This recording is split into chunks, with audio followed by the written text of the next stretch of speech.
Chapter 197, specifically ORS 197.620. Following a staff report, we will be taking public testimony. For in-person testimonials, a number dispenser is at the back of the City Council room. Please grab a number if you've not done so already. Also, located in the same place as the hearing comment registration form, please write your name and all other required fields. For testimonials via Zoom, please write your name, address, and whether you are in support, opposition, or neutral in the comment section. Names will be assigned a number in the order we receive comments in the chat box. When I call your number, please give your hearing or comment registration form to the city recorder. Identify yourself, state your address, and make your statements. The maximum time allotment for a testimony shall be 5 minutes for individuals. Okay. I call to order the public hearing regarding case number LU 2022-01 at 9:06. This is a legislative hearing, so we do not follow the strict ex parte disclosure requirements. Does any member of the audience wish to challenge the jurisdiction of the Planning Commission to hear this matter?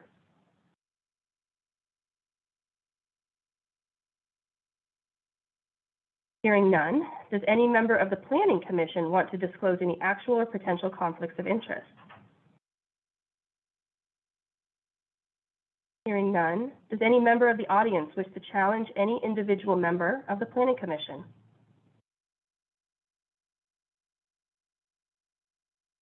Hearing none, for all those wishing to testify, please be aware that if you fail to raise an issue in person, by Zoom, or by letter today or to the Planning Commission, you will be unable to raise that issue at a subsequent item on appeal to the City Council or at a subsequent time on appeal to the Land Use Board of Appeals.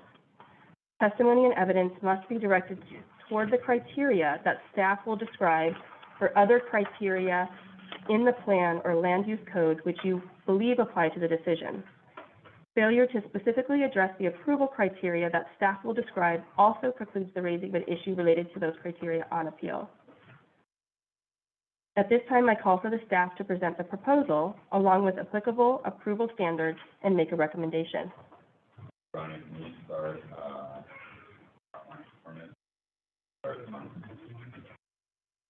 Can you just give me a second while we get PowerPoint going? Do you want to do it from your computer, Ronnie, or do you want?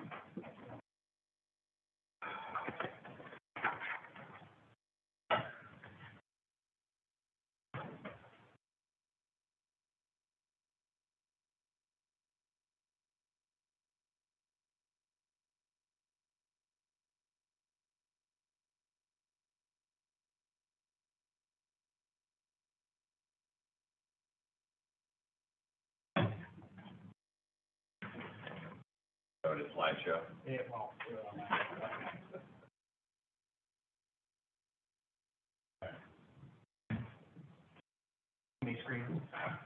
Okay. So King City Transportation System Plan. This is an overview of the entire city plan for transportation network.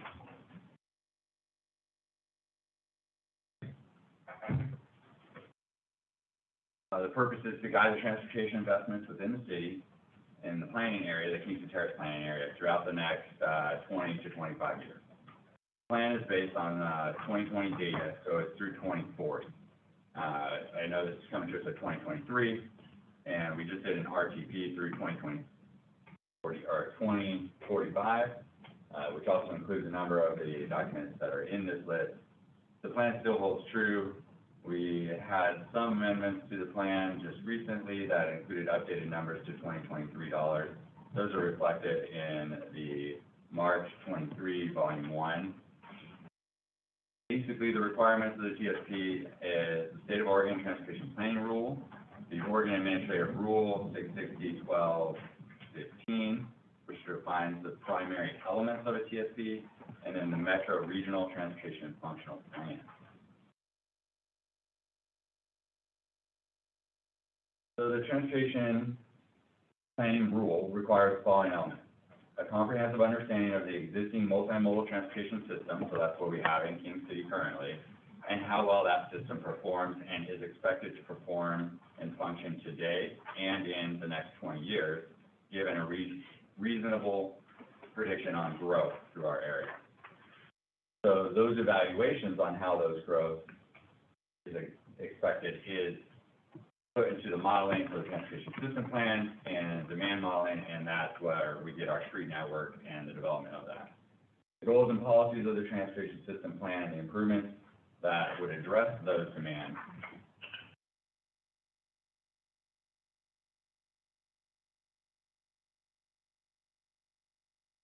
Ronnie, we lost. You know what, I'm just gonna share my screen. Okay, sorry. Yep. It's not me, I promise.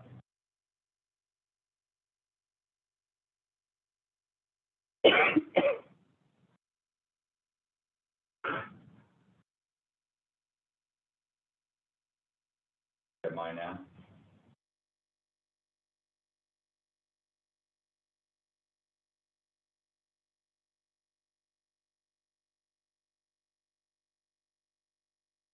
So, understanding the ongoing funding required to build and maintain the transportation system as the city grows, that's also incorporated in there. So essentially you have a plan to handle the growth management, a plan to handle the financing of the plan, and a prediction on how that growth is going to develop over the next 20 years. Regional plan from Metro requires that we incorporate regional and state transportation needs, local needs, and solutions. In that, it also requires that when we have an effect on the local transportation system, that we then mitigate that effect or create new systems to reduce the impact on those. It also requires transit systems, transit-oriented development systems, bicycle and pedestrian plans for how we're going to provide multimodal transit, land use strategies to reduce auto dependency, and roadway connectivity, bike and pedestrian facilities, and motor vehicle capacity. By 2040, the city envisions a smart and efficient transportation system that supports the healthy and active citizens of all ages and abilities. This is a vision that was taken from our very first town hall meeting where we started this process and was carried forward throughout the transportation system plan. The transportation network was built to provide efficiency in the land use model and make sure that it provides affordability and enhances the natural current environment, but also allows for inner city transportation and connectivity.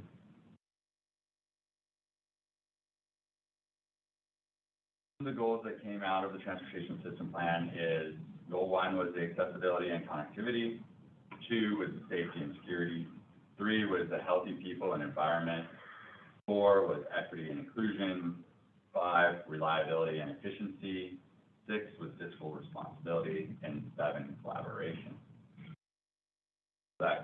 Any questions on any of those elements? So the growth projections from the city is going from a population of around 5,100 to 5,200 total population to around 14,000 over the span of the next 20 years. So I'll do some math on that to kind of figure out what our traffic loads are looking at in some of the areas, and we'll go over that here in a minute. We are predicting to become more of a 24-hour city, more in line with our urban. Total trips are anticipated to go from today around 22 to 23,000 to around 34 to 35,000 over the span of the next 20 years. A lot of that growth is going to create problems in the transportation network, and those problems were identified in the CSP and highlighted on this image here. These are the areas where we're anticipating that we're going to see some failures in the system without some mitigation. So those failures are going to be along Deep Bend from about 150th to 131st, 131st along Deep Bend to 99W, the intersection at 99W, 99W from Durham Road down to the Spalson River and further south, and then you have the length of Fisher Road, Elsner intersection, the 150th intersection, and Roy Rogers. So the transportation system plan takes the shortfalls, the shortcomings, and applies a robust road network of connected transportation systems to alleviate some of the problem areas that are predicted through our growth model. So the latest system has, these are the backbone streets, not the entirety of the network. Inside each of these backbone streets is a series of interlaced local streets. What you see on the map now are just the collectors or neighborhood routes that are projected to handle the demand of the growth throughout the area.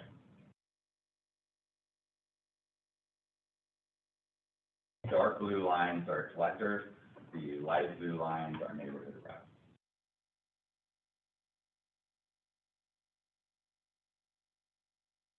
It shows you where we started in the initial transportation system plan, having a series of interlaced network roads going through. The lowest one was Corridor 9.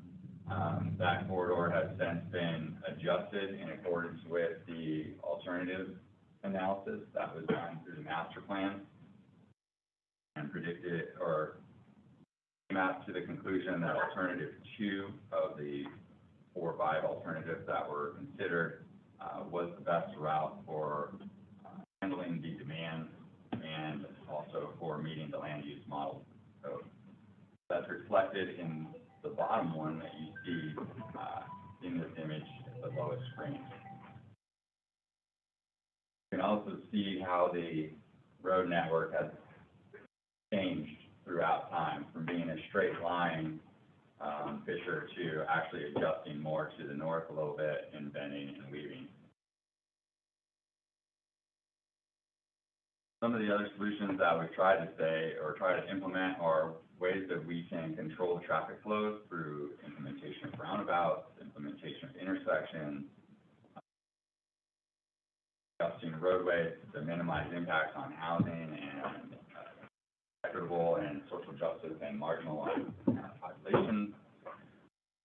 Some of the final results of the analysis that was performed by SCJ was to come out with the backbone streets that you see on this one. These are basically the streets that they felt were necessary to carry the load and benefit the land use model to the best of best performance. And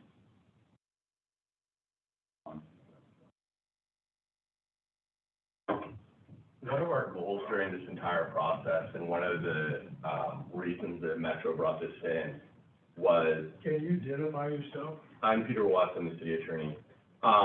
Is that our goal was not to displace any residents. And so as we looked at different areas, what our engineers told us is the further north the east-west connector, the higher the load on Beef Bend Road, and the higher probability that it would need to be widened. And if you look at Beef Bend Road in the areas that abuts to 99, they're multifamily housing that's built out to the road. And that is more affordable housing than traditionally in the region. And our goal was not to displace any of those people. And so this process involved a lot of competing objectives. We have done a lot of things such as with, a lot of people are concerned about the Bankston Preserve, and so are we. We've had a lot of meetings with the Columbia Land Trust. I've had 2 phone calls with their attorney in the last month. We have moved the 2 alignment as far north as our engineers have allowed us. And although it's not my decision as council's, I believe that council will be willing to zone that entire property as a park or open space designation. So again, the city's willing to do all that we can in order to preserve habitat and with that alignment. And I'm going to say that on the front end because I know that we're going to get a lot of comments.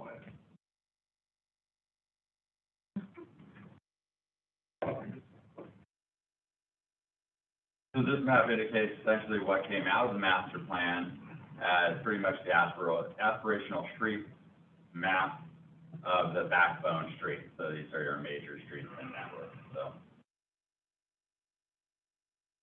Part of this is that we take these regional streets and then we put them into the regional transportation plan, the Metro Regional Transportation Plan. Also submitted through Washington County, who governs the Washington County road network. This allows streets that are listed to qualify for regional transportation funding, RTP funding, MSTIP funding, as well as transportation development tax funding. We will need to identify which streets that the city feels are qualified for these.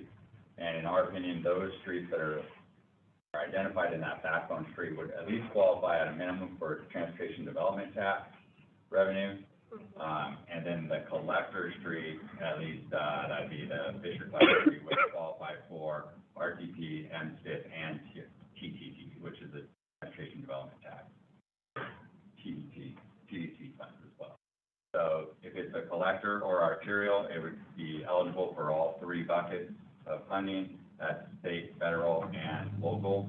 And if it's a neighborhood route, hopefully we can get some TDT funds, which is a county-wide bucket of transportation funding. On top of that, we also have, we are applying a development fee onto the transportation and on every development. So every development that comes into King City would be applied a system development charge based on the number of units being developed in that particular. Also, as a function of the transportation system plan, we also develop street profiles, sidewalk profiles, trail profiles, and we implement these. Previously, King City has relied on street profiles that were developed by Washington County.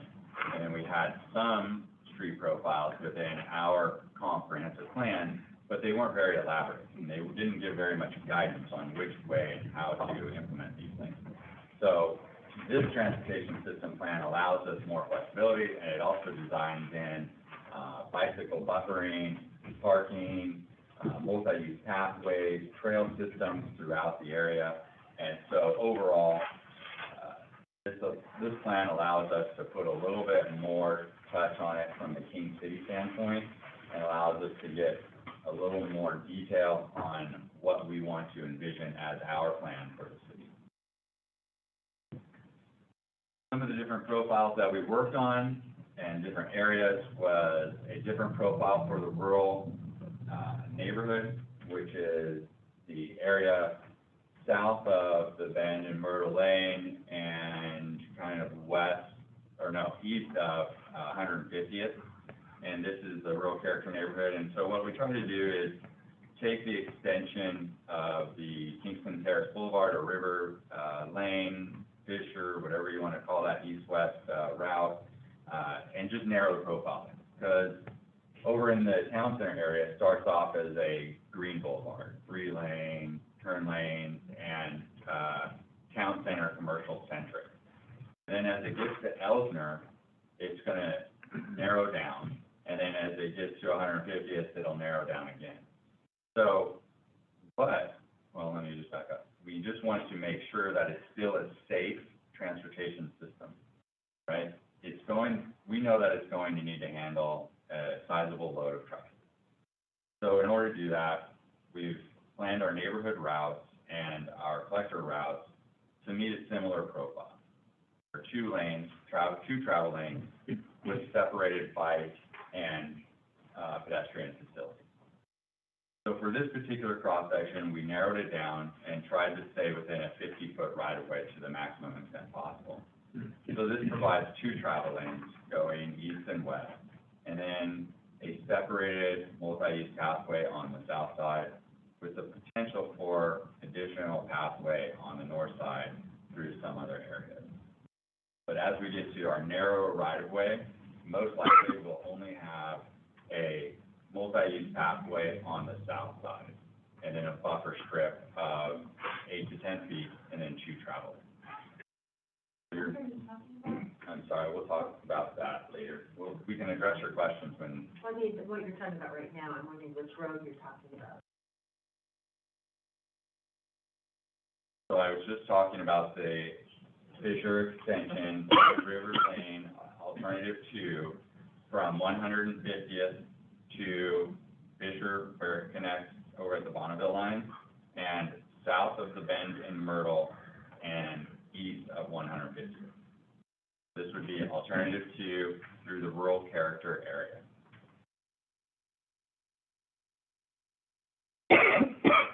In the town center, we have different profiles. As you can see from the collector street here, we still have our 2 travel lanes, but we would provide some parking, we would have a buffer, and then the bike lanes and sidewalks. Through some of the other areas where we have the Deep Bend or central neighborhood, you have a wider profile still, where you have separated walk and multimodal pathways along buffered bike lanes, and houses set back but still oriented toward the street. What we didn't want to do, what our planners felt was important, is not turning our back on the main streets and creating a divide. This was for a number of reasons, but mostly we wanted to ensure that there was community, despite the border difference between King City and Tigard. We still wanted it to feel like a connected community. And so part of the robust transportation network also was to reduce all the loads on those systems so that that community can still feel like a community and those roads don't feel like division. Some of the ways that we've looked at this and some of the concepts that we have in mind are concepts that have been deployed elsewhere in the state of Oregon. We really liked the model of that was done out in Bend for, I don't remember what it was now, but yes, Northwest Crossing, thank you, where it has a arterial that circumvents the Northwest Crossing area. But it also has these nice divides that you see up in the top left-hand corner of the slide, where it's a protected area. So this is kind of how we envision like Deep Bend, or maybe even segments of Alternative 2, where there's nice crossings and it's pedestrian and bicycle friendly, and doesn't create a community divide. We also looked at other implements and ways that we can create separated and safe feeling bike paths for families, children. If you look at the far right, here's an example of a separated multimodal facility that is joining into a road network, but then separates off. We also have the ability to do a multimodal system, like what we were talking about through the rural character neighborhood, which is kind of central of this slide down in the bottom portion there. So instead of it being just a one-way walk path or bike path, it's a two-way walk and bike path. With that, your trail segment would be a little bit wider. It'd probably be a 10-foot profile instead of just a 6-foot profile.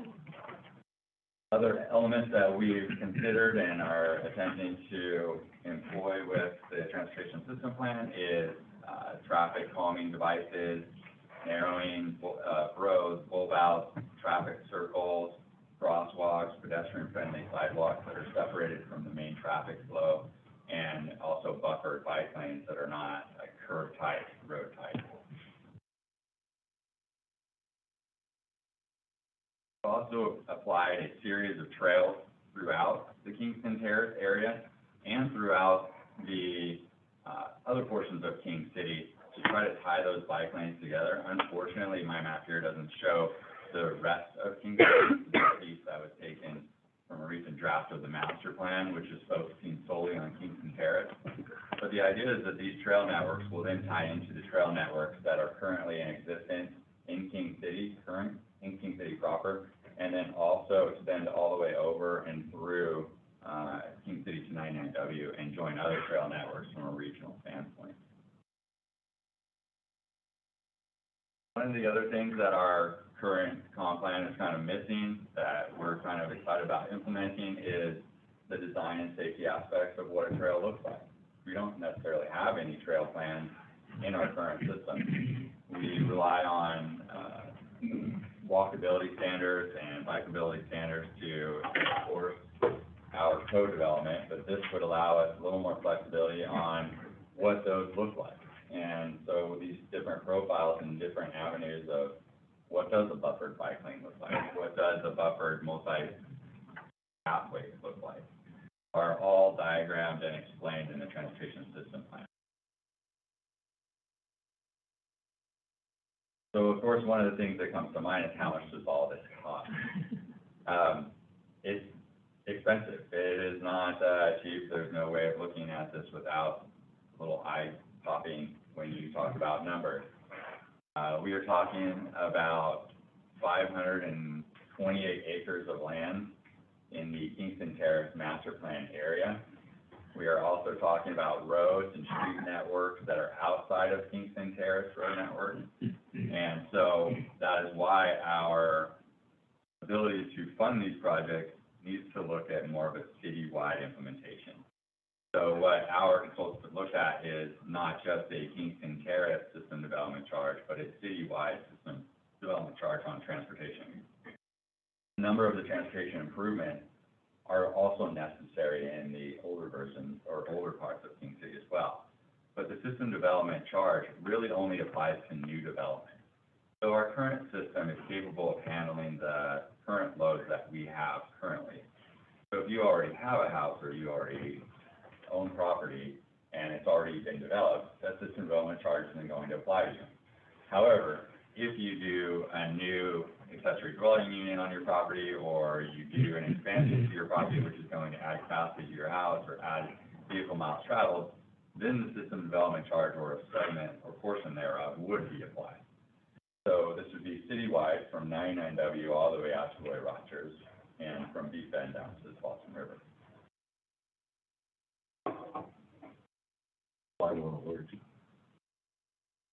So this is, if you add a dwelling unit to your property, you pay a system development charge. If you don't add a dwelling unit to your property, you do not pay a system development charge. So there are very few parcels in existing King City that have the capacity to add units. There are few, but very few, like I think 4.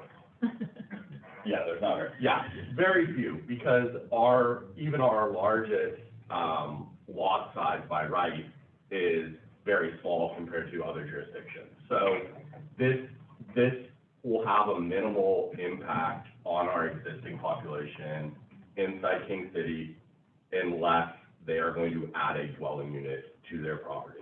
So a second house or duplex or something of that nature. The other thing is oftentimes when people think about a street network, they think the city builds the streets. And practically speaking, that used to be the case post-World War II, but it no longer is. So what happens is the developer will bring in their plans and they'll construct the road and all of that. We inspect it all. And then when they record the plat, at that time, we have the opportunity to accept that street. So we can either make it a city street at that point, and sometimes we do, or sometimes we don't. And so there's some developments in King City where it looks like a street, but it's not a city street that we own. It's a private street that either an apartment complex or condominium association or whatever owns, and they're responsible for maintaining them. So that will be done on a case-by-case basis. Practically speaking, the most likely outcome, though, will be developers will construct these roads starting in the west and moving east. And that will happen as they develop. We'll be reviewing each of those plans, plats. We'll be inspecting all their construction. And then at the time of plat recording, we decide whether to take the street or not.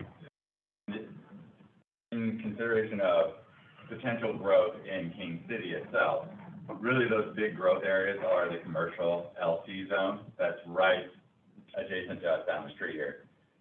Those areas actually have the most potential for redevelopment and growth as residential units are permitted above the commercial uses.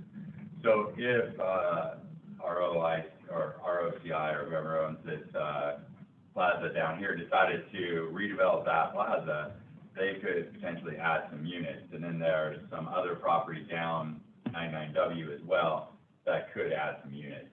But most of those impacts are contained on the far eastern edge and on 99W itself.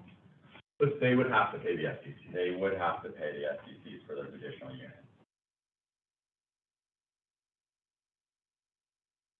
So some of our funding strategies are that system development charge. I'm just going to go back really quick. The transportation system development charge of approximately $24,000 per unit per peak hour trip, sorry. And then we also have a parks SDC rate of roughly $8,000. But these are preliminary numbers, and our preliminary numbers estimate that what you see here is probably the bottom. And then the top end of that on the transportation FCC is probably about 25,000. And then for the parks, this is probably the bottom at about 78. And then the top is probably around 10,000.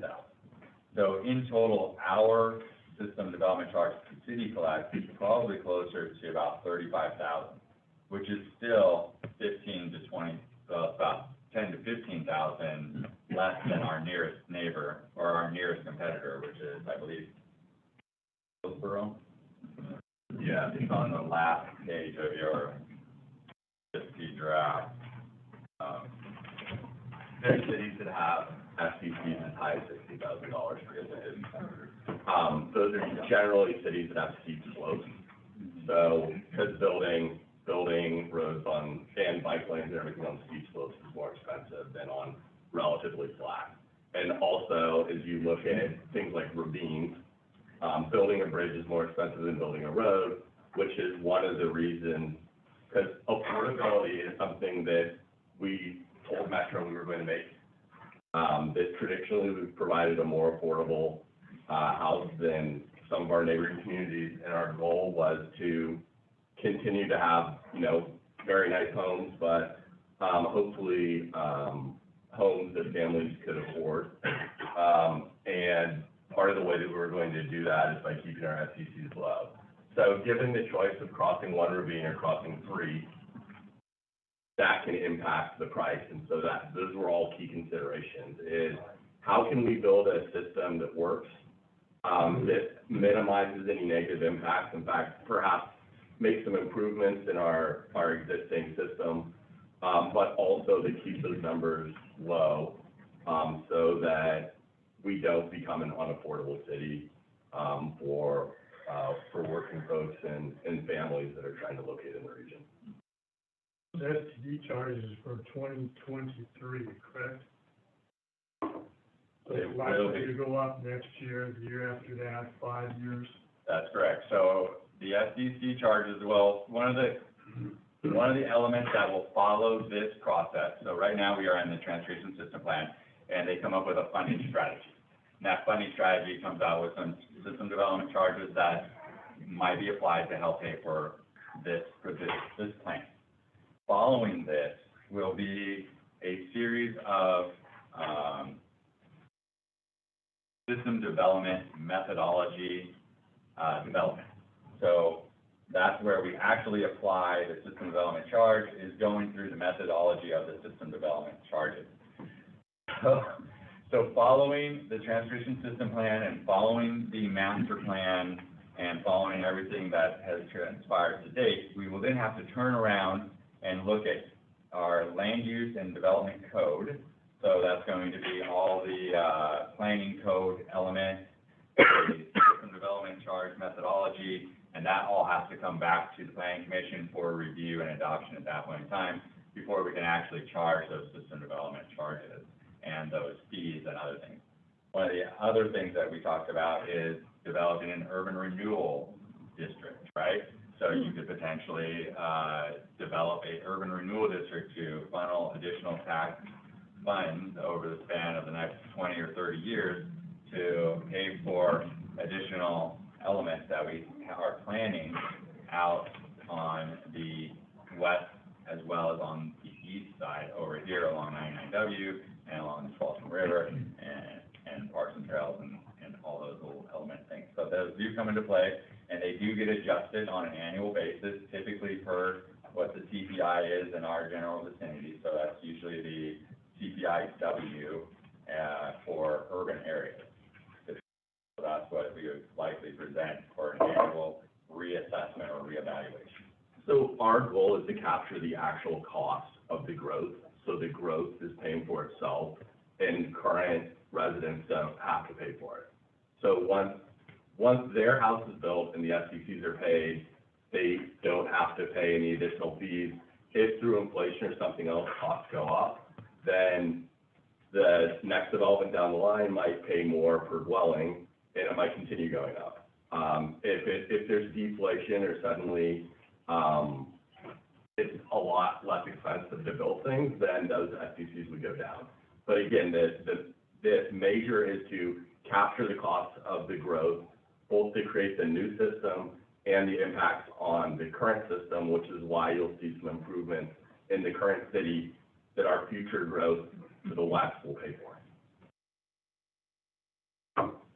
So part of the work that FCS has done with the master plan and in developing the system development charge methodology, which will be coming forward, I think June, is they've gone through all the costs of the major roadways and the backbone streets, the collector streets, the parks, trails, and those things, and they put them into our high priority and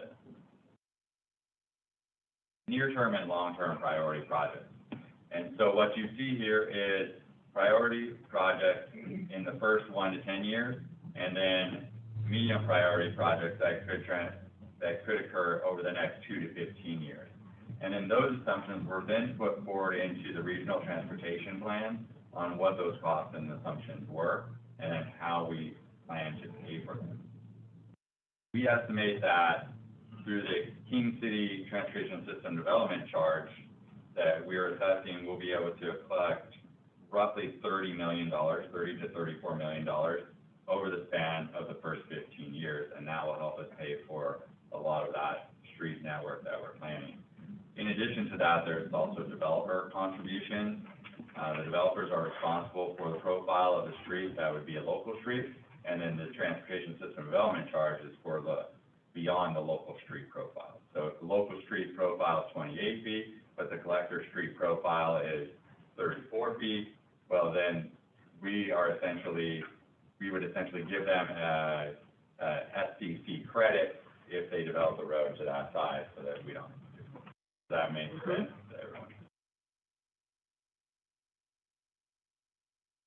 So part of our funding need right now is roughly about $184 million over the span of the next 20 to 25 years. It's likely that not all projects will be built in that time frame, but we are trying to calculate as best we can. Our estimation is about $134 million, or we're expecting about $134 million over that span. So as you can see, we have a bit of a shortfall there, and that shortfall will need to come through partner agencies, MSTIP, RTP, DT funds, those sort of things would come into, well, you have TDT in that, but we'd have MSTIP and RTP funds to help us cover some of those pieces, or the project doesn't get funded, or the developer needs to pitch in some additional funds.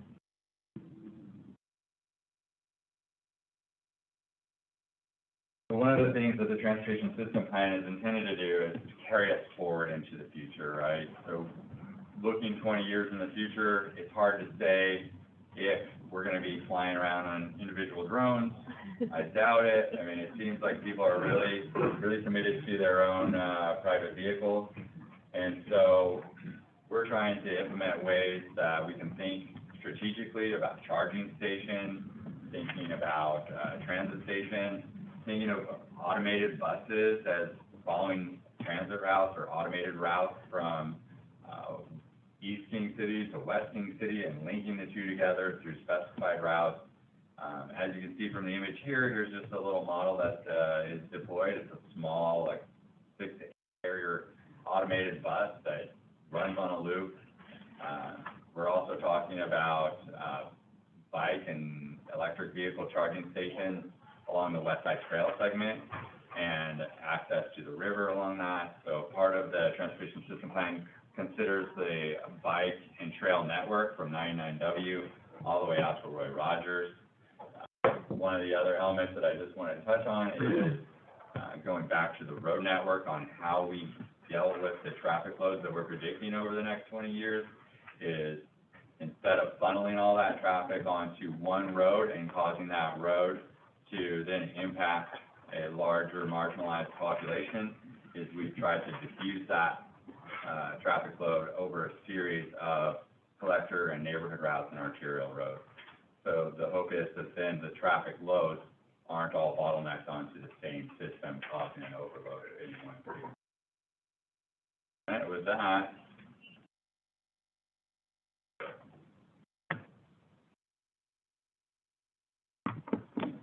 What are the plans for Beef Bend Road?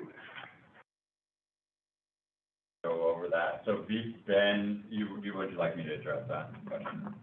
I think that's fair. Okay, so, Beef Bend Road, 3 lanes, primarily with a separated multi-use pathway on the north and south side. And then, More sidewalks and possible lights, because there's no way to get across Beef Bend currently.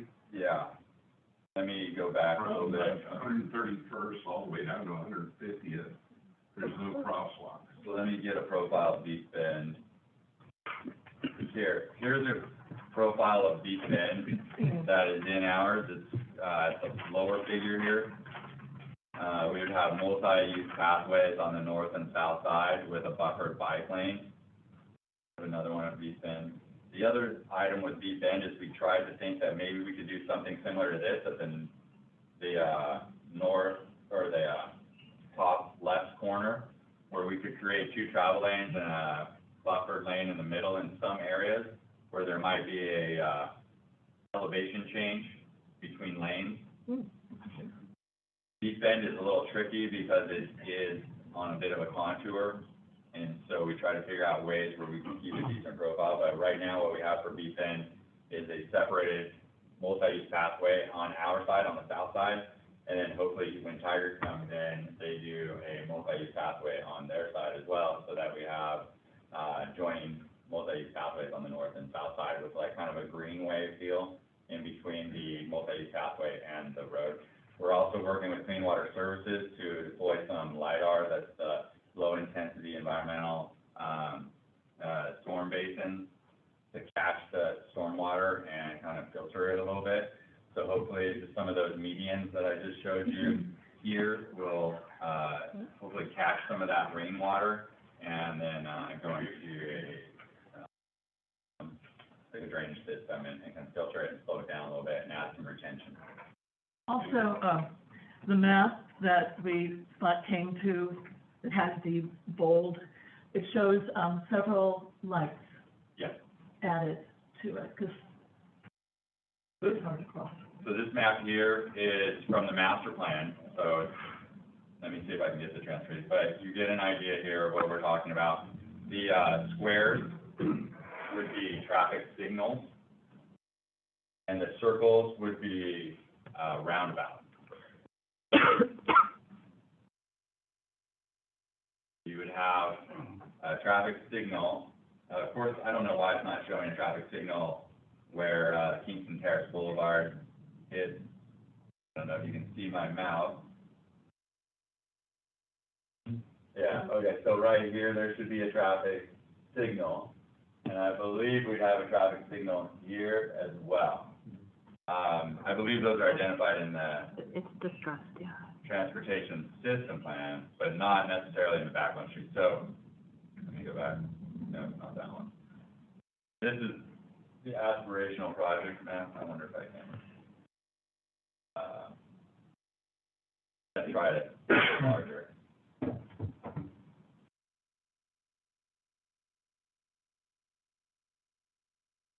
Like that. Profile map you were showing of Beef Bend Road, that showed like 4 lanes of traffic. Yes. No, not 4 lanes, 2. 2 and then 2 and then a turn lane. Could you go back to that slide, please? Yeah. So I'll go to that slide here just after this. So what you see, the red dots equal a traffic signal, and the orange dots would be a roundabout or a pedestrian crossing.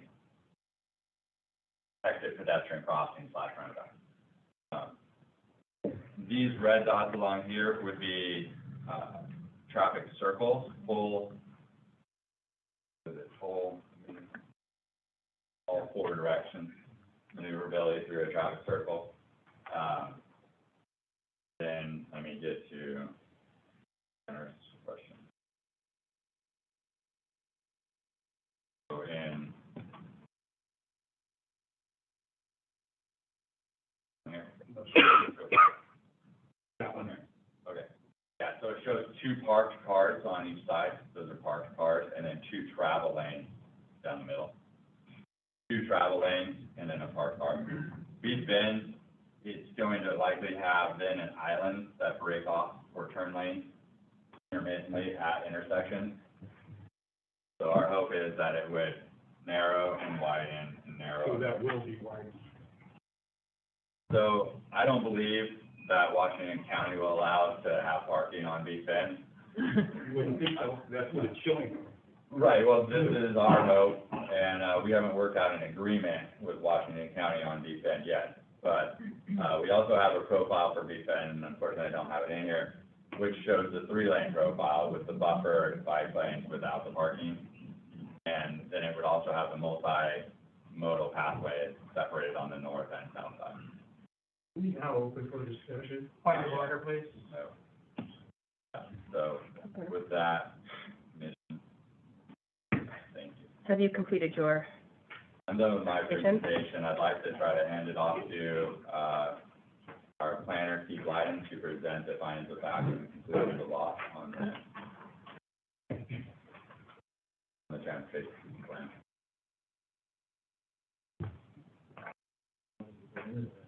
Everything. Yeah, if you want to dive into the findings, then I would say present they should have copies of the findings, so I would say just a general overview of the applicable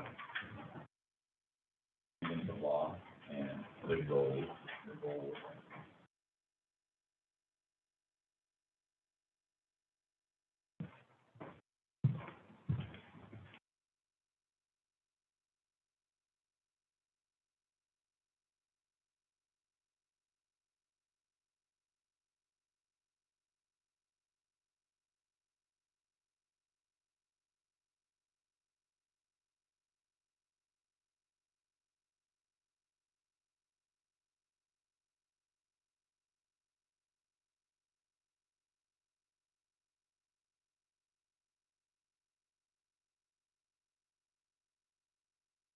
And so the,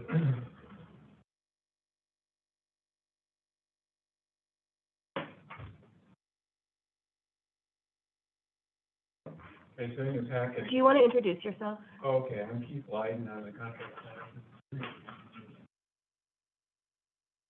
Work? Oh, yeah.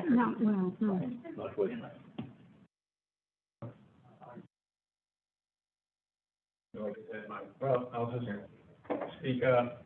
So, I'm Keith Lyden, I'm the Speak up.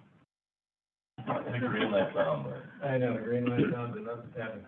Okay, I'm Keith Lyden, I'm a contract planner for the city. So I, prepared a few things that are in your package. You have a brief staff report that's a summary with staff recommendation. And then, in Exhibit B are the recommended findings and conclusions.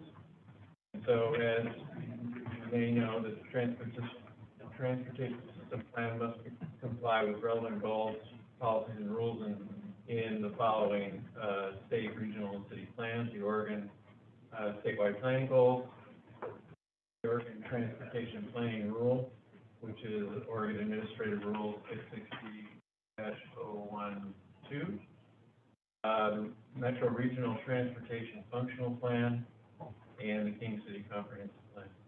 So I've gone through the, what we see as the applicable criteria for all of those 4 categories.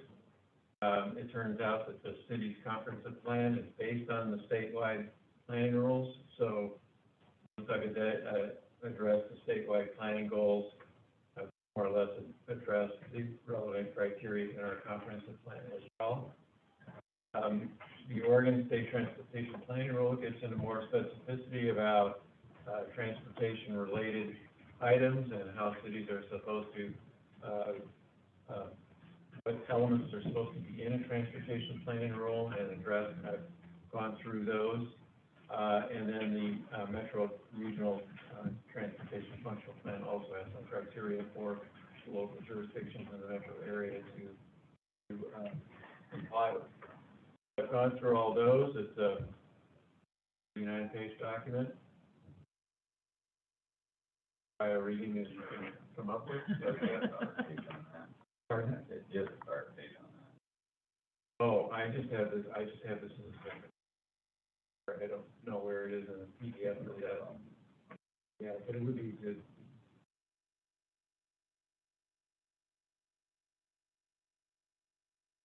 So I suppose instead of going through all these, if you have any particular questions about anything, I'd be happy to try to answer those.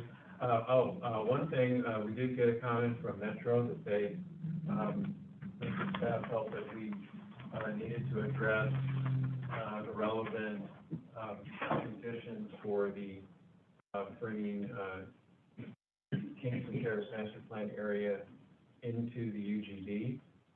And we were thinking that those were related to the Kingston Terrace Master Plan, but we'll expand the findings to include conditions of approval that are relevant. There are three of them. One, to have a transportation system plan adopted.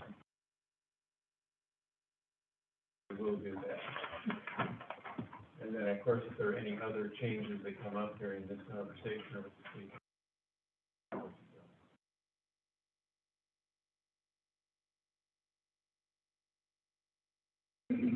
Yeah, I think it'll be good, maybe. And again, this is a recommendation to your, well, what we do today is a recommendation to city council, and part of what we're doing per our goal one, which is public process, is listening to the comments that we get and addressing those. And so these findings of fact and conclusions of law will likely change before they go to council based on the comments that we get, Metro's comments as of yesterday, and as well as comments that we hear today.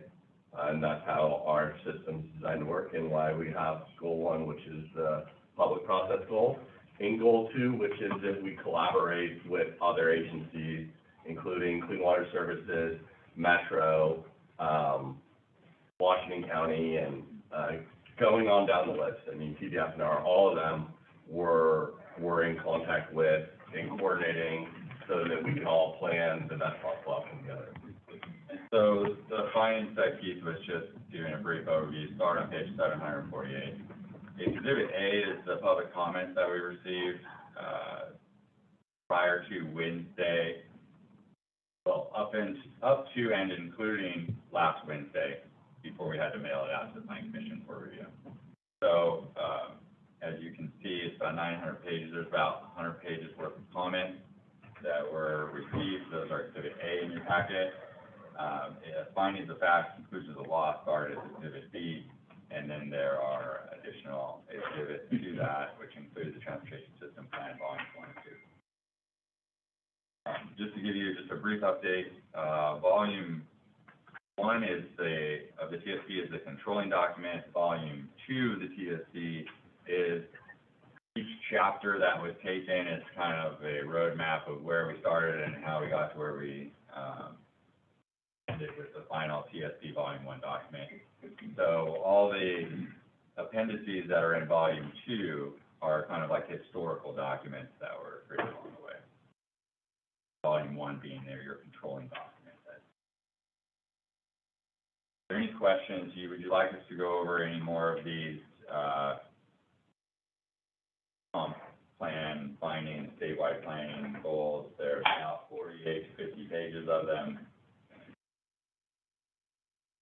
Yeah. Go ahead, Our turn to ask questions. I'm wondering, how much did we collaborate with Tigard on this whole thing? A lot. We have been collaborating with Tigard in Washington County a lot along the way. I know Tigard's a little bit behind us in the terms of getting to the master plan phase.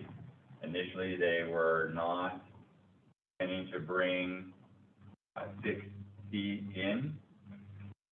When we initially approached them in 2016 and told them that we were intending on going for an urban growth boundary expansion in 2018, they did not appear ready to take that on at that point in time. I think since then, they've decided to go ahead and pursue that, and just recently brought 6C in through a Metro order, that was just recently approved by the Metro Council, just in the last month or so, I want to say. So 6C now will go from concept planning into the master planning phase that, we are doing currently. Okay. And we're wrapping up our master plan, they're just starting the master plan. Right, and Okay. we don't yet know if that is going to get appealed.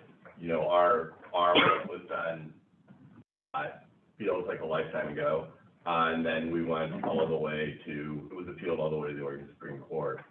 So, the timing of Tiger is going to depend on what, if any, opposition they receive. There was a slightly different process than what we went through. It was what's called a UGB swap. So Metro took lands that were inside Oregon City's UGB and inside the area that was Damascus.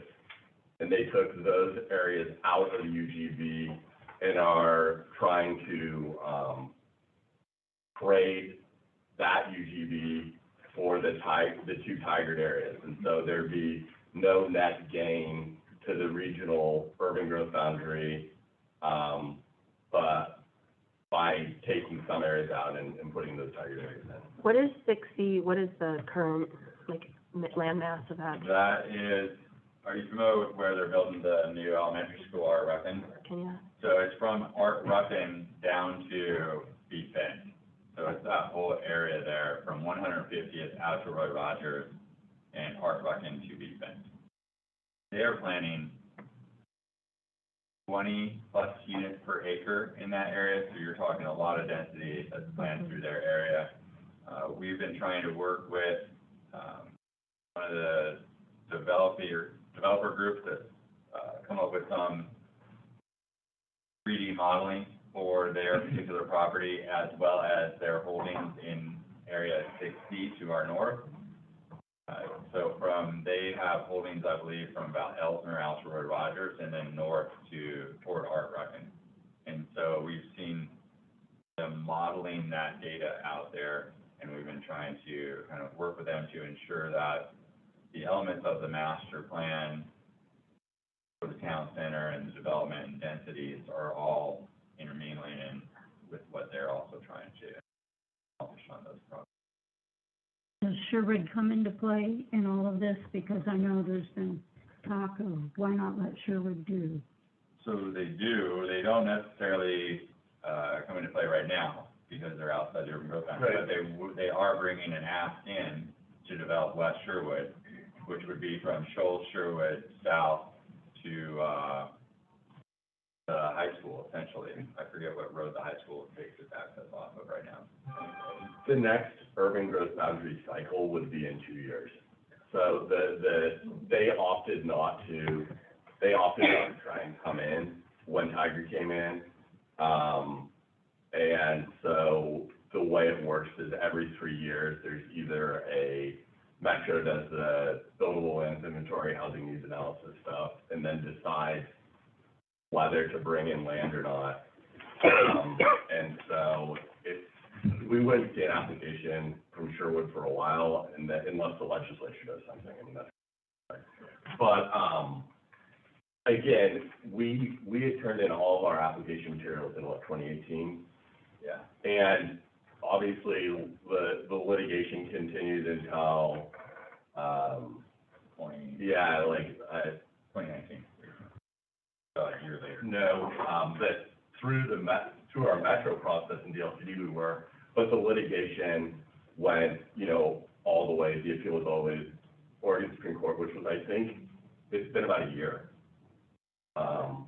It was only, the organization called the Housing Lands Advocates were the ones that were appealing this, UGB expansion. And I don't know whether they would appeal the Tigard one or not.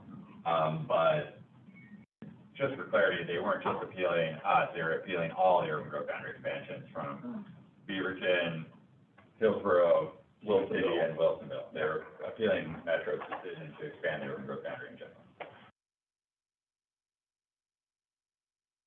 On what grounds? They believed that our current, I had some very interesting conversations with them.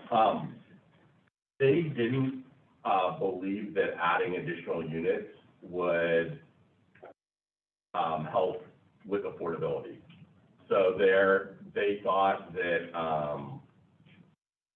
I mean, there's a theory that the more houses you have, then it keeps areas more affordable because, you know, people aren't, and they did not. So if you look at like a city like Detroit, where they have a lot of houses and a lower population, that's why people can buy a house for like less than it costs to build a house in the first place. They don't subscribe to that theory. They believe that, there should be no UGB expansion, period, and that Portland needed to do, more infill density. That was basically their theory. Particularly in the East Moreland area. So when our land use system was set up, the idea was that, cities would want to grow irresponsibly. So a lot of I was the city attorney for Damascus, and what we learned was, I learned many things. One of the things I learned was that there really aren't any tools to force the city to do something like pass a comp plan. So they can take away your liquor tax, they can take away your cigarette tax, they can take away your gas tax, cannabis tax if you have that. And that's kind of about it. The only things they can limit are the shared taxes. They really don't have tools to, make a city do something. But, because all the tools are basically so that, under the theory that a city might grow irresponsibly, so that then people would be able to hold up a UGB expansion litigation for, in our case, a period of about 4 years. Which, you know, adds a lot of costs to them. But that's the reality. Could you elaborate on the improvement plans to Beef Bend versus Fisher? So, you know, what I'm saying is, in terms of timeline, are you kind of focused on Fisher first and then Beef Bend? Is it going to be a parallel effort? You know, I'm of the opinion that we should start with the area that we have already, and would stick Beef Bend first, both intersections, make sure that we have volume capacity, and then start sort of somewhere else. What are your plans? The way I envision this happening is that we have a pretty, big landowner that wants to develop their property. And in doing so, we'll probably need to work out a development agreement with that landowner on those sort of improvements, like a half-street improvement for Beef Bend from center line over, which includes the turn lane, travel lane, a buffered bike lane, separated. We'll have to work on those, the LiDAR installments through the median, and then the multi-use pathway and track that's separated via the green strip along Beef Bend. So those things, and the same along Roy Rogers, would need to be implemented prior to or during the annexation request. And so with that, we're probably going to try to work out some of the system development charges as well, how much those are going to be, how much developer credit they get. Part of our parks SDC is for that linear park along Beef Bend and Roy Rogers, so maybe there's some elements there that are credible or creditable to the developer. Perhaps but that all needs to get worked out in the SDC methodology. And I know that the group that's interested in that area wants to get moving as soon as possible. So we've been trying to get our planners to coordinate with them on financing it and making sure that at the end of the day, we have a complete product. But I imagine it's going to go from about 150th out to Roy Rogers as the first set of improvements, half-street improvements at least, along that stretch as they're developing. And we don't know the status of every property because we think that there are developers that probably have options to buy parcels. But based on the information that we do have, we think the parcels that would develop first are parcels that are adjacent to Beef Bend. And so part of the improvements that they would be required to do would be those improvements to Beef Bend. And then we also, we know that a lot of the parcels that are west of 150th are, either have been purchased or auctioned. So then that would, again, the ones abutting Roy Rogers, those improvements would need to be made. And then the east-west connector would be built to where development stops. And then, the one wild card is the sewer. And there's been some turnover at Clean Water Services, so we're still trying to have those conversations and figure out what they want to do.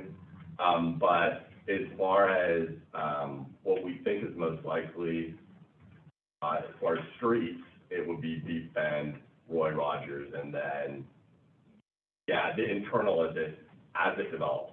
And then it would stop when it stops developing. And we would expect that Kingston Terrace Boulevard or the east-west alternative two would start over at Roy Rogers and work its way east back over. And that's what we're predicting. That's what is in our, regional transportation plan and our transportation system plan is, tier 1, tier 2, and all that jazz, and works its way over. Some of the other elements that I just want to talk about really quick are,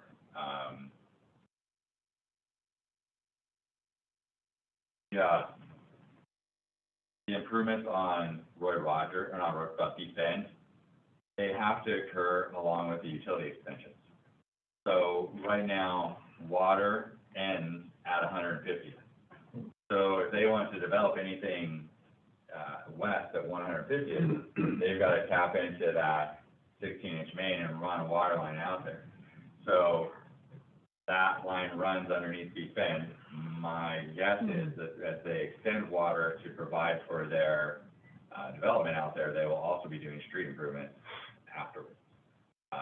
Right now, Clean Water Services has a pump station south of Alice Farm and Garden, which should be able to service most of that area west of 150th, according to what we've heard. So there's already a sewer pump station and a force main in place at that location, and then there's water at 150th and Beef Bend that would need to be implemented. So they would have to extend utilities from there, water, gas, power, fiber. Right, so building all this infrastructure is expensive, but that's why it makes sense to coordinate the water and the sanitary sewer and the utilities and the roads, so then you don't have to tear everything up and a second time and put it in. So that's part of our goal too, how we coordinate with other agencies. It's so that we minimize duplication to the extent possible and do fully coordinated, because that's the most affordable way to build it. When you're talking about half-street development, are you talking about the south side of Beef Bend? Like that entire, like, road, but just the south? How do you do, like, safe crossings if we only can do half-street development? Nobody can Right. cross the road. Yeah, there's no easy way to, we basically would build, the crosswalk and the ADA ramps on our side, and it would be a crosswalk to nowhere until they develop the other side. Yeah. And then hope that they come in alignment with us, or? Well, the idea is that you would have a master plan for Beef Bend Road and an agreement between Washington County, King City, and Tigard, which we're working on right now. Because what's really important is the intersection spacing, what those intersections look like, what kind of signalization is on those intersections, and where those alignments happen and occur. So that's something that we've been working with Tigard and Washington County on. There's some disagreements here and there. We would like some access from our neighborhood routes to Beef Bend for providing those safe crossings and make it more of a community feel, so it doesn't feel like such a dividing line. Tigard feels the same way. Washington County wants to preserve the mobility on their road. So there's some back and forth, and we're trying to work all that out. We're trying to go for a TGM grant to just come up with a master plan for Beef Bend alone, because it requires, participation between three cities. I mean, we're having an elementary school built, we would anticipate those kids coming from Kingston Terrace in addition to River Terrace, correct? And so we need safety Yeah. across that road. Yeah, I would imagine, and I think for all intents and purposes, King City and Taggart have been working pretty closely on those street alignments, and I think we're all in agreement on where we want those. And it's reflected in our transportation system plan currently on where we've seen those intersections as well as where Taggart sees those intersections. And there's actually a state program called Safe Routes to Schools, that communities can tap into for these sort of issues, because obviously, keeping kids that walk to school safe is critically important. Is that funding or is that kind of guidance? No, it's funding. Funding. So they do provide some guidance, best practices, things of that nature, but, there's a local match that's necessary, so they don't pay for everything, we'd have to come up with the money, but, that is a state program. And then there's also a national program also called Safe Routes to School. I've never tried to get one of those grants, so I don't know exactly how that works, but, I know that I think there's a pool of money out there, but I don't know. Yeah, through Safe Routes, yeah. In fact, Safe Routes is actually looking at the Peachtree crossing, Beach Bend right there. And I know in our transportation system plan, there's discussion about how 137 interfaces with, Beach Bend. That is a project that's going to have, we have to take a deeper dive into. Our transportation system plan considers that it will align with Collier. If it does, then that requires condemnation of property in that, and that, or we do a tri-oval, which would tie Collier, 137, Beach Bend, and Peachtree together in like a tri-oval that traffic could get around and connect those so that that intersection is safer to cross at. But I think the preferred one is to realign 137th with Collier and then provide a four-way intersection at that one. And we've said throughout this process that the city does not want to use eminent domain. That is our very strong preference, and that's the guidance we have from council. There have been people that have said, well, okay, put that in writing so that there can never be eminent domain. And the problem with that is under Oregon law, a current city council cannot bind a future city council unless it's something like bonded indebtedness. So that's why there's an entire giant section in the Oregon Constitution about how authority to bond, because that's what allows the city to, get, whether it's bankrupt bonds or anything else, financing over time. But other than that, and the cases are all from, I think, pre-1920, but it was things like where they would say, this is allowed to use one architect for the next 20 years. And then the courts were like, no, or there was one from Southern Oregon where they gave a county administrator a lifetime contract. The two had been defeated, and so as they were going out the door, they're like, oh, the administrator, a lifetime contract, and the courts were like, no, the next city council gets to make that decision, you can't bind the future city council. So that's the reason that we can't, say, we'll never use eminent domain, because we might have I've never had a pro-eminent domain city council that I've ever staffed, but I guess it theoretically could happen, so. Carl, do you have anything to add to this? I think, if the chair is open to the concept, I think when staff wraps, we could take a 5-minute break. 5-minute recess and then reconvene for public testimony. I have one quick question before we wrap staff, if that's okay. I read recently that the first-time home buyer age has gone up to 53. I'm older than that, but I'm hoping that we have a younger population than that. And I see that the SDCs are really going to have to kind of do yourself a thought problem. They're going to keep people out. Are there any other funding sources, There are. state? No, not from state. What there are, Uh-huh, and this is why we use system development charges. The city has the ability to levy fees across like water bills, sewer bills, power bills, whatever. uh-huh, That is a mechanism that cities use to pay for their general administrations and things of that nature. The problem is that the people that are current residents have to pay for those improvements, and that's not a preferred route, no. at least from our council's perspective, nor from the staff. We have a lot of people in King City that are on fixed incomes. Like, if you look at our census data, our population is getting younger than it was in 2000 or 2010, and it's getting more diverse.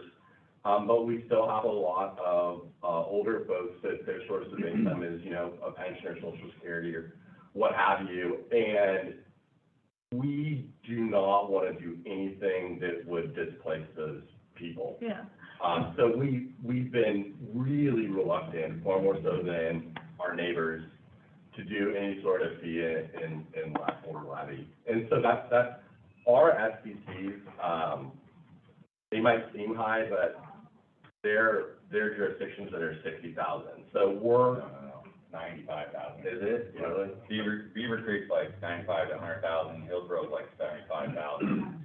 Ours is like 55 to 65. uh-huh. So we are right in we're actually on the low end, right? Wilsonville's higher than us as well. I was thinking federal, I mean, we've had that big, Yeah, so the question is, there is, and this is why the timing of this, I mean, I really wish it hadn't been litigated so much, because the state is sitting on something like still $175 million in ARPA funds. It might be higher than that. And one of the use of ARPA funds, is, sanitary sewer.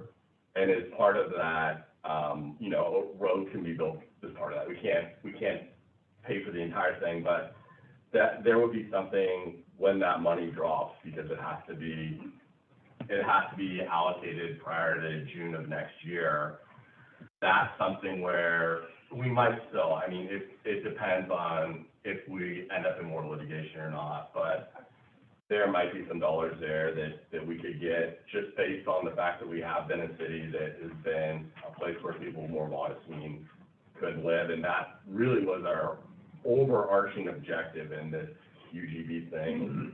Unfortunately, we watched as land prices have gone up and up and up, and that's good for people that own the land now currently, but and the people that pay the cost at the end are the homeowners. And the other thing is that the cost of just general administration and the things that the city provides have gone up, and taxes have pretty much stayed relatively neutral over the span since 2000, when Measure 5 and Measure 50 were implemented. So, you know, we are at disadvantage for providing the services that we need to, as it is anyway. So, one of the things that I'm sure that we're gonna look at is how we can essentially raise revenues and run a city, and that has nothing to do with the growth that's out there. That's just general administration for what we have currently. Are you going to be applying any of these charges like to the current developments that are in place, like the one in, 131st and Fisher, and the one, They were, south of, Caesar Place? yeah, so they were assessed system development charges that are applicable and on the books right now. Should the system development charges for the master plan and the transportation system plan be adopted later this year, then any development thereafter would be applied the same system development charge. Those new units would have been applied for this, but since they're in currently, we can't apply new legislation that's passed after they've already started upon them, right? It's kind of moving the goalposts, right? And so we're not allowed to change the goalposts on them after they've already submitted and applied for. But any new development that comes in after we've established and set the goalposts would have to abide by the new rules. Actually called the fixed goalpost rule. Okay. Do we let Keith talk and then take a break, or shall we recess for a moment? Or Carl? Well, yeah, no, I'm Carl Springer, I'm with DGS Associates, I'm the project manager of TSD. So I'm here really just to answer questions from the commission. I have, if you don't have anything at this point, we can hold that and be available later. Well, let's take a 5-minute recess and reconvene at 10:30.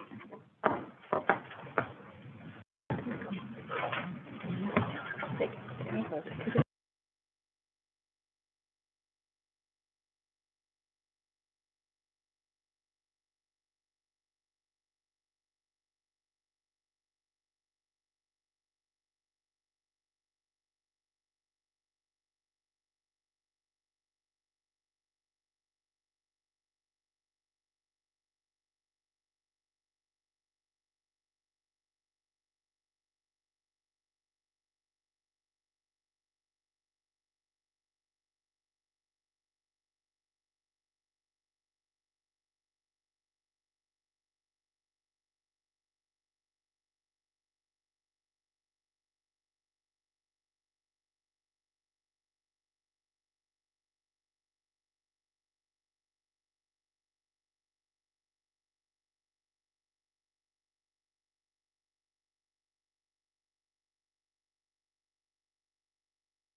Go here.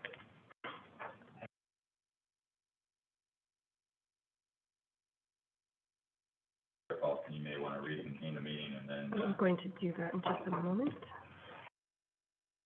Okay. And then, so we are going to reconvene the meeting at 10:40 a.m. And I call to order the public hearing regarding case number LU 2022. I'm going to just reiterate the instructions that we provided at the beginning of the meeting. For in-person testimonials, a number dispenser is in the back of the city council room. Now it's in the front of the room. Please grab a number if you've not already done so.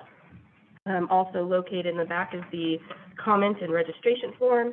Write your name and all the other recommended fields. For testimonials via Zoom, please enter your name, address, and whether you are in support, opposition, or neutral in the comments in the chat box. You will also receive a number in which you can speak. And then when your number is called, please give your hearing comment registration form to Ronnie. Identify yourself, state your address, and make your statements. Maximum time for testimony shall be 5 minutes for individuals. We're going to take a moment to read the written comments that we've received this morning, and then we'll get going with the spoken testimony here in the room.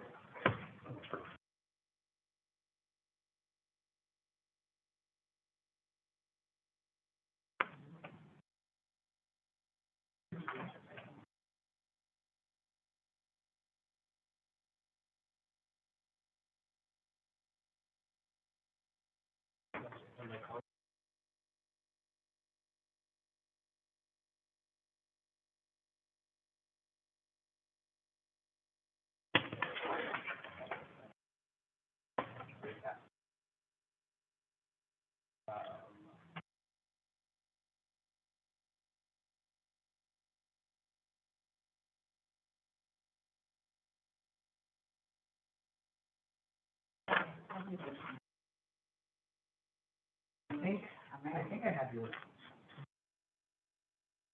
A new one? Okay, so I have.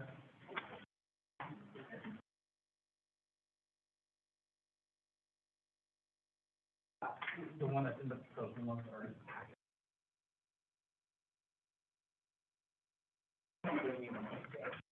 No.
Page.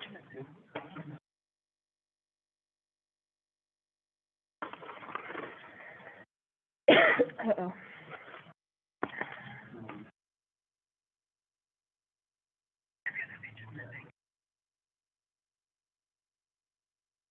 Ronnie?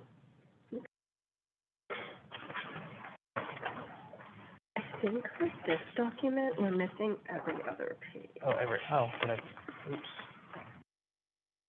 That's that other one? That is correct. That's because it's been a double.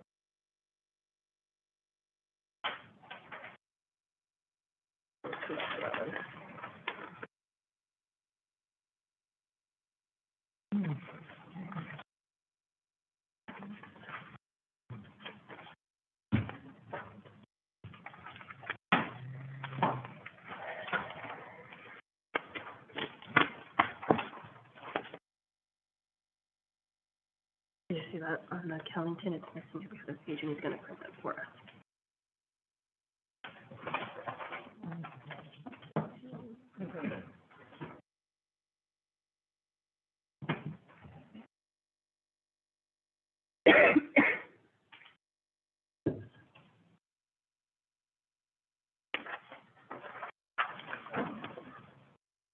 Yeah, this is two. I think most of them are that way.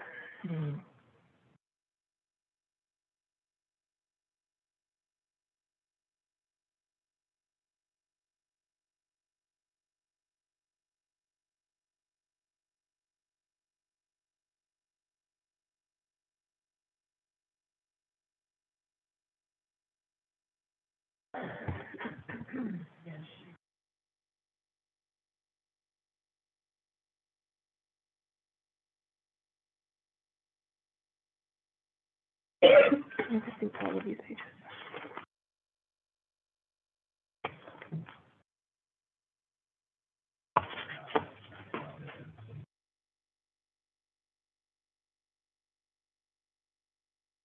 And part of it too.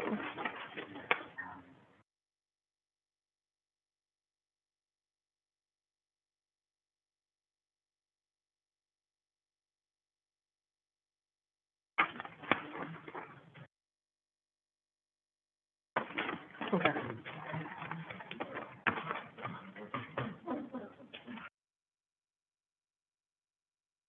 We're missing half of two documents.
Printing right now.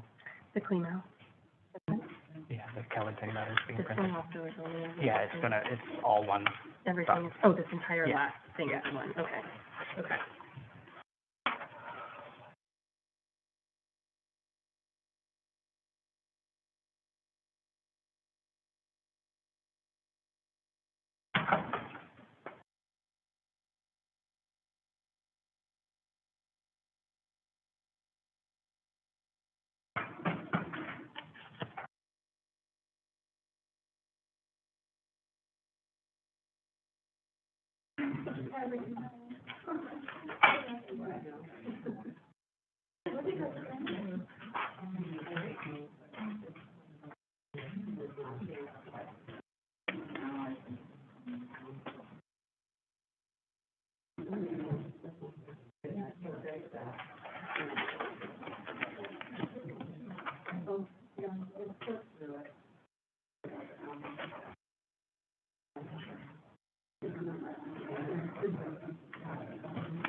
Get the whole thing redone. Okay. Share, so there's a printer jam back there.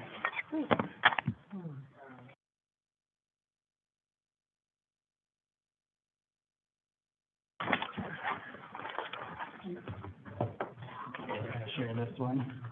See, it's printed double. And I didn't catch that one before, so she has a copy. I do, I think. No, you're missing every other Yeah, page. every other page.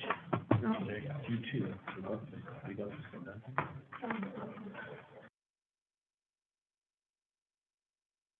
And then it kind of-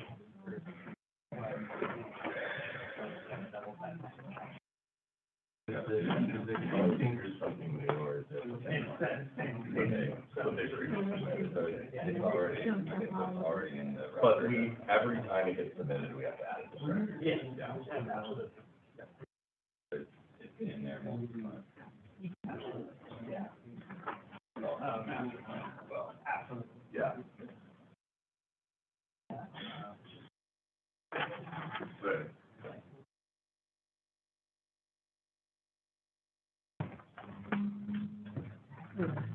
I think we have most of this.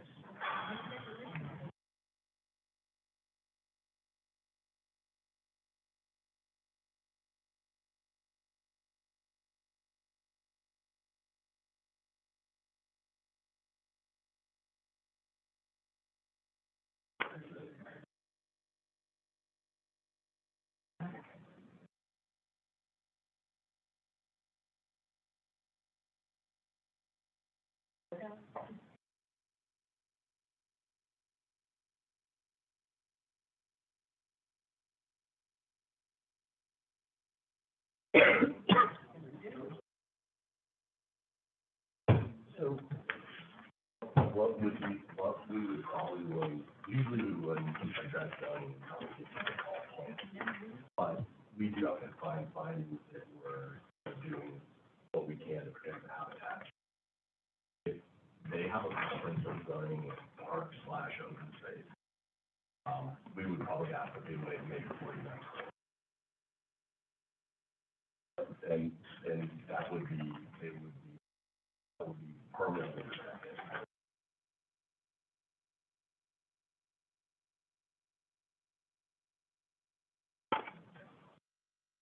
So, my situation. So, yeah, so, no, all right, so we would look at the current zoning, which is, well, I mean, we have to verify, but it's probably RRFF5, which means, farm, farm forest, and so it's going to be, the parcels will be at least 5 acres to build a house. So if we zoned it to limit it to lower than 1 house per 5 acres, because it had a park/open space designation, then we would have to pay, for the lot of the, unless someone's willing to waive it. If you remember Measure 37, that was the one that allowed people to do a lot more with their property. And then Measure 49 is the one that said, got a certain amount, you could develop. Part of the Measure 49 was if jurisdictions pass something that limits your ability to develop, it doesn't have like housing and stuff. I mean, there's caveats where it doesn't get triggered.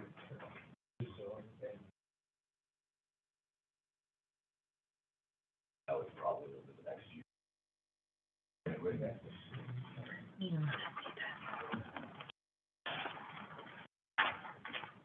So it's people annex into the city, then it goes from county zoning to city zoning. And so what we look at is our zoning. So all these parcels will get mapped and zoned. And so when they come in, we'll say, okay, under our comprehensive plan and zoning map, this was going to come in at R1, or this was going to come in at medium density residential. And so then that's the zoning in the city, but it doesn't get that zoning until it actually gets annexed. But if the goal is to permanently preserve those parcels, then the planning designation that would actually do that is a park/open space. Yeah, but like, right, if you look at like roads go through, like the Mount Hood National Forest or Yosemite, I mean, they all have roads going through them. So what we tried to do is limit the width of the road to the extent possible, push it north to the extent that our traffic engineers say that we can. And then we're willing to do all their mitigation. So we're willing to zone it park or open space if that will achieve the end goal.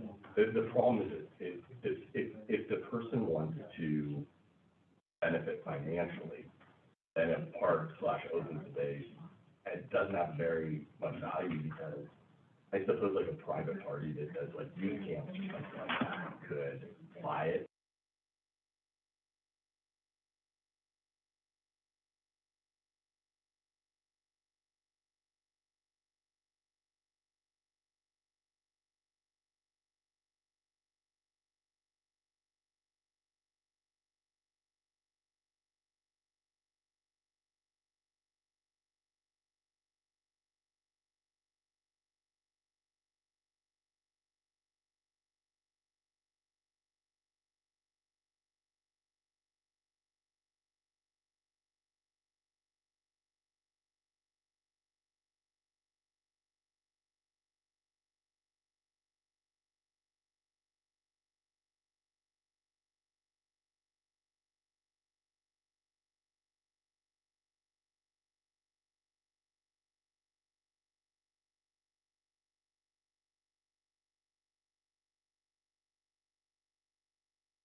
So at this time, does any member of the audience wish to speak in favor of this application?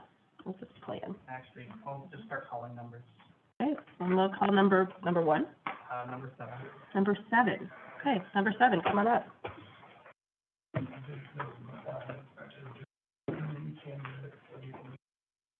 I didn't know you were gonna make copies, so I brought copies. Thank you. I'm gonna give you copies. Does she get a microphone or something? Does she have a microphone or just? Check. Thank you. Thank you. Okay, so, and I also.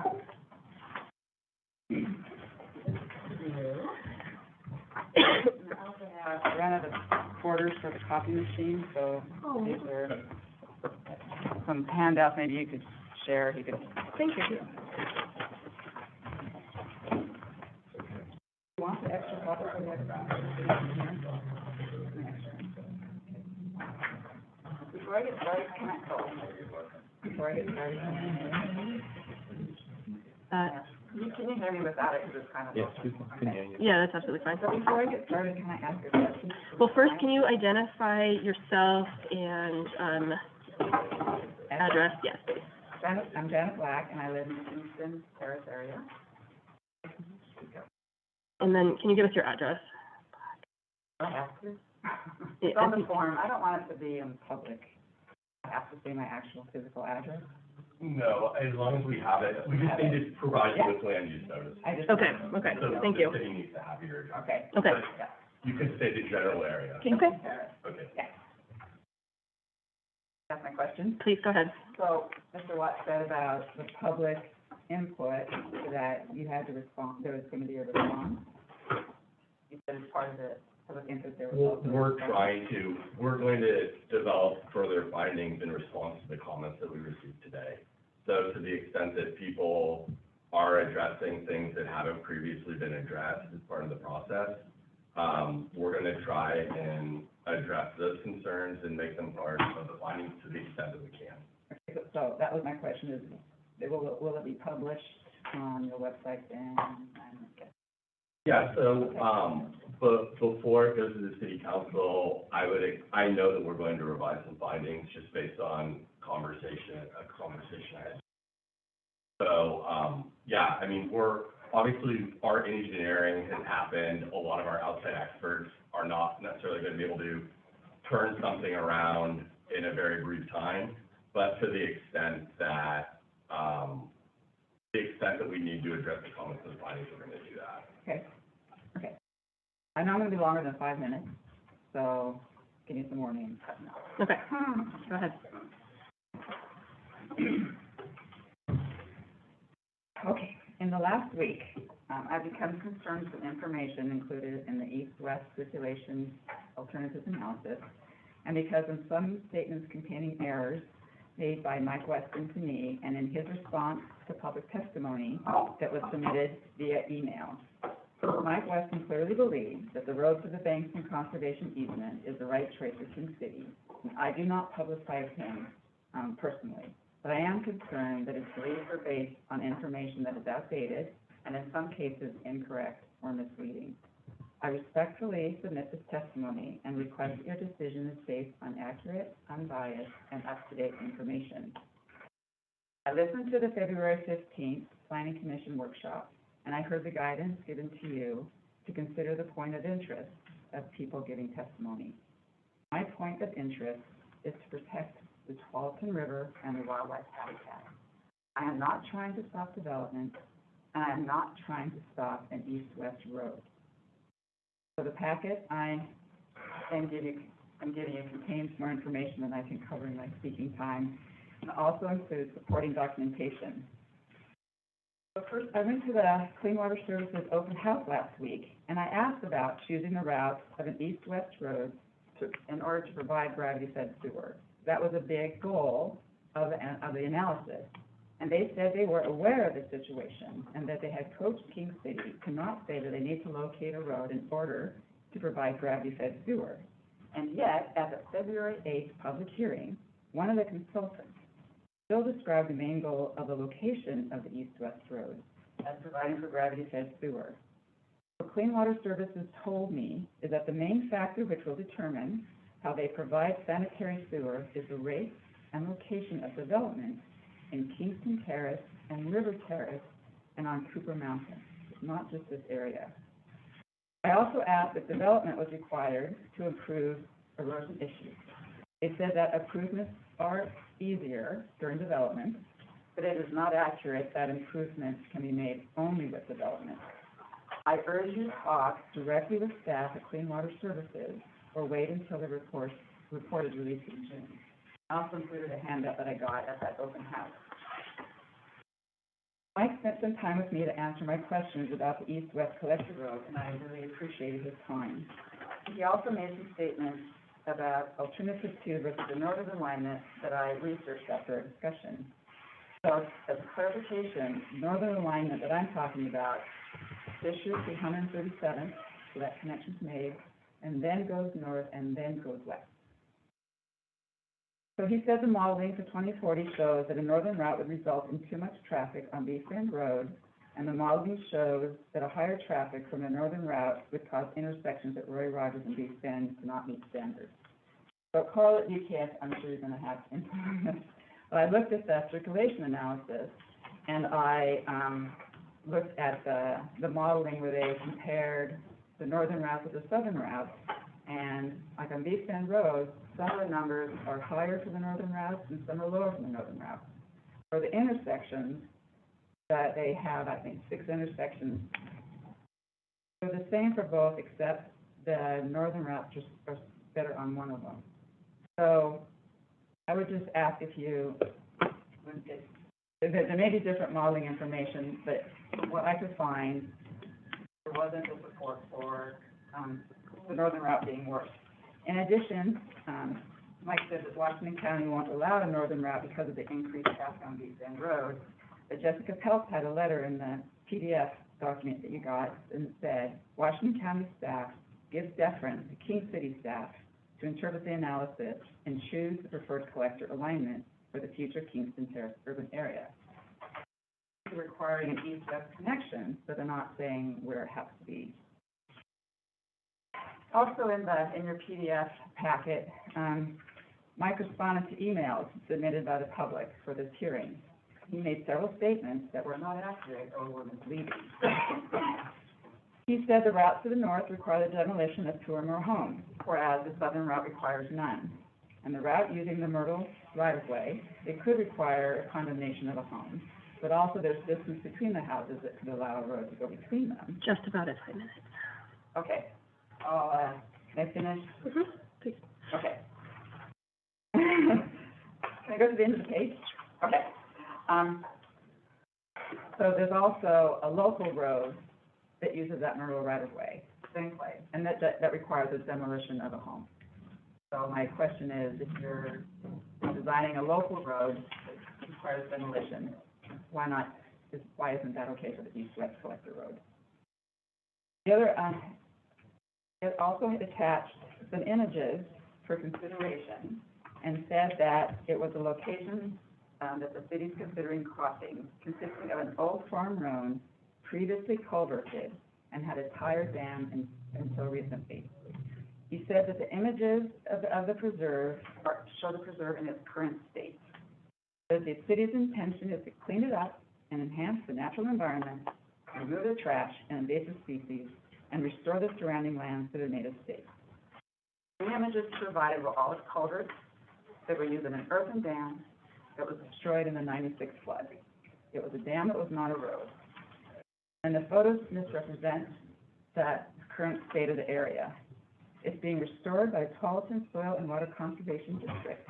I have attached some descriptions of that project and some photos from this month that show the current status of the area, not a bunch of invasives. Not an area that needs development by King City in order to be saved or restored to its natural state. Thank you. Okay. And we'll take number 8.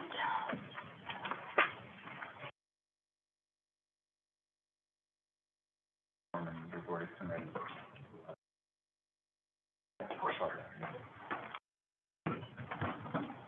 And state your name, please. Good morning, I'm Ian Sink, I'm the Stewardship Director with Columbia Land Trust, located at 850 Officers Road in Vancouver, Washington.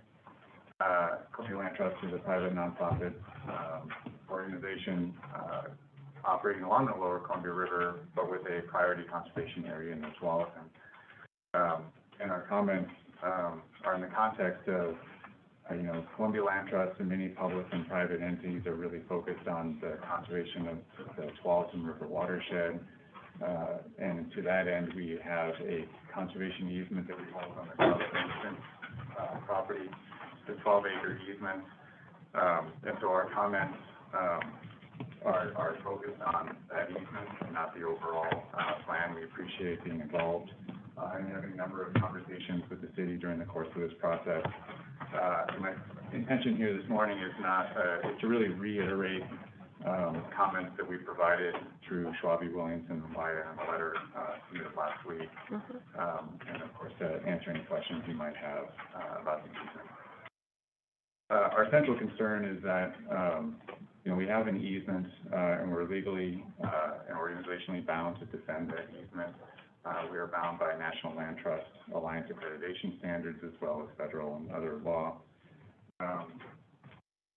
We have been involved from the start of this process through the urban growth expansion, and during that period, in conversations with Metro and our concerns about the easement, the condition from Metro for urban growth expansion was put as part of their approval. And that is to avoid the conservation easement to the maximum extent possible, to protect the conservation easement to the maximum extent possible. And to us, that was a high standard. Our understanding at the time was that would and should push the city to avoid placing a road through the easement. So to that end, we have been treating that as a primary factor in our evaluation of the alternatives. We do think all things are not equal, that condition plays heavier on the selection of the alternatives and the analysis of the alternatives than has been given in the TSP. We believe that there are factors within the TSP that need further consideration. As been mentioned, the clean water services and the value of co-locating facilities through the roadway is dependent on a report that's not yet done, and so we feel like that analysis should be completed first. There are alternatives included in the TSP that avoid the easement. Alternative 1, 2, and 3 South. Our concern in the analysis is that 3 North and 3 South aren't distinguished in the easement alternative analysis under all criteria. In some cases, 3 North and 3 South are lumped together, but when in fact, and then in some cases they're separated and evaluated separately. And we think that clouds the analysis on the alternatives, and they ought to be treated separately with the condition fully included in this evaluation. It was mentioned about eminent domain and the preference to not utilize eminent domain. We appreciate that. Neither the landowner, Carla Bankston, or Columbia Land Trust is in position to amend the easement for a variety of legal reasons. And so it will take eminent domain proceedings in order for us to kind of enter in any kind of negotiation about alteration of the easement, including, so the easement does not allow road crossings and utilities without compromising the easement and amending the easement, which we are not able to do. Neither Carla nor the Columbia Land Trust is in position to do that. And then maybe just one last thought, again, about the conservation of the Tualatin River watershed is that you may reasonably look at the crossing of one drainage and one piece of the floodplain through the easement as a relatively minor impact to the health and integrity of the watershed. But of course, it's a death by 1,000 cuts, and this is just one more cut. And the intention of having the easement there is to really protect this important area from future impacts. And that's, our responsibility as a land trust to follow through on that protection. And that's why I'm here today. Thank you. I asked a question. Yes. Is your preference for a park/open space designation when we reach the point of our zoning map? I'm not sure I fully understand the whole scope of that question, but from our standpoint, in holding the easement, the zoning of the property makes no difference to us. The zoning or our conservation easement already removes those development rights and impact rights, and so the zoning, doesn't impact. Okay, so you're not opposed? Yeah, no, I don't see why we would be opposed. Yeah. From an easement holder's Right, perspective. Yeah. and just for the planning commission,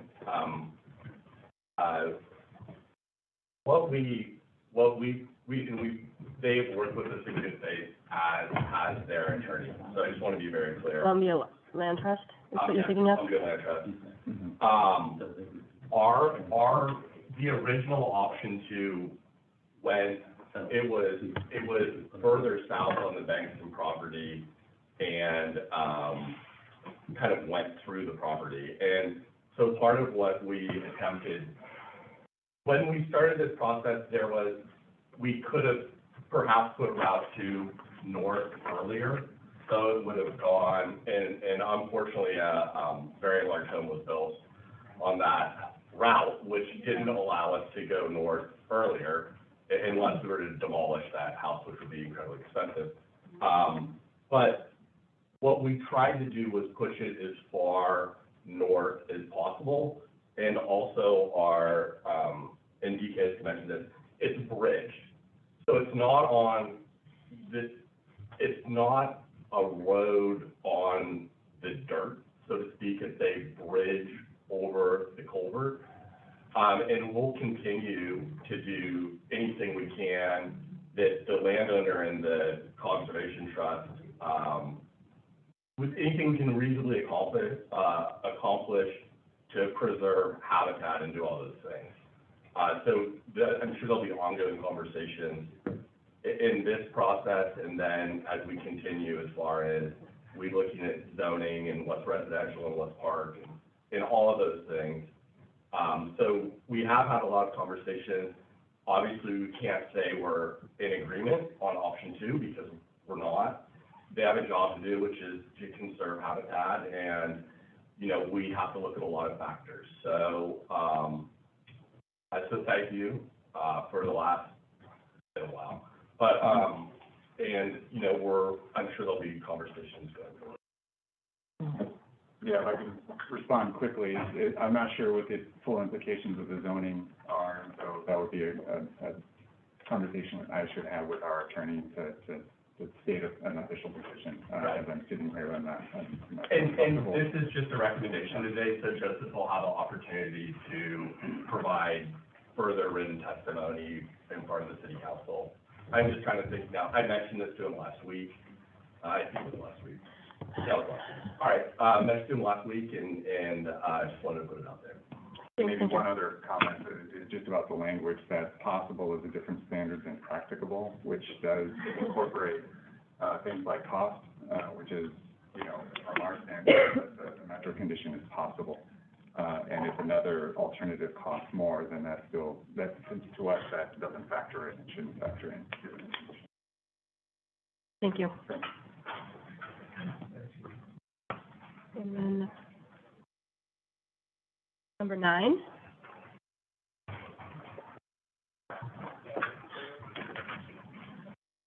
Please state your name. My name is Carl Swanson. I currently live in King City. Specifically, I'm registered in the KCCA area. Good morning, members of the Planning Commission. I realize you're all volunteering your time for this session, so I'll try to be brief and relevant to your decisions. I realize you received a lot of information in your packet, so I tried, instead of one long letter, to have 4 short letters, each with a distinct recommendation for the Planning Commission to consider and act on. However, there is also new information not accounted for in the draft and critical to your decision that was not covered on my previous review item. And I provided copies for that, and I would like to discuss that first. Until the CFP can be updated to consider how Washington County extension of Kyle Flat Road into the end of Beef Bend Road and recent UGB addition River Terrace 2 will impact previous traffic analysis. You should make a recommendation to King City Council to disapprove the TSP until it can be revised. Much of the justification to construct an east-west collector within King Terrace was that without a collector, the increase in traffic from Kingston Terrace, in addition to the original River Terrace impact on Beef Bend, would exceed its capacity of a one lane in each direction plus a turn lane. Washington County rejected widening Beef Bend to 2 lanes in each direction, in part because of the additional cost of the right-of-way. That traffic analysis included only the original River Terrace and Kingston Terrace. Washington County is now using Ordinance 882 to extend Tile Flat Road from Hillsborough to funnel traffic directly into the end of Beef Bend Road at Roy Rogers Road. They are also looking at adding 28,615 acres of new urban reserves, which we brought inside the UGB in pieces, partially along the new connection of the road from Beef Bend into Hillsborough. River Terrace 2.0 UGB exchange was just completed, and none of this was considered in the traffic analysis. Not 2.0, not Tile Flat connecting with Beef Bend, and not the new land that can be brought within the UGB. The area is clearly growing. It is not difficult to understand if Kingston Terrace residents were enough to cause current Beef Bend to fail and need widening if an east-west collector road was not built, then a new analysis that includes River Terrace 2.0, plus the extension of Beef Bend Road to Tile Flat Road and into Hillsborough would obviously show Beef Bend must be widened, since those impacts would be multiple times anything considered in the current analysis. It might be too early to consider the planned UGB adjustment, but now is the time to include River Terrace 2 and the new connection to Beef Bend Road to Tile Flat Road. The worst thing you could do now is use the old analysis to limit Beef Bend to its current configuration by building Kingston Terrace and River Terrace 2.0 without leaving adequate right-of-way to widen Beef Bend later. Just as bad would be limiting Washington County Transportation Development Tax funds, or using those funds for a $40 million extension of Fisher Road as a collector with all of its expensive bridges, instead of planning now to use those funds to widen Beef Bend instead, since it is about to become a critical piece of regional transportation network. This is the time for the Planning Commission to question how these recent changes will critically impact the proposed transportation system plan. Until the TSP can be updated to consider these changes, you should make a recommendation to King City Council to disapprove the TSP, since those changes must be considered when the TSP revised. Without these revisions to the TSP, it will be challenged in court for failing to consider new information. The TSP will also be subjected to legal appeals under multiple statewide planning goals, including Plan Goal 2, which demands optimization of existing transportation infrastructure to increase capacity at lower cost and adding new infrastructure. Goal 6, which requires transportation funding structure that achieves state and local goals both now and in the future. And Goal 11, which requires transportation decisions that distribute the benefits and burdens of transportation investments in a local manner. I have a copy of that. I'd also like to talk to one of my other submissions that was very brief on my revisions to the TSP alternative cost analysis. That was item 5 in your packet. It includes a color graphic of the bridge locations for the TSP and descriptions what exactly was identified from my review, and a summary table of the costs for both current and revised values. You can reasonably ask what gives me the ability to review the consultant engineer's estimates. The reason is that I reviewed the work of other engineers for 40 years as a professional civil engineer. This included working at ODOT in construction and as a bridge design engineer. In my career, I've also designed bridges, reviewed bridge designs by other engineers, designed bridge repairs, and worked on cost estimates to replace and upgrade bridges statewide. Besides ODOT, I've also worked at the U.S. Army Corps of Engineers and at the FERC, where I've used work with many engineering consultants. I had requested the backup information to support the cost estimates, including their Excel files. I received some, but when I requested more, the consultant explained the purpose was limited to planning level estimates to support the alternative analysis, not a detailed design estimate. So I used all that's provided and focused specifically on factors, where I found 2 areas that didn't accurately capture the differences within the alternatives. Even for a planning level estimate, those were shown in the color graphic. Carl, you've reached the end of your 5 minutes. Would you like to wrap up? Can I continue later after everyone else has a chance to talk if they have time left in the day? Yeah, you can put another number in to continue. I will try to continue later. Okay. I'd like to call up number 10, please.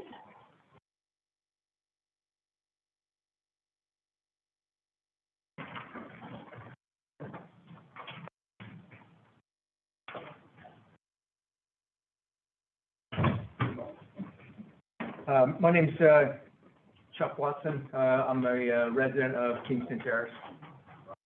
And you have my information there.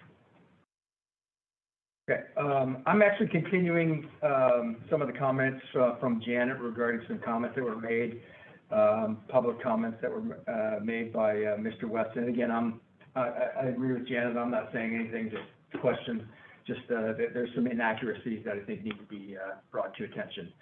One of the things regarding some of the comments was Mr. Weston said it is also not our intention to create outrage and anger, but rather to find the greatest good and the least detriment.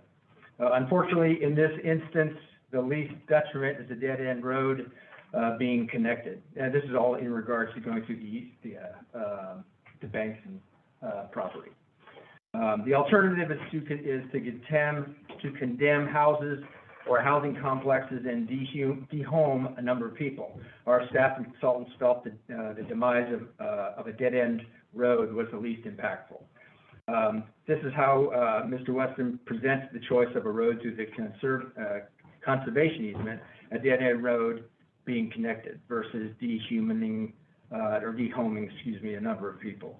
He also states that the consultants felt the demise of a dead-end road was the least impactful. That is extremely concerning that consultants feel this way about the selection of an east-west corridor road. He also said the route bridging over the northernmost point of the private easement was the least impactful, only requiring crossing the drainage system once instead of 3 to 4 times as the route to the north would have required. I'm not sure which route to the north that was in reference to. The route approximately described as 4 south, which uses the existing Myrtle public right-of-way crosses the drainage once. In addition, as the road through the conservation easement continues west, it crosses at least 2 more significant drainages in that area. Mr. Weston did not mention these in this response. The road needs to be considered as a whole, not just where it crosses the Bankston easement. It's impactful regardless of where in that particular easement. I also said that the urban reserve area 6D adjacent to King City called Kingston Terrace was slated for development almost 20 years ago before the preserve was even considered. The question there is, well, how does he know that Ms. Bankston first considered creating a conservation easement? In addition, how is this relevant? What if Mrs. Bankston recognized that development would come to this area and she wanted to protect part of her land for the Tualatin River and wildlife? She also was a longtime member of the volunteer for and a volunteer for the Tualatin River Keepers. Her interest in environmental protection was longstanding. Even before Kingston Terrace was slated for development. Also, there's a statement that I am happy to discuss the plan in more detail and provide information about the preserve. That was created to preserve a dead-end road. Again, this is stating that the Bankston's intention, that's stating what the Bankston's intention was when she created the conservation easement. I don't think that was known. He doesn't know that. It is insulting and degrading to think that Mrs. Bankston would go through the time, cost, and effort to create a conservation easement simply for the purpose of preserving a dead-end road. Also, there was a statement that said this is a private easement subject to the property owner's discretion. Well, the conservation easement is a legal document which restricts activity on the property. It's not subject to the property owner's discretion. Property owner has to follow the restrictions in the easement agreement in perpetuity, even when ownership of the property changes. And then one other comment was the remaining 15 acres where the real conservation value lies is slated as parks and natural resources and will not be touched other than foot trails, kiosks, and that type of thing. Well, the entire area has real conservation value, not just the remaining 15 acres. Building road on the northern end of the easement does not contain the environmental damage to the area. The lights, the noise, the road runoff, and et cetera, is gonna work its way down, and damage the area. Thank you. Presume That is your time. Yes, that is 5 minutes. Thank you. Can we get your name, sir? That was Chuck Watson. Okay. Okay. Was number 11 like to approach this podium? You know, in the interest of time, mine says a lot, but people have already said, so I'm just gonna do it. Okay, submitted. Do we need her name for the record, or do you have it there? Okay.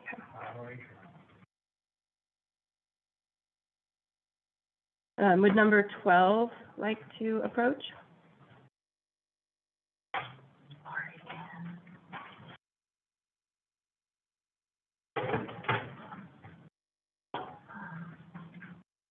Hi. Go ahead and state your name. I'm Carla Bankston, and I think everybody knows where I live, but for the record, it's, 16385 Southwest Miller Avenue. I cannot hear you. I know the map makes it hard. 16385 Southwest Myrtle Avenue, 97224. There's a lot of talk about the easement and a lot of, things about the easement that aren't really known. And so I'm here today to talk about the story of how the easement came into existence. And hopefully that'll clear up some things. My family bought the land off of Beacon Road in 1974.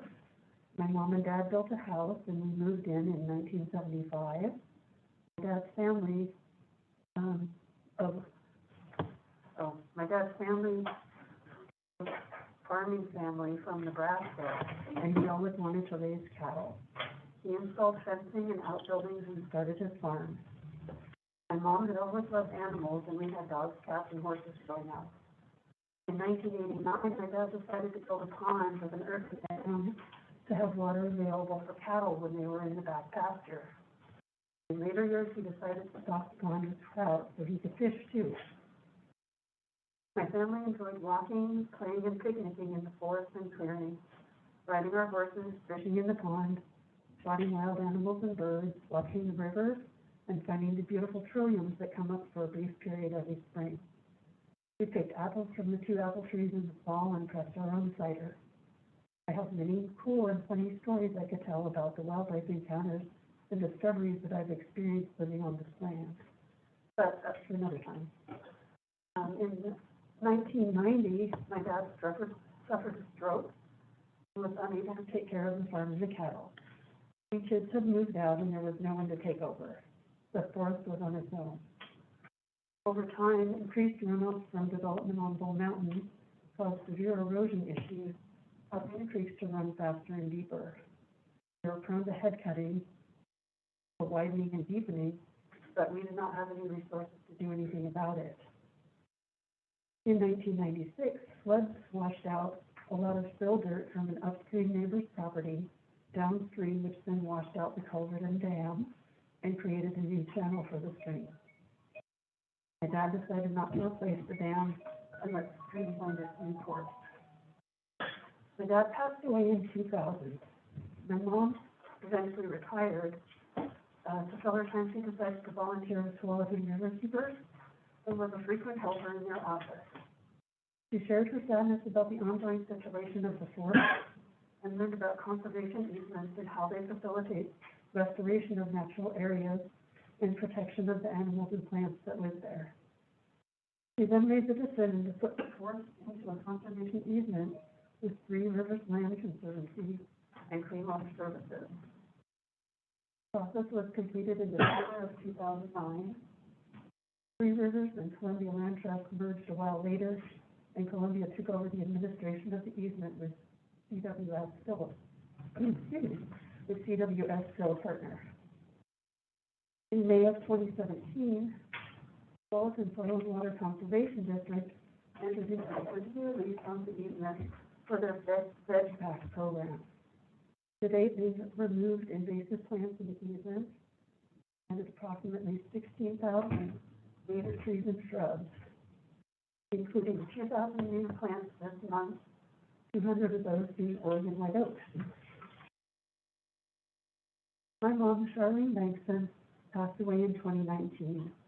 Her biggest hope and wish was to preserve the easements to protect the creatures in the land she loved in perpetuity. I'm here today to ask you to seriously consider how introducing the consequences of a major collector road, even if it's only 2 lanes, is worth the harm that will come to the land and wildlife, with the likelihood of 24/7 noise, light, air, and heavy metal pollution into a sensitive riparian area that drains into a recovering river basin. The ravine crossing is wide, deep, and has 2 known steeps at the west bank that are continually eroding the area where the bridge end appears to be sited. And I just want to add that also if Cow Flat Road gets hooked up, that's going to be, when is it not going to be crazy, and I don't know how sound echoes in the ravine, the river. So our animals are going to be under, you know, constant sound attack at least, and the light pollution. And, Thank you. and so, yeah, thank you all for your thoughtful consideration. This is a very important process. Thank you. Ms. Bankston? Yes. Would you want the city to put all of the parcels into a park and open space designation? It would not necessarily impact if they go with the road alignment that goes through your property, that would not necessarily impact it, but it would preserve everything else.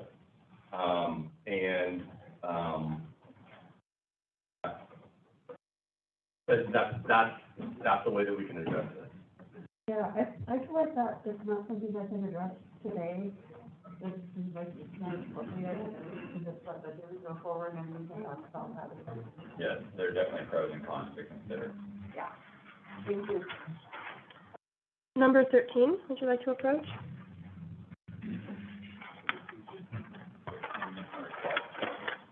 Number 13? Oh, you were number 12? Yes. Number 12, yeah, number 13. Sorry, who was number 11? 11 was submitted Oh, right. without comment. Sorry. We're on number 13. 13. That will be a Zoom. Hold on, let me. That's fine, I remember. So it was Lori.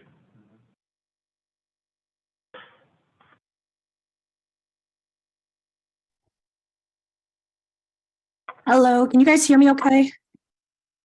We can hear you. Perfect. All right. Good morning. My name is Victoria Frankeny, and I am the Riverkeeper and staff attorney for Tualatin Riverkeepers. For those who are not familiar with our organization, we are the only nonprofit focused on protection and restoration of the Tualatin watershed. We have been involved in an advisory capacity for King City throughout the planning process, and we have raised several concerns that have not yet been addressed to our liking, and I wanted to bring those forward today. First, has procedural and substantive obligations under the land use goals. Goal 5 natural resource inventory will need to be conducted to identify impacts to natural resources. It is not clear that the city has done so. Goal 5 is triggered whenever there is a proposed new use. This analysis cannot wait until shovel hits dirt and must be done when there could be a conflicting use with existing natural resources in the area. The proposed road alternative must also comply with Goal 7 in evaluating whether the proposed project will exacerbate natural hazards in the area. The area in which the preferred road alternative will cross is prone to landslides. Goal 7 requires site-specific natural hazard reports when reviewing development proposals. The city is aware of these concerns, but it is not evident that steps have been taken to alleviate these concerns prior to the adoption process. In fact, in the Kingston Terrace Master Plan existing conditions report, conclude that the city needs to further investigate impacts to natural and cultural resources. Additionally, Clean Water Act Section 404 and Department of State Lands wetland removal fill permits must be obtained prior to any road development. The permitting process should begin sooner rather than later, as there is a significant threat that these permits will be denied if it is found that the project goes against the public interest. In the event that the permit is denied, King City would need to reinitiate the adoption process, as that would probably indicate a significant change in what the route alternative would be, and therefore would require further public input and would further delay the progress that the city hopes to achieve. The Army Corps of Engineers involvement also triggers other federal requirements, including an ESA consultation, an environmental analysis under NEPA, and consultation with the tribes under the National Historic Preservation Act. These are all requirements that must be met under federal law.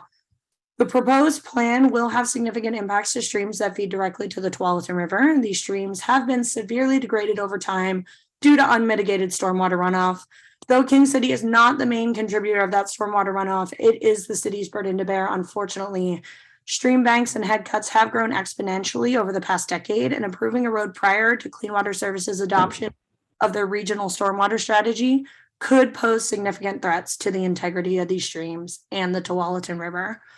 Construction activity and future stream bank erosion exacerbated by the proposed road will increase sediment deposits to the river, the effect of which is already evident by the sediment islands present where the streams actually feed into the river itself. Having a further north alternative route would alleviate some of these stressors on these drainage points and would be the most cost effective for the city in the long term. We urge the city to consider a less impactful alternative and to adhere to the requirements set forth under federal and state law. We understand the need to accommodate growth in the area and provide safe routes for existing and future residents of King City. And we commend the city's effort and working towards so. However, there's a way to achieve those goals and create neighborhoods that coexist rather than conflict with nature. These comments have been submitted to you guys and to the city and should be available for your viewing on the master plan site in case you need any further information regarding my comments today. I'm also happy to answer any questions you may have, and I appreciate the opportunity to comment. Thank you so much for your time.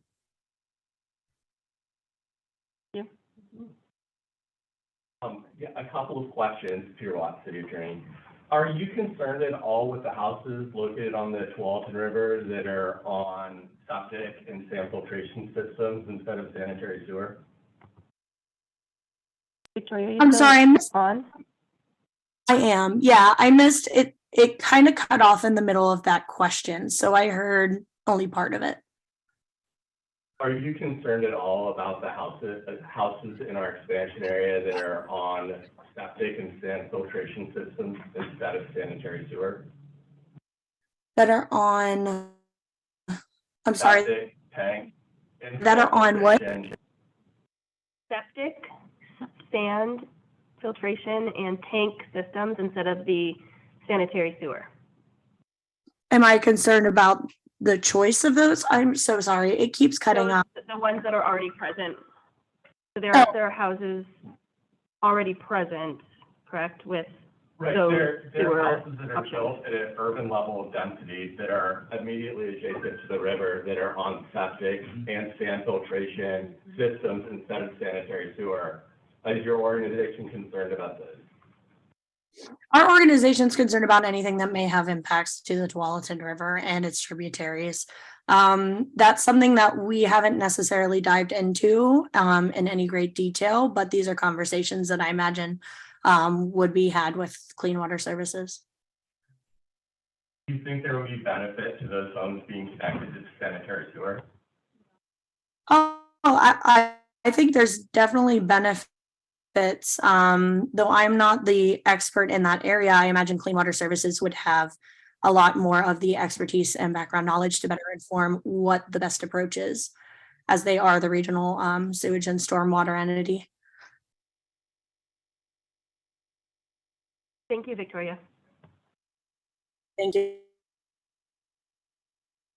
Number 14.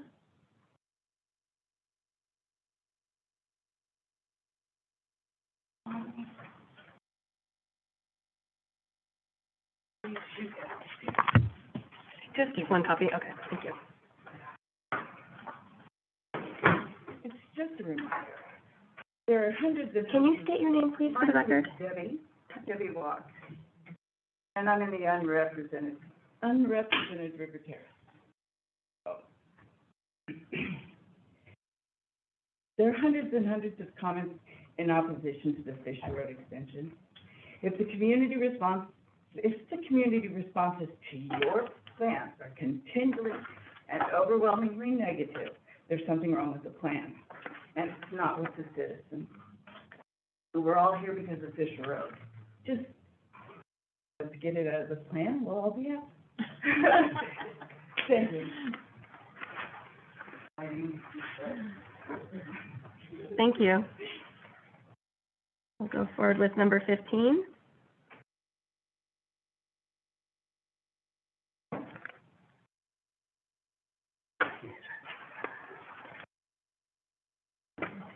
My name is Dave Robinson. I am a resident of Rivermead. Thank you, Madam Chair and fellow commissioners. I stand before you. All my information has been submitted. The part of the original TSP in a report from David Evans and Associates writes, quote, 8 in the results section, 8 stream and ravine drainages consisting of 13 reaches are present. That's this document. And that, it's page 658 in the overall 800-page. So that's me. Those 5 ravines are identified as 25% grade on either side, requiring a large buffer. And I don't believe that there has been enough accurate costing for bridges to cover those 5 ravines. So alternate number 2 is the furthest south. It's the one that goes up closest to the river, and it's also the one that would violate the Bankston easement. There are other alternatives present. Item number 2, alternative 2 looks the best from above, but unfortunately, the terrain doesn't really support that. So the costing, last night at the Washington County Council meeting, it was presented to Commissioner Roy Rogers that one bridge is $50 million for a bridge. It's a big bridge, but no bigger than the first one on this one.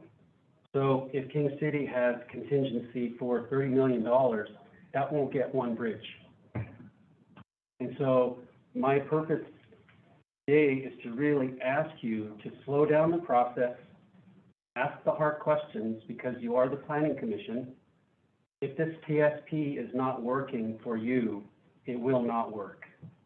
Your recommendation has to be a plan that is financially viable, technically sound, and also does at that most to protect the environment. And I would submit, if you feel as though you have to rush this decision, I would ask, why rush? If you feel like you're being told you need a defensible position as to why you would say no, I would ask you, I really feel like you would need to defend your position if you say, yes, this TSP works. Frankly, we all agree that Kingston Terrace will come. That's great progress. We all like the idea, but it cannot be predicated upon a transportation system plan that is incomplete, inaccurate, and even the data that's there is misleading at worst. So I ask the Commission, please vote no to recommend this plan in its current state, remove that southernmost road, and all these problems go away. There are alternatives. I yield. Thank you. Thank you. Number 16.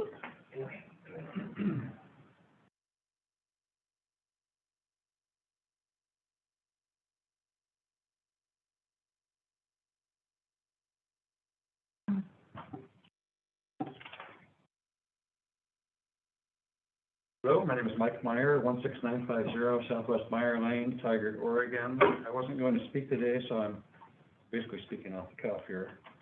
I have 4 major areas of concern that keep coming back to me. First one is central to development. Throughout the circulation analysis, it was saying that alternative 2 is central to development. Just a simple eye test looking at the map shows that the eastern portion hugs the Tualatin River, not central to development.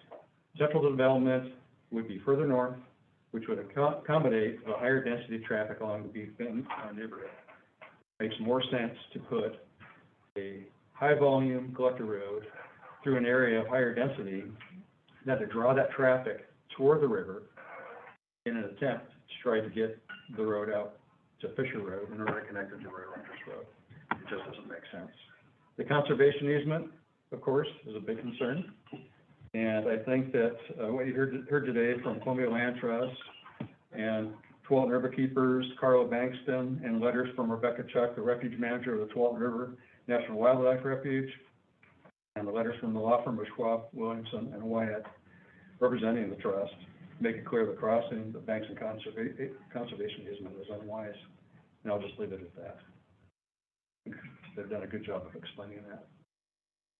When it comes to the mobile home park, a large part of the circulation analysis talked about connectivity to the existing city.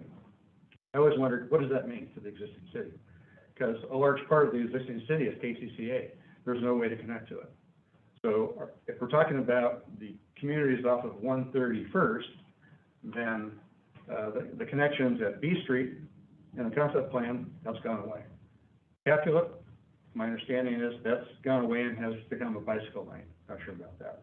But it looks like the primary focus now on Fisher Road, and with a mobile home park at about 1,460 feet in length, with no plan for connection, no line on the map connecting Kingston Terrace to 131st.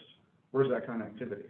It almost seems like the mobile home park is being excluded from the rest of the community, because we're talking about community, we're talking about connections, yet the only access for the mobile home park is to Beef Bend Road.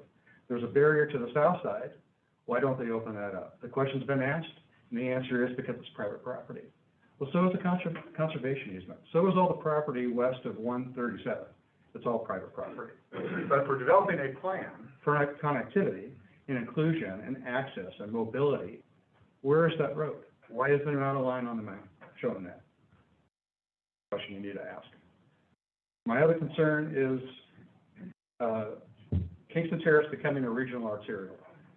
We talked about River Terrace 2.0 today. It's 200 acres along Beef Bend Road between 150th and Roy Rogers Road and north of Beef Bend. 200 acres of new homes. If you total up River Terrace, 1.0, 2.0, Kingston Terrace, it's 11,000 homes. That doesn't take into consideration Tile Flat Road extension, which they're now talking about, and I think they're talking about it butting into Beef Bend Road. There's a whole regional transportation network that's being focused on our area. What are the options to get to 99W?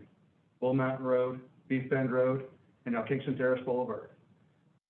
Intercity connectivity is great, but I think any plan that tries to take traffic off of Beef Bend Road and put it into our community, as River Terrace 2.0, King City working with the city of Tigard, with these north-south collectors to connect into our community, is a red flag. Forcing all that traffic down to the south end, where it's going to get funneled to Fisher Road to an intersection that's failing today and will fail miserably in the future. Just look at the 2020 data, 2040 data for those intersections along 99W. It's going to be a bad situation. I think right now it can take up to 4 traffic lights to get traffic from Fisher Road onto 99W now. A couple points that came up today. SDC charges. My recollection from the concept plan, 2018 numbers were about $34,000 per unit. Today they're saying $35,000. When I talked to Jessica Peltz here recently, she said they're taking 2018 costing and adding 40% to that number. So I can't see how projected $34,000 is now $35,000, and how the SEC charges for Kingston Terrace, with all the demands that are going to be placed on it from infrastructure standpoint, if they're building bridges, how we can be $15,000 less than other communities that are nearby. One last point. Peter Watts at a 2021 workshop was talking about this concept of sewers and septic systems along River Lane needing to connect to a sewer system, and how that would be beneficial to folks living on River Lane, and that they would be required to. That's not true. I talked to EPA, I talked to Washington County, I talked to DEQ. You only have to hook up a sewer if your system has failed, or if there's no other alternative for like a sand filtration system. So he was pushing this concept that those residents along River Lane would be required to hook up a sewer. That's not true. And if there was concern about sewer into the river, I'm sure that DEQ, EPA, and others would be on top of that to make sure that that problem is corrected. Thank you.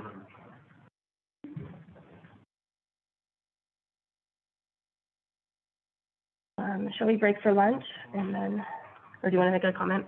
Just quickly, so under our land use system, if land, housing, whatever it is outside an urban road boundary, in order to connect it to sewer, takes what's called a goal exception, which is an incredibly difficult process to get through because, you know, the joke is it's exceptionally hard to get a goal exception because that's the way it should be, that we're protecting our land use system here. What I have seen, when the land is brought inside an urban road boundary, is that generally those homes are connected to sewer. I think it's generally accepted that, having houses on a river, on septic or sand filtration is not a best practice. The Tualatin River is a Metro designated water trail.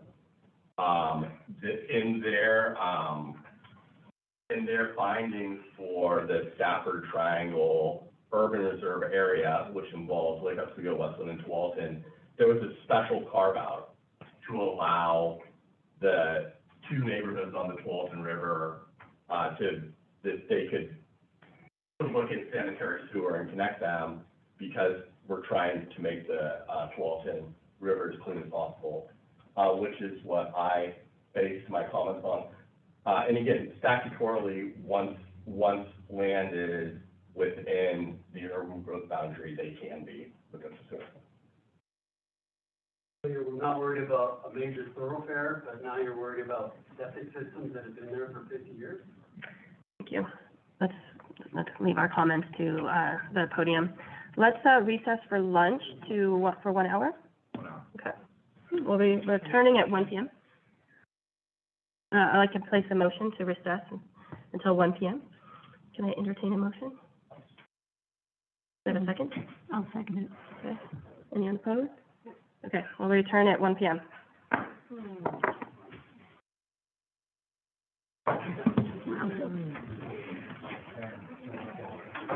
That was a nasty comment.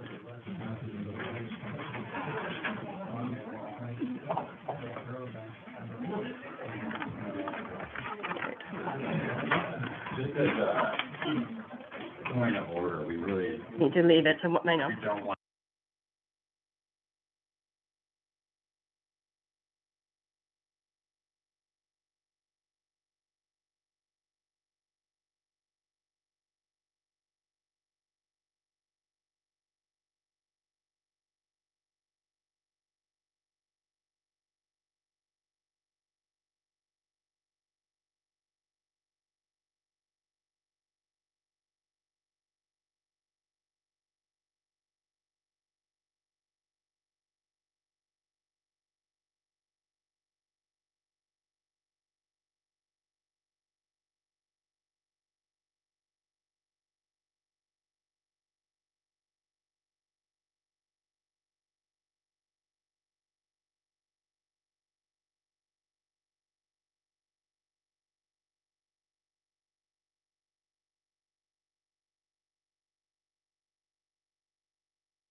understand they kind of want to touch it because it's a very, and they have a real easy answer by saying it met standard design, which I'm not arguing with. It did meet the standard. Right, yeah, I mean, But it's yeah. not operating, and no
On. Microphone.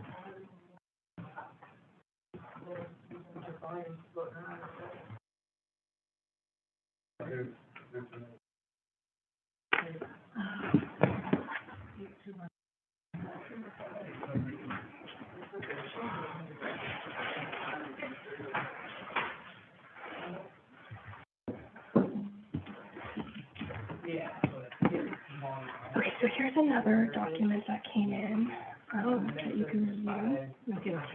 This citizen's comment.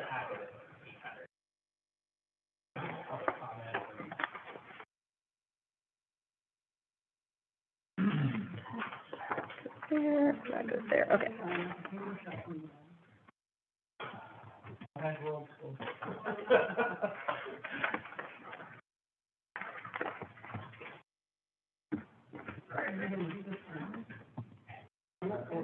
Yeah, you're not, but I have yours numbered down to 23, and then once it gets in there, I'll just put it in there. And- Yeah.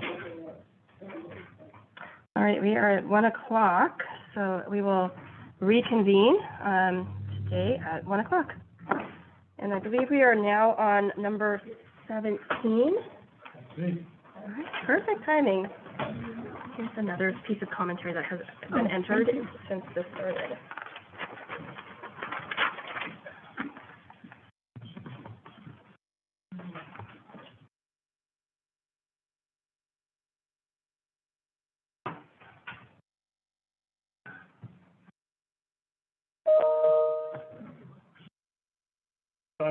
My name is Greg Russell, and I'm with Kingston Terrace.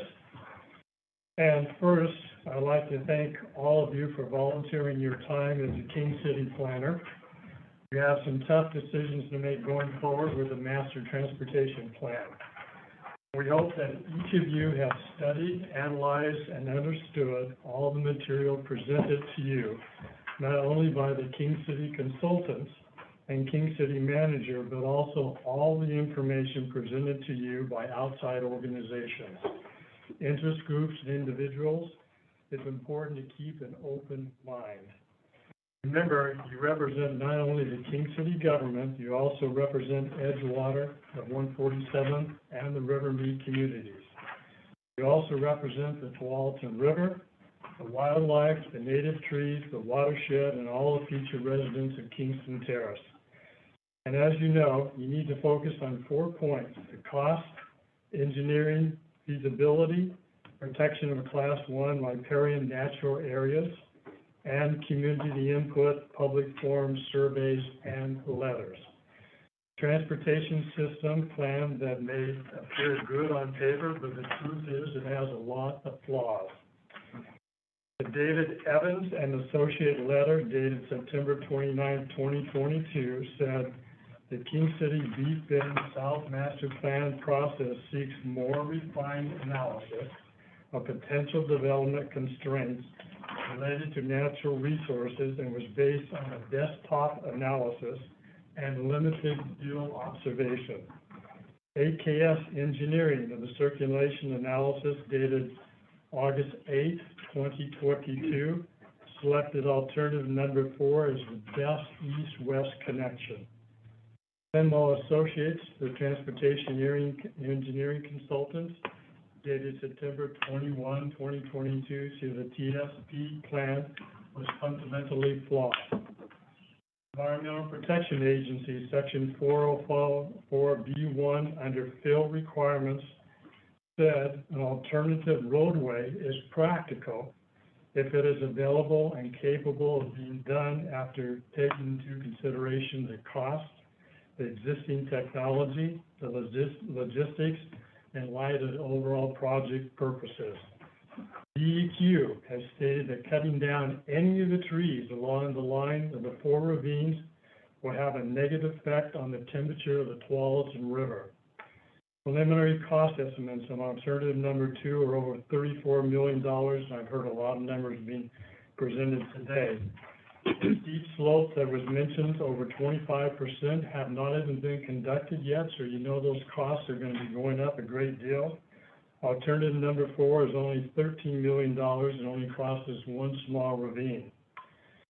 The Tualatin Soil and Water Conservation District holds a 30-year lease on the Bankston property to do replanting and rebuilding the soil. It's planted, as you know, over 12,000 native plants and trees. And how can you make a recommendation to the King City councilors when a major component of the puzzle from Clean Water Services has not been done? And according to Chris Faulkner, it will not be done until June of this year.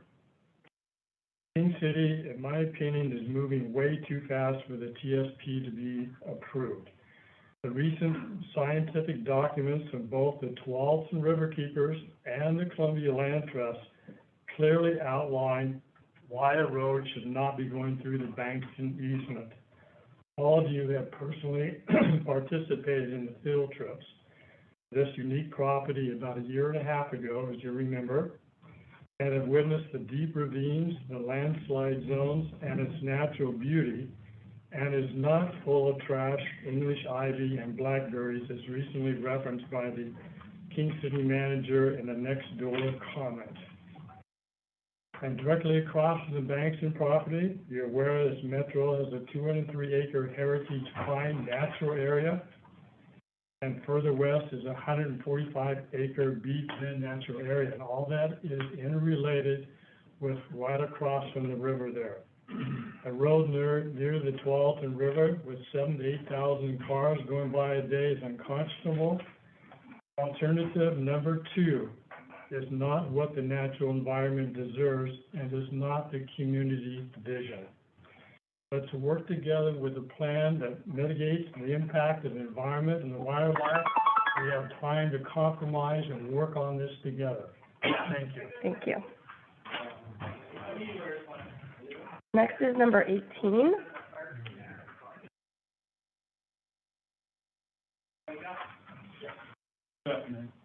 My name is Dan Brenner. I live at 14120 Southwest River Lane in Tigard. Mr. Russell just spoke about the clean water report that hasn't been submitted yet. That was one of my comments that I wanted to make. I'd like to point out the letter from the Tualatin River Wildlife Refuge, where the manager to that spoke, sent you a letter and referred to alternative 2 would cause significant damage to the Tualatin River watershed, and you should pay attention to that. The only other thing I'd like to mention would be in regards to Peter Watt's comments about the septic systems on River Lane. I find it offensive that you would insinuate that we are degrading the river. These systems have been operational for decades. Everyone on River Lane routinely has their systems pumped, cleaned out, just as any of the businesses that do that would attest to. River is our backyard. We do our best to preserve it. It's not to destroy it, as some of the alternatives would do, and you should move that further north.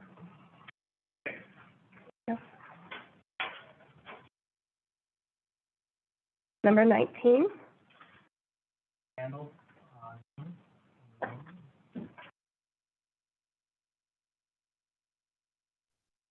Can you hear me now?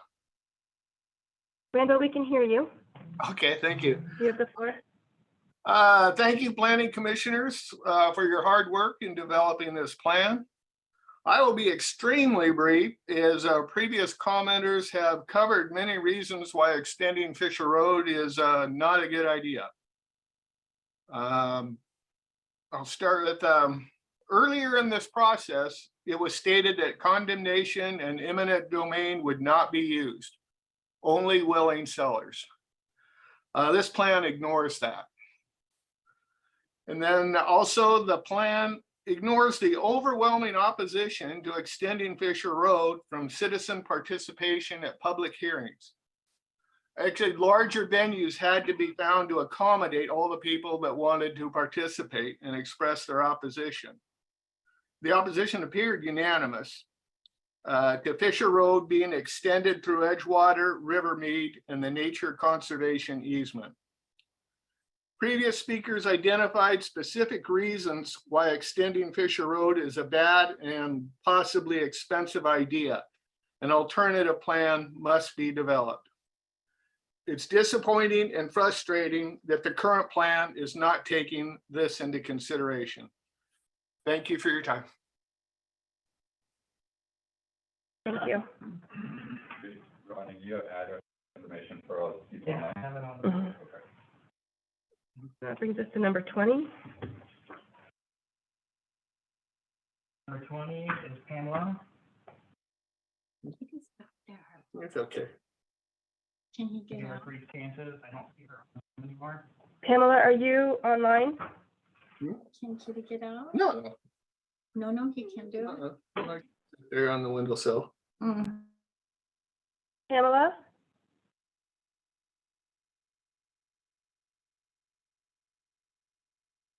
I'm moving on. Hearing none. Moving on to number 21. Anyone is Phil Alexander. Bill, are you online?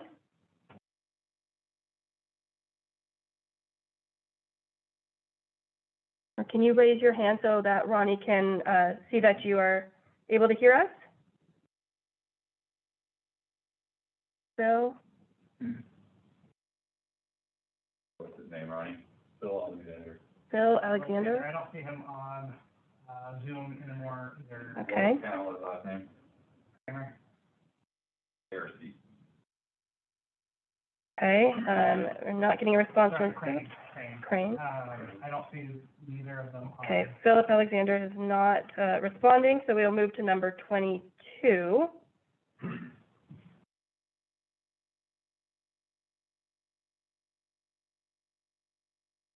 Of order, and we are going to grant you one further minute to speak.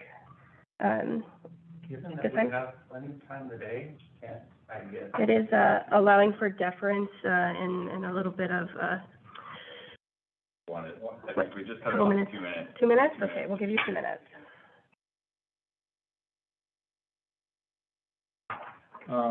Before I start, I'm gonna have to say that I can't cover any of the engineering information I was gonna cover in that, and I'll just have to jump to a conclusion given that requirement.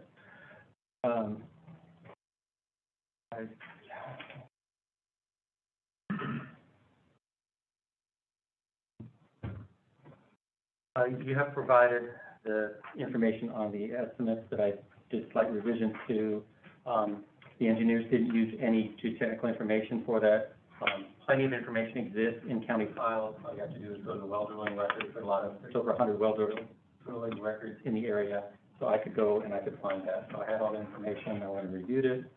It's a seismic hazard zone mapping, and it's clear that all bridges for alternative 2 would fail. There's no way to design them, not even with current standards, to survive the Cascadia earthquake. They'd all fail and have to be rebuilt. But I don't have time to get into that right now, I guess.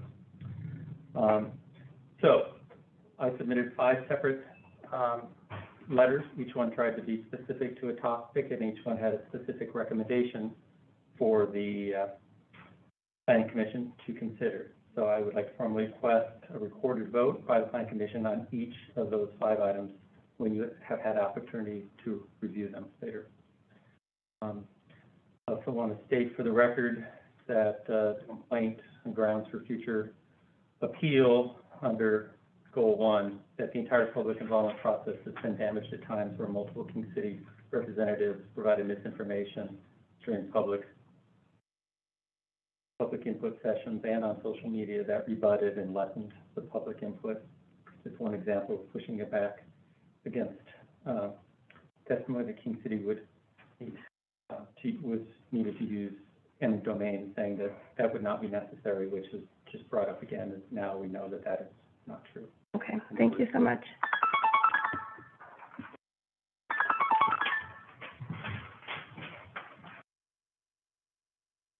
We have a 23, Ronnie?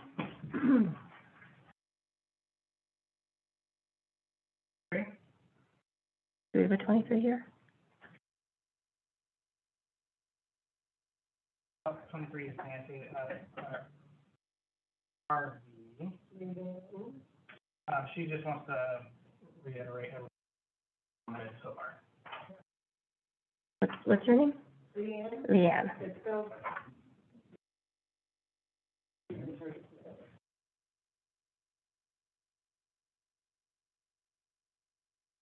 Ronnie, do we have a 24?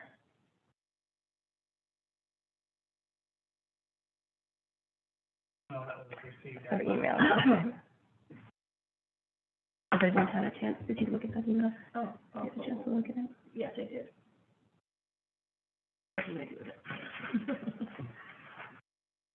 Did you look at it, the email that came in after lunch? Yes, and then did Joe have it? That's number 24, yeah. Yeah. Joe looked at it too. Sure. Did you get to see this? Okay, give it to Joe, please. That's an email that came in during lunch. The tree thing? No, there's another one, email. Don't have that one. For Geo Whitney Stanfield.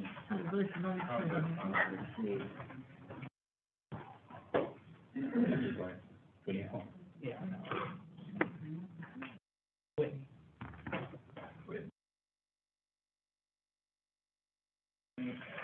Stanfield.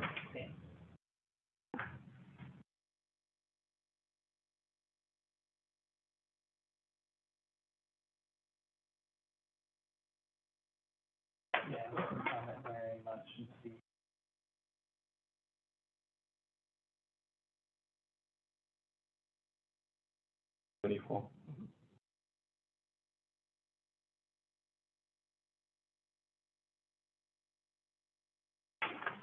Here's the other page.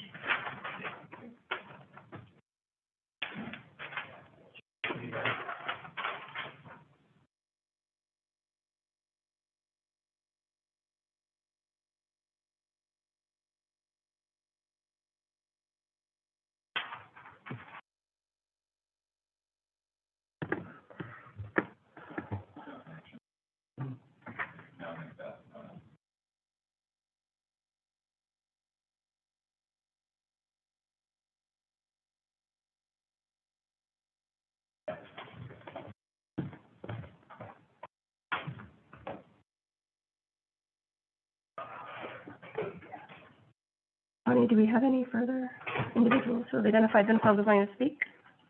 My last number here is 25. Mine, I have no one. No one else? That wants to talk. I have 13 participants. Or yours. Okay. Are you able to share that last email with us? How does that work? Yeah. If you want to read it. Oh, you mean to read it to you? Oh, sure, absolutely. It's up to legal and you.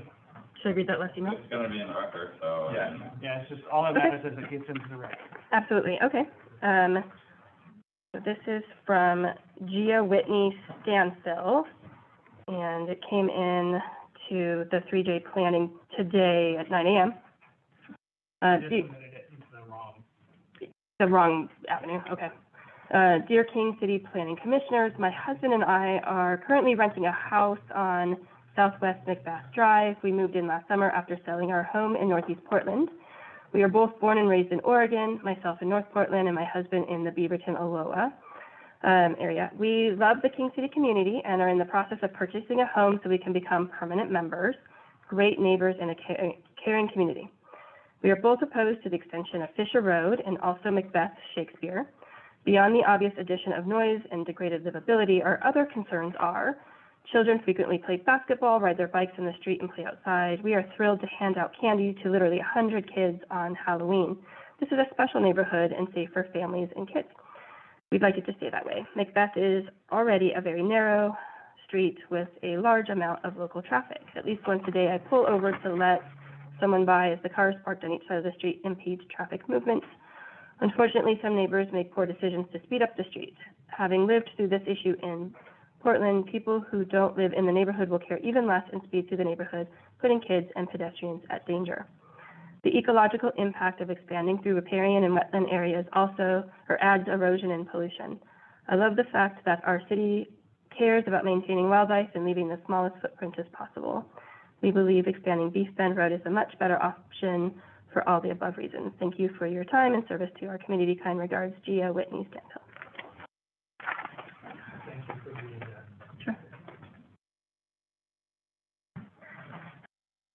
Any further comments? As none, at this time, I would like to ask for a motion to close or continue the public hearing. I move to close the public hearing. I'll second it. Any discussion? Then we'll call for a roll call. To close the public Commissioner hearing. Bellows Yes. moved. Commissioner Tyso, second. Correct.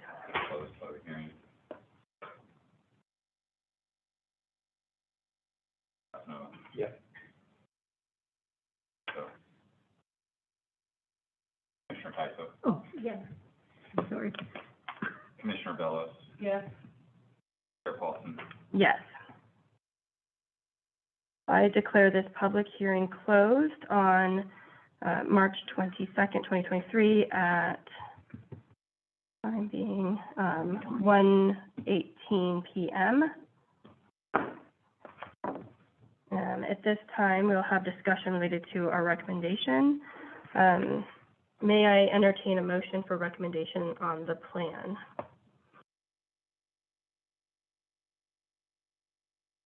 So there's a couple things. I recommend that we have To our ask the discussion. staff any questions. Okay. Now is your opportunity before you get to that motion. Okay. And then, we can answer you, and then you would, entertain a motion in a second, and then deliberate Okay. amongst yourself. Would you like to open your? I just have a quick question. It's not so quick. How, goes way back and it's real basic, how did you decide what lands were developable and what weren't? So, break down in a number of ways.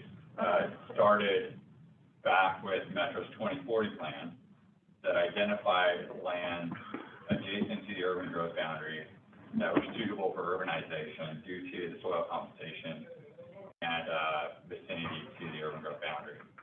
So King City's URA 6D was included in that as urbanizable land. So that meant it was brought into the Urban Reserve Area 6D. So those lands were demarcated as future urbanizable land. Outside of URA 6D and 6C are areas that are designated rural lands, and those are areas that are outside the reach of an urban growth boundary.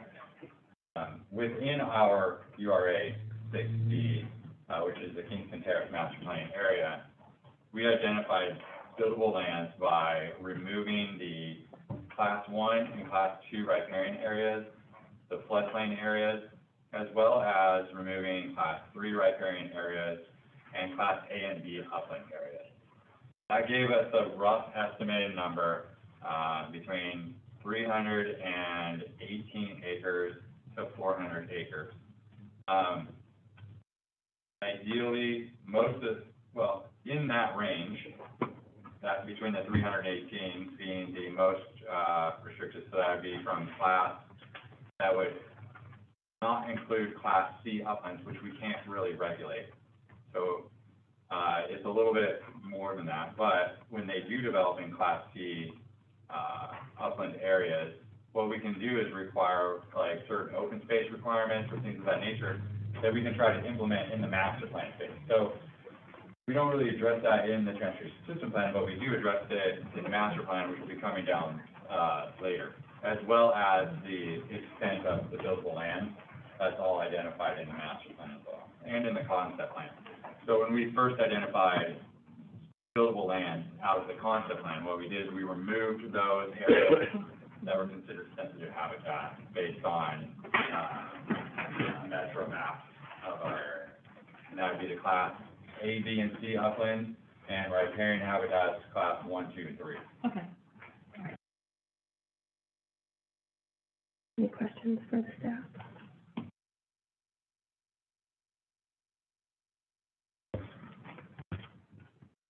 I have a question. I guess, Oh, go ahead. what would be the ramification of delaying our decision until after the CWS report? We can't do that. No, we have contracts and, fiscal responsibilities, and we have staff on retainers right now. We're already paying extra. We don't have it. Okay.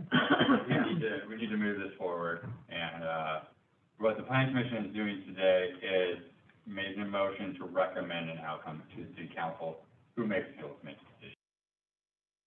And then after the city council makes a decision, it goes to DLCD for acknowledgement. And so there are multiple sets of eyes throughout this process that are looking at this, just like there'll be multiple sets of eyes looking at your comprehensive plan amendments, your zoning map amendments and everything else. So King City itself doesn't have you have the power to send something to DLCD, but you need them to do what's called acknowledge it in order for it to happen. And then once acknowledgement has happened, and once any litigation is resolved, then that's when it becomes final. And there's really no need for us to delay these projects based on the Clean Water Services study, which will become a part of our master planning process anyway, and be adopted as a function of our comp plan. So whatever Clean Water Services determines in the end, which will likely be, if this occurs, then this will be deployed, and if this occurs, then this will be deployed, and if this occurs, then this will be deployed, right? So, they develop their master plan based on multiple outcomes anyways.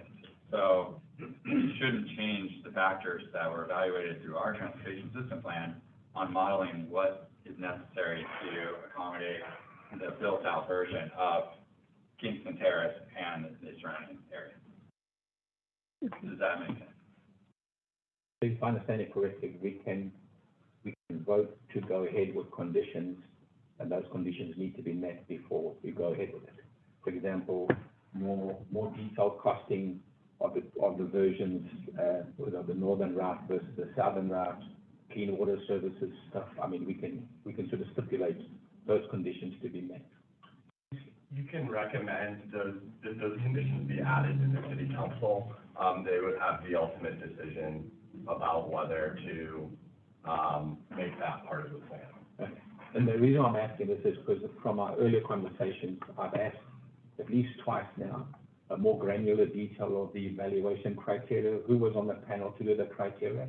Because right now, this sort of balloon system is a very sort of, it's very like objective, and it could be 3 people around the table versus a dozen people around the table.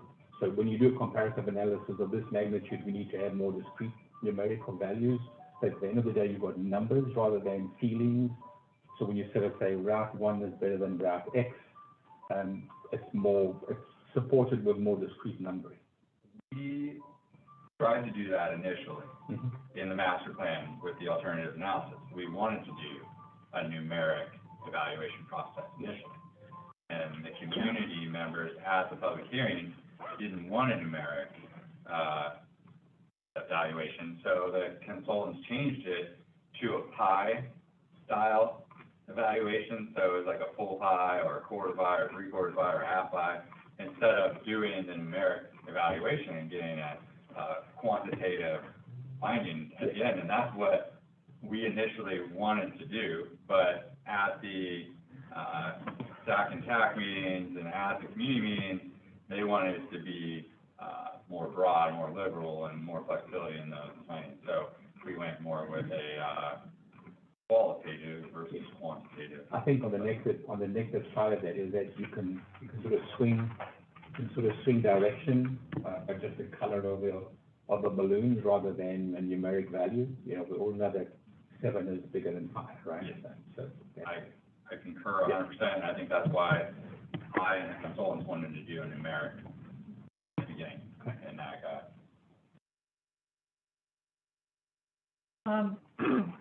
I have, does the ABOA Supreme Court decision come anywhere close to what we're doing? So, are you referring to the Dolan decision? which. Yeah, the one where where Tigard wanted to keep their path going past their store. Right, so, that has to do with exactions. So exactions are when we would require a developer to do something. In that case, they wanted to add parking, and I think it was called Elmer Studs or something like that was the name of it. But they wanted to add parking spots in the city of, Tiger said, well, if you do that, you have to add this bike path. And, Okay. it went to the US Supreme Court, and the test that came out of that is that, exactions have to be roughly proportionate to the benefit received. So in that case, the addition of, it was either 4 or 6 parking spots compared to the cost of building a bike path, they said that wasn't roughly, requiring the bike path wasn't roughly proportionate. So if and when things actually develop, those are the sort of things we'll have to look at and work with the consultants and developers to see exactly what we can require people to do. Okay, yeah, I was wondering if it had anything to do with the bank of the river there. Thank you. Shouldn't, because we're not going down that Right, path we're not, at this yeah. point in time, right? Later on, if property develops and, they have property that's undevelopable, like there's a property on the far west side, the O'Halloran property, that has talked about developing and then deeding a portion of their lowland areas and river frontage to the city as parkland. So, that owner has already stated that that was their intention. And so, our parks plan looks at those areas that are below the floodplain line and identifies them as natural resource land. So, in our opinion, when we look at that area 100 years down, 50 years down the road, and not likely that we're gonna see houses or development, so if those properties ever develop, maybe that land becomes parks, maybe it doesn't. But, it's a plan, so we try to figure out what's the best, end-all solution for the city. Okay. There was mention earlier that, our engineering study and modeling didn't necessarily take into consideration all the, expansions up above, like River Terrace and Tile Flag Mountain area. And we just so happen to have Carl Springer from DKS, who can talk about what all was involved in their modeling data and answer that question, if that is a question of the county commission. Yeah, if there's clarity on that, that'd be great. Right, so, two issues I heard raised was, the scope of the growth that was assumed in the forecast. And there was a specific question about one particular street extension.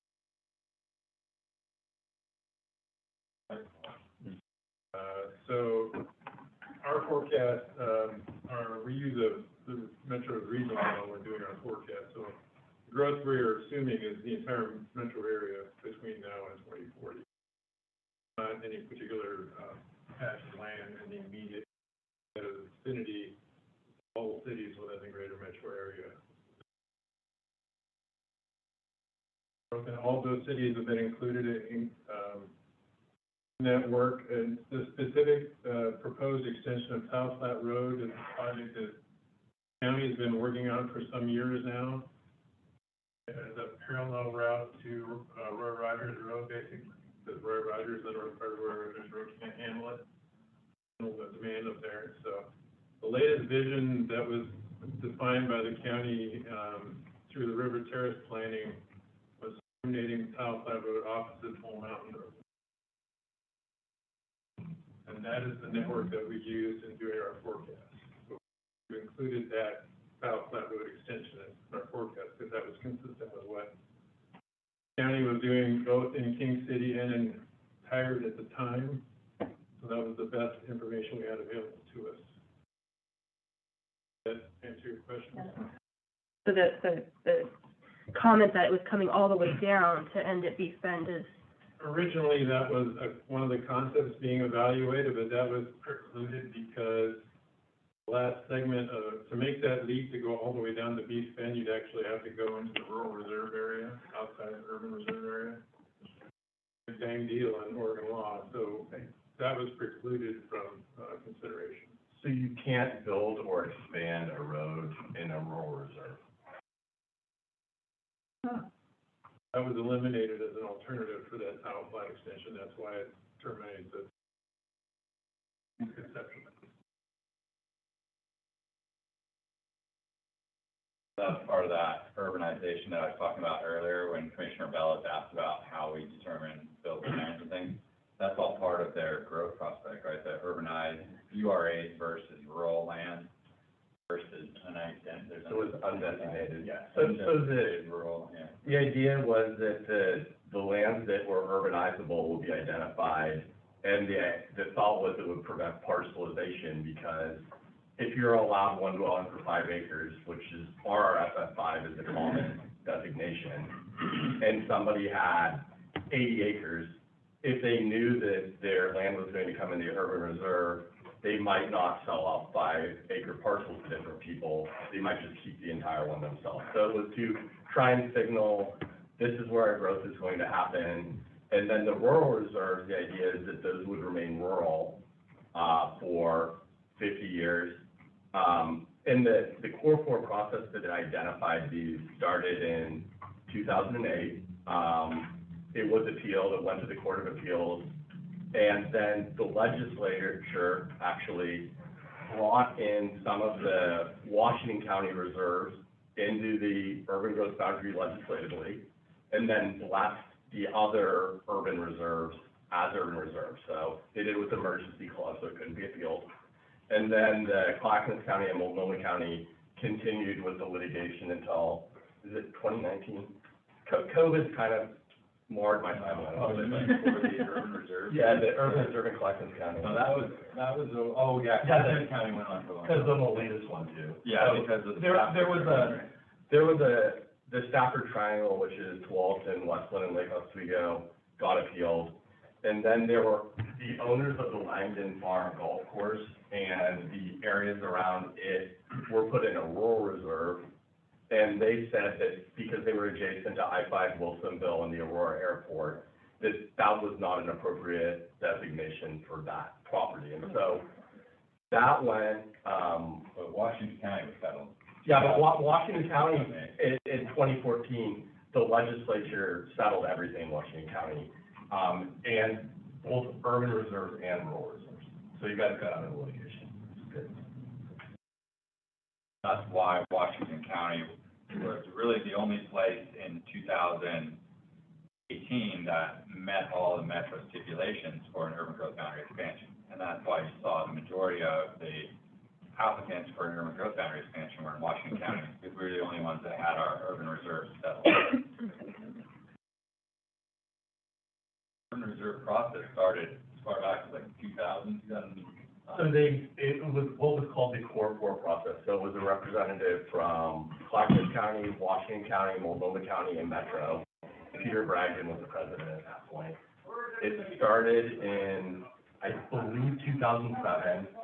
Metro made their recommendations in, to that process. It was a brokered settlement in December of 2009.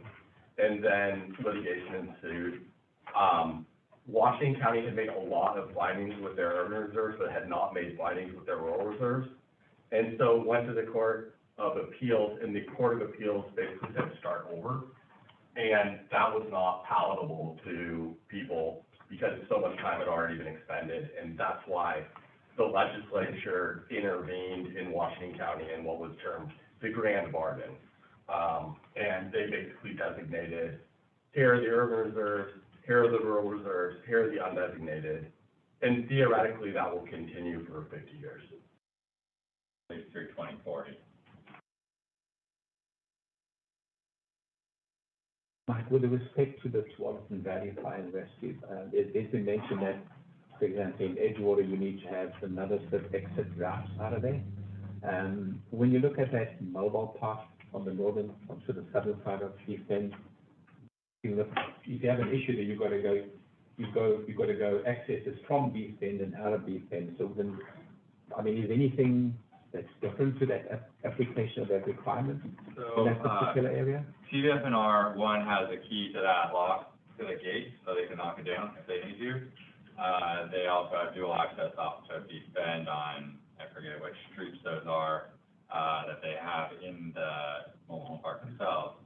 It was mentioned to provide routes, or at least map routes through the mobile home park and over toward 131st Street. I think that's a legitimate, point. I think that perhaps, in future, that's something that we certainly need to consider.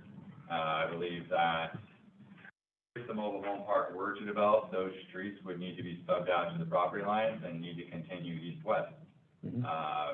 That was not specified in the transportation system plan. It probably should be specified, and it should probably continue from the mobile home park over to 131st Street. If what we're trying to do is provide connectivity for the area, I think that's an important piece. And I think it also helps to alleviate some of the demand on those other routes. But you have yourself the question of impacts to marginalized communities and the social justice and equity, and in social justice, equity, and inclusion factors that come into play when we consider something like that. And so I think it was left off the transportation system plan at this point because we didn't want to create that impact. And King City is unique in that manufactured or modular dwellings are allowed by right in every zone in the city.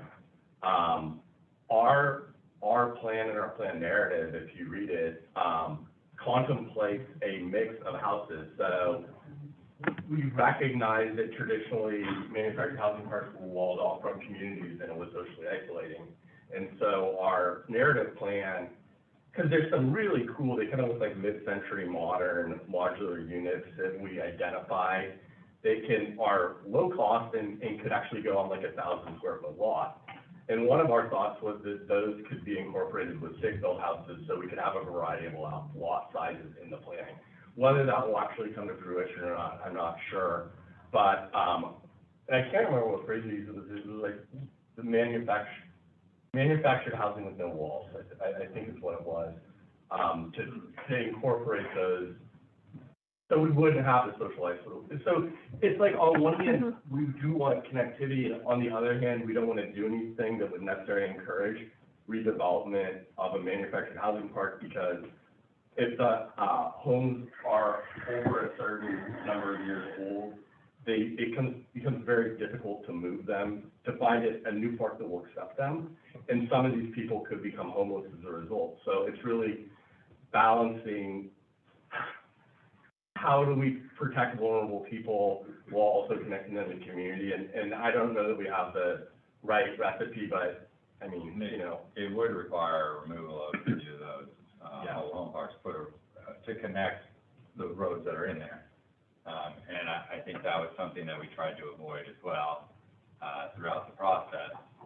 Even though there are elements, like was mentioned earlier, if Myrtle at the bend does continue forward over to 137, there's an impact to a house there, if not two.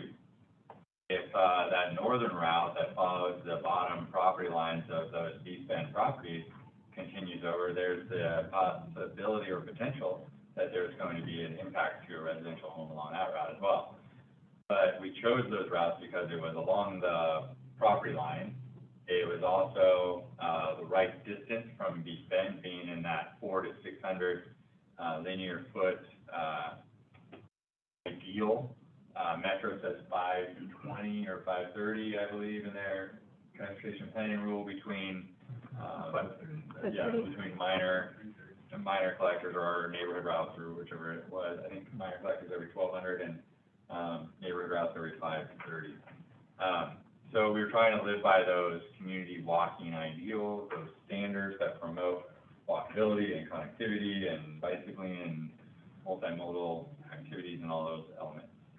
One of the things that makes King City special as compared to other cities is that our residential density per square mile was actually, and this is based on 2010 census data, because we were in 2017-18 when we were doing this, actually 30% higher than the city of Portland. And it's because it's such a compact form, and yet throughout the entire city, there's sidewalks and there are paths. that connect. And so these were all things that when the community was surveyed, they pointed to as real benefits of the community. So we were trying to capture those in this kind of expansion area. And something that Metro was stunned when we're like, yeah, our housing density per square mile is 30% higher than the city of Portland. But then, you know, I think it caused a lot of people to take another look at King City. And there was a hope that we could do more of what's been done. I think our goal was to try to provide some affordable housing, and we allow for the mixed uses of cottage clusters and each modular home next to a stick-built home or multi-family home and a residential neighborhood. So all those components and all those mixtures of whether it's whether it would be considered affordable housing or prime single-family dwelling, they're all commingled within our. It's really housing affordability. It's not, when people say affordable housing, they think of like Section 8 housing, and that's not what we're talking about. We're talking about housing that's more affordable, because your max lot size under any zoning is 5,000 square feet. That's the minimum lot size in a lot of jurisdictions for a single family house. You can't go under 4,000 or 5,000 square feet. And so those were the sort of things that we were looking at is, okay, maybe there are new products coming online that, you know, would, But that's also why their FCCs are $95,000. Right, yeah. Because the longer the space between the connections, the more expensive it is to, you know. So, I mean, we're here to answer any questions for the commission if necessary, but try to keep our commentary to a minimum.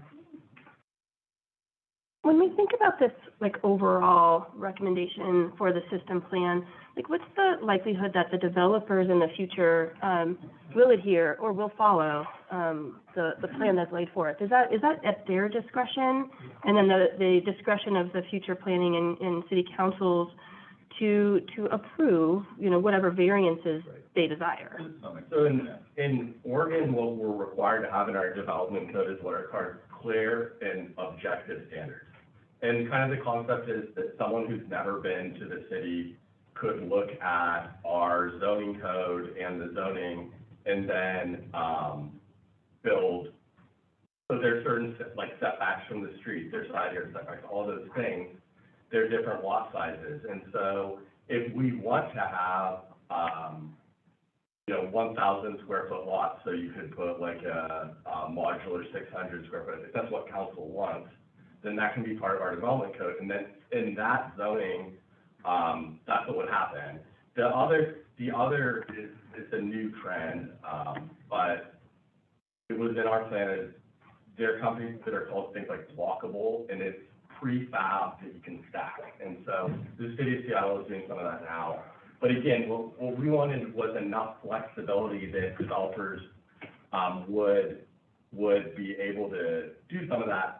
Also respecting that we've never had a lot more than 5,000 square feet in the incorporated city. So we're not going to suddenly allow like 10,000 square foot lots because we need to hit our metro levels of density that are required. And, you know, if people come up with new and creative ideas, it's easier to amend the code, something, yeah. So let me, I'll kind of, to address your question. The developer comes in with a plan. Their plan has to adhere to our policies and codes. Our policies are gonna say a block length can only be 200 to 300 linear feet in length. We need a neighborhood route every 520 to, or every 500 to 600. We need a collector every 1,200. So those are gonna be the standard policies that are on the books that the developer is going to have to adhere to. Their plan may not resemble ours exactly, but it still has to function as well or better than our plan, right? So it needs to meet our criteria or exceed. And so when you ask, like, if a developer comes in with a development on their plan and they don't have the road at the exact location as ours, we may or may not authorize that.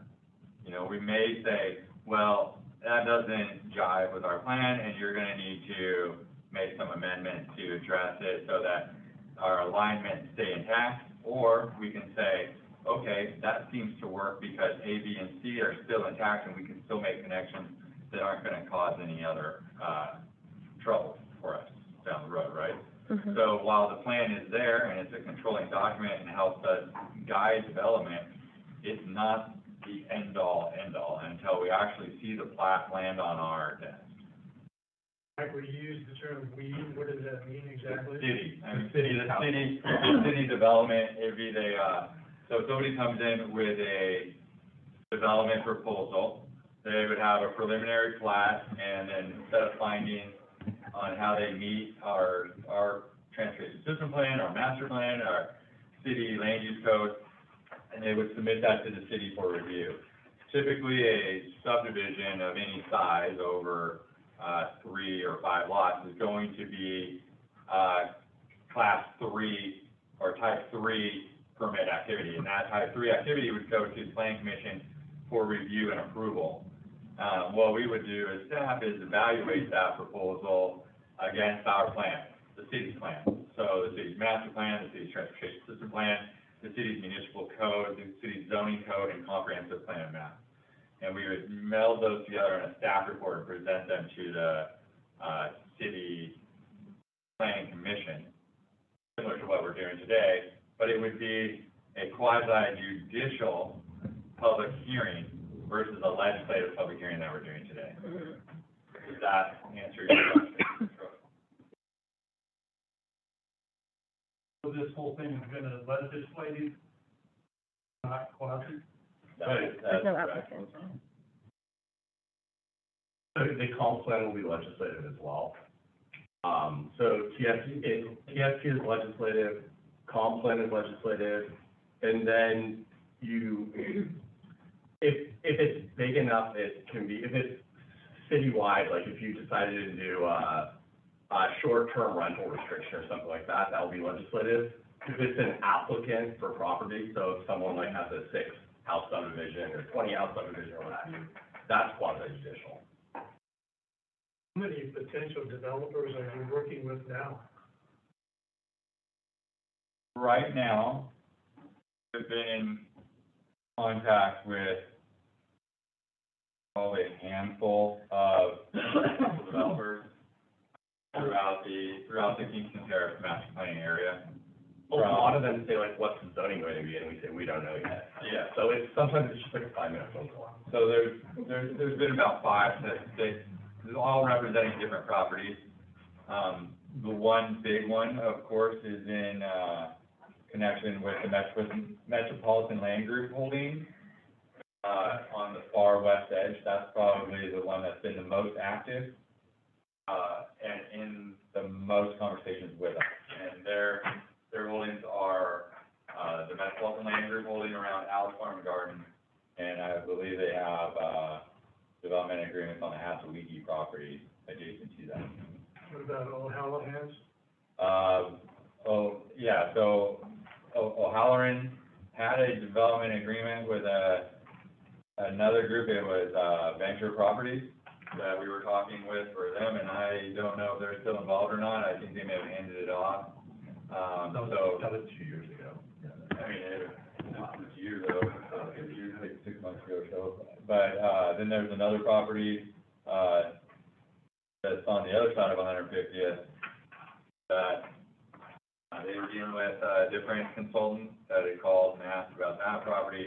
And then there's a couple landowners that own property on Deep End that had inquired about annexation ability. So there's been a handful, I'd say less than a dozen probably, that have come in, inquired about annexation and what their development rights. Maybe a couple, might be over a dozen, between 10 and 20. Yeah. I have another process question. So, like, just kind of like supposition, if we were to approve this plan today and it goes to city council and, then 10 years down the road, as we start to build from west to east, and the land changes, or there are other conditions that, may make the current plan not as feasible as, is today, then what happens? Is it, there's new engineers that come in and say, you know, we recommend that this be changed in some format? It would be amended, so it would, we have had a lot of conversations with state agencies around this. I mean, we don't do this in a vacuum, it involves a lot of people, and so you can absolutely amend the TSP. You do it through a legislative process. The LCD would be in on those conversations very early, because the reason we would be amending it is because something wasn't working and they would be aware of that. And then, You might want to point out that ODOT funded this project, so, ODOT governing rules have been applied, and so we've been applying those through this. Our engineers have used ODOT planning rules, they've also used Metro's regional planning rules, and, so we have state, regional, and county and local that get layered into this. So it's no small undertaking, and if we do a large, amendment process, it's a sizable project, it needs to be thought through, and then it's likely we're gonna have to get some grant funds again to update or address or change, the new plan. So just to give you an idea, we've spent roughly $500,000 on transportation system, right? And we spent probably another $500,000 on the master plan. So you're looking at a lot of time, energy, resources, professional input, and data that's been compiled to support what we have before you today. part of that was because you didn't have a TSP in place. So once you have the document, then it's easier. There is no urban reserve that you guys would annex, but let's just purely theoretically, unlikely to happen, let's say the legislature added another urban reserve and it was assigned to King City. At that point, you would need to, if it came in, you would need to amend it. Otherwise, the amendments are generally small. Like if there's an unknown something, you know, like a unknown riparian area or something like that, or collapse of something, then that could be done on a far more expedited basis. Okay, yeah, that's what I mean, like, because we're dealing with water, and that changes the landscape, and so we don't know what it's gonna look like in 20 years, especially as there's upstream development occurring as well. Well, as I mentioned earlier, like, a lot can change, right? I mean, we could be flying around in individual drones in 20 years. Like, we don't know for sure what the landscape's going to look like in 20 years. We do our best to predict what's the worst-case scenario and how can we manage that worst-case scenario, and that's what our plan is. If we already live with the development on the other side of Bull Mountain, you know, it's all washing down into the Tualatin River, and things were done according to the code of 30 years ago and not to code now, and so we can actively see how things change. True. Yeah. Some of those other elements, like the stormwater stuff, we'll address a lot of that in the master plan, because there will be elements in the master plan for stormwater drainage and how we address those elements and how we deal with retention and what kind of criteria over and above the base criteria.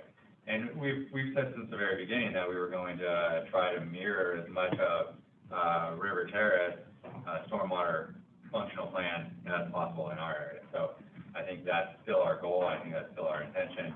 And I believe our consultants have done a good job in the master plan of addressing that, not so much the transportation system plan, this is a different governing document. Yeah, no, I know there's two different parts in my head. Like there's a transportation master plan. Well, there will be, yeah.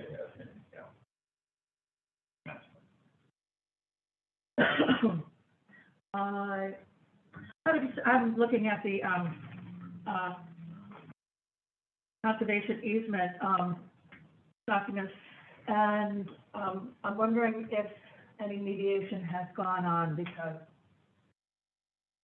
8.1 that 8.13 talked about mediation, and I was wondering if you had, what the talks were like between the Bankston Conservation and the city. So all of our conversations have been with the Columbia Land Trust. Yeah, okay. And their attorneys. And, you know, we, Because mediation usually results in an agreement. right, so, due to their nonprofit status, there are certain things that would need to happen for them to release any portion of the conservation easement. And, we're not at that point yet. What Metro asked of us, as I understand it, and I've been in regular touch with Metro staff, has the, Columbia Land Trust's attorney has been as well, because he talks to them and then I talk to them. Okay. Is my understanding of the condition is a little bit different than what was stated today.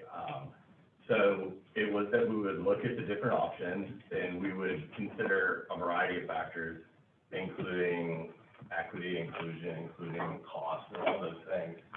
And then to the extent possible, we would avoid the Bankston. So if we couldn't completely avoid, if it wasn't feasible, like an engineer will say you can engineer anything, which is how Dubai has these artificial islands.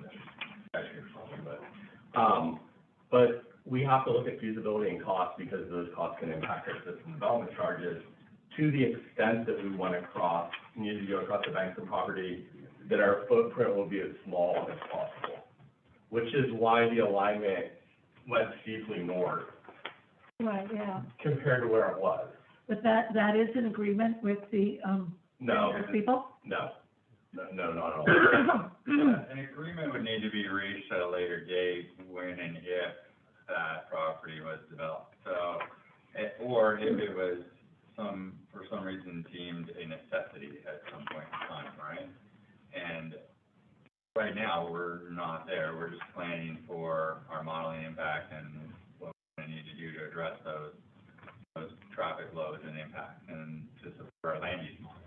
It's possible that would never develop. It's possible that the eastern parcels would develop and they would either get to 99 on Roy Rogers or they would get to 99 up in Beef Bend. And there could be giant chunks of property that don't develop because the development basically pays for itself once someone wants to develop it. Okay. So like, example, cruise land like Oswego, that was farmed on the southern portion of it long after there were Class 5 office buildings around it because the Cruz family didn't want to sell the property. So it could eventually develop or not. That road could be built or not.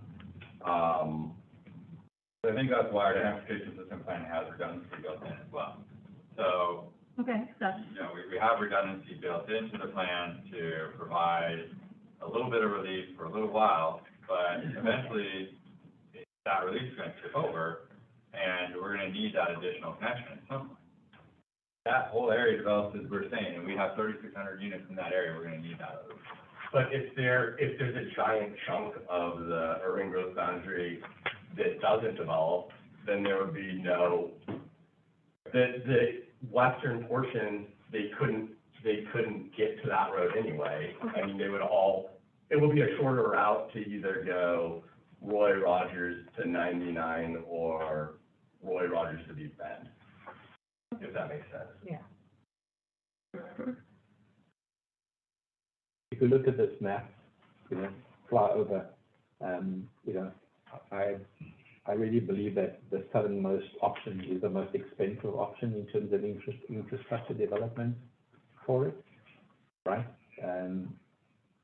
So that's what I'm just saying. If we're going to be, let's say, develop the King City area, right, and then look for a northern route as the connectivity and the relief from Beef Bend in future time, 5 to 10 years from now, if you need to have more infrastructure in that area, it would be a lot cheaper to do because they will be kind of more compacted rather than this whole east-west connection from 99 along Fisher to the other side.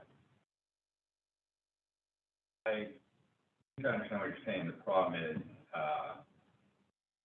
you are now reducing your revenue sources. Eliminated at least two of your potential revenue sources for that. And so now you have a transportation problem on your hand, you have no revenue to fix it. Does that make sense? Your transportation relief would come from this option that we have, just sort of south of these things. Option 4. Won't provide any relief. It will provide minimal relief is what Bond is. Still create problems on Beef Bend. Beef Bend would then still need to be widened. Well, I mean, again, I mentioned this early on before, the expansion of Beef Bend, that is a must-have, because now it's kind of working with a Band-Aid. So Beef Bend has to be developed, both sides, to allow more traffic, et cetera. And again, I know you mentioned about some housing sort of constraints in certain parts of Beef Bend, right?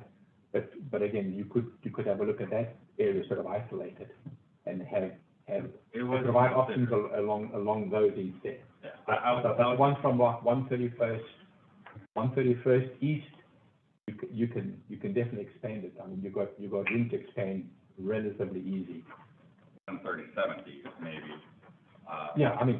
From 137th East, you have opportunity. The problem is then you have a problem, you basically create a barrier in your community, right? And our whole objective here is to create a community feeling where Beef Bend doesn't feel like a barrier.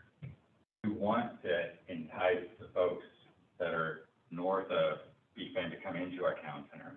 We want to have that interlaced community. We want that connectivity to strengthen our town center and strengthen our community as a whole. So if you start putting a 5-lane road through there, and that's why it was rejected in the very beginning, then it creates a barrier between. Tiger's not going to agree to it, and Washington County is opposed to that concept, and it basically ruins our land use model. But your future state of King City Center is going to come along Roy Rogers and Beef Bend. I mean, if you have people from Tigard or people from Sherwood, they're going to be accessing the King City sort of city center from those roads. Yeah, so our city center ties into the Tigard City Center as well. So there's like a main street, right? So the main street is along River Sheriff Boulevard, which is on that map that I was showing earlier, and that ties north-south. But it's important that we realize that all of our land use models depend on Beef Bend being a 3-lane road. Beef Bend becomes a 5-lane road, we have some problems. We don't have the ability to unilaterally determine what Beef Bend's going to be. Not to mention, it's extreme, like, it was way more expensive on the 5-lane Beef Bend. You'd have to condemn a lot of property in order to widen Beef Bend.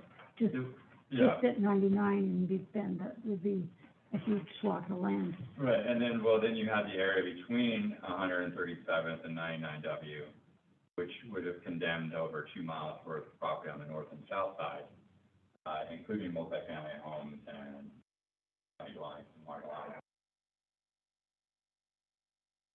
On social impact on marginalized communities through that whole area. So it was really detrimental to the success. Those were all considered in the master plan under the alternative analysis.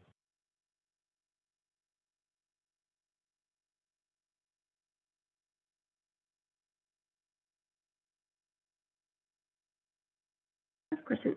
When I was reading through the documents, I did find a few typographical errors in the TFC. Can those be amended before it's approved or recommended? There's a couple things that were minor. Yeah. Give me to tell you what they are, or should I? Yep, just, Submit them to you? write them up. Perfect. And do it. Okay. And, They're minor, but. yeah, any minor edits like that, text edits, things of that nature, Perfect. spelling, all that jazz, we want to make sure that we get corrected. Thank you. And those are things also we can come come back in and correct them at a later date as well. There's a lot simpler, minor edits, but, We can call those Scrivener's errors. Okay, and we don't have to go through the whole. thank you. process as long. I have a question, can we make a comment?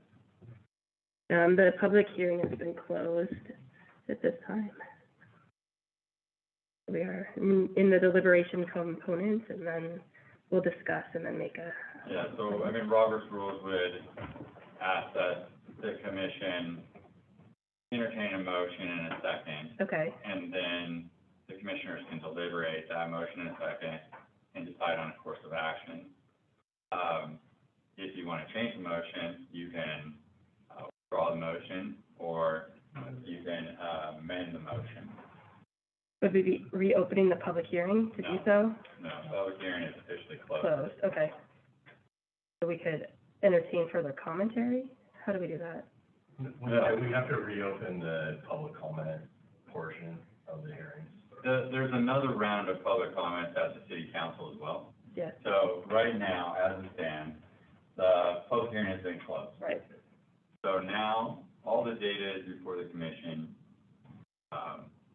You, as the commission, get to review that data, make a motion to make a recommendation, and hopefully get a second, and then a vote, and we can move it to the city council for final consideration and the final public hearing.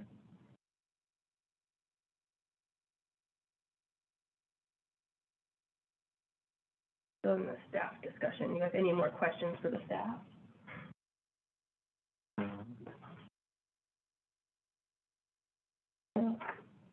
Any further? Yeah. Do you have any further questions I for the do staff? not at this point in time, I don't believe.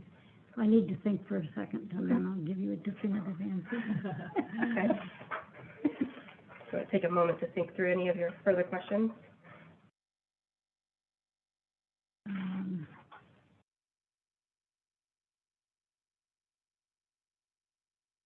To understand the process, the planning commission will just discuss this individually on their own. No. No. Some of you.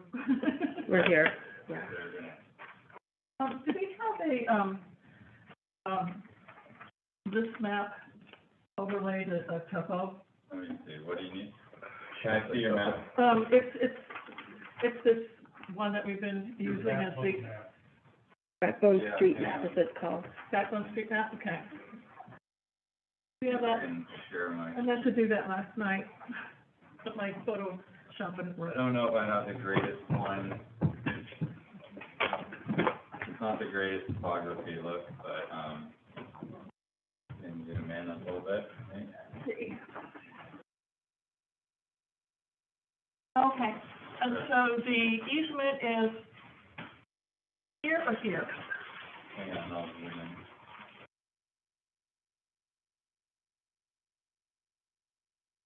We're zooming in on the easement. It starts right at Can the you end of see River my- Lane. Can you see my, Yeah, and it's right Yeah. in here. Here's the property line right here. okay.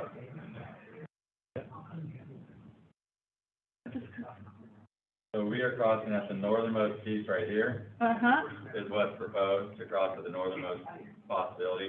And that leaves the remainder of the property down there. okay. Where's the property line of the northernmost? The property line is right here, Mhm. going north-south all the way up to here and over, No, that's the all the way property. down. And then where's the easement, like, Easement is right here. Kind of a little color, yeah. The northern piece of. Here. What is Correct. proposed in there? Because that looks like a drainage, that's gonna be, Right here, yeah. and what's your question in that? Well, I'm just wondering, what, is that a bridge? Is that a, that looks like a steep, pretty steep drainage there. It's pretty big, but it's pretty big drainage for sure. Uh-huh. It's actually a dual drainage, Don't you have a map with the easement on it? with me today. I don't think we've ever actually had the easement surveyed.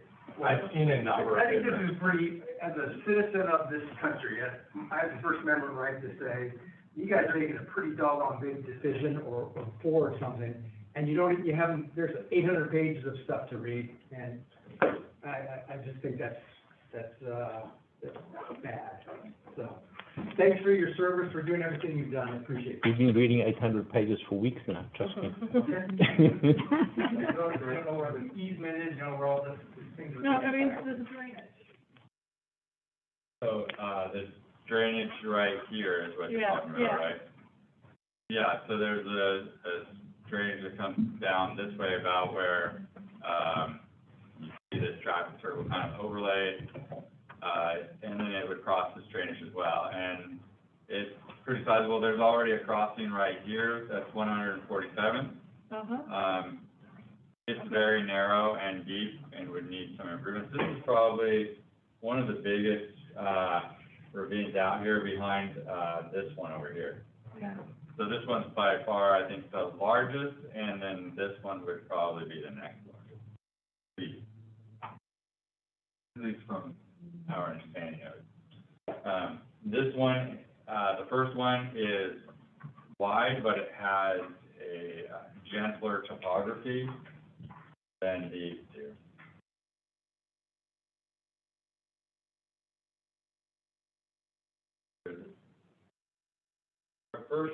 Our first image of a road kind of came down this way and followed the edge like this and came up.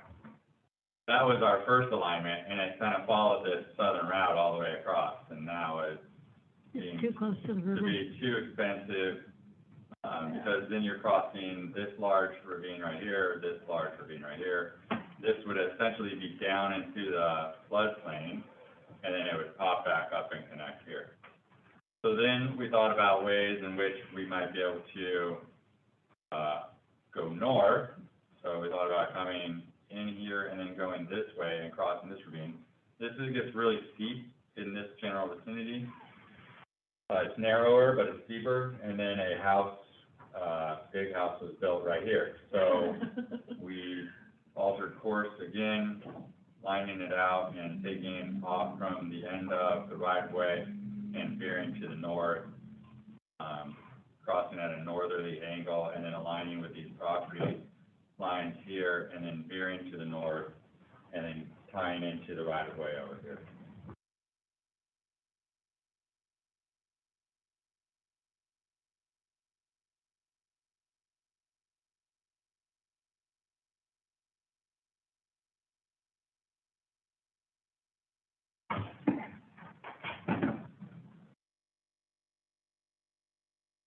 So would the easement go over the Bankston property so that the Bankston property as a whole can be totally accessed from the ground?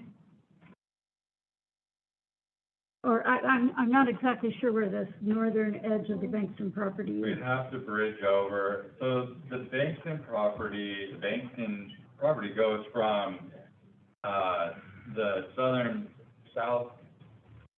southwestern corner of Myrtle, which is about right here, and then continues west over to about 147, and then, actually, it's not 147, goes over to this property line that you can see. I don't think that there's a road designation here necessarily, and then comes all the way down to the Walton River. So this is the Bankston property as a whole. It's two parcels. Exact acreage I don't have on me right now. I would guess it's roughly 30 acres, maybe 40. The Bankston easement itself is about 15 acres, mostly of the area adjacent to the Walton River. 12.84 to be exact. It's 700 feet along the Walton River. That would be this area down here that you see south of where the road line is, and then there's a little chunk that goes north, that we anticipate that we have to cross.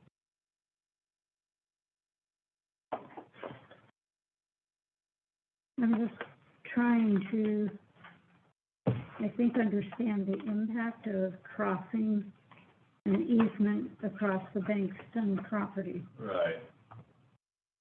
And what that will do overall.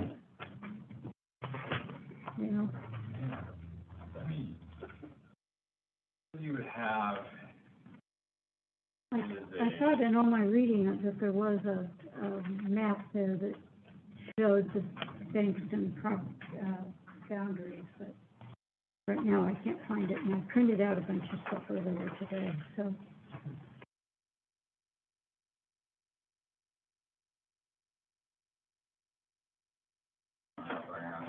But maybe I not. have a picture of the River Terrace Bridge somewhere that would kind of show you.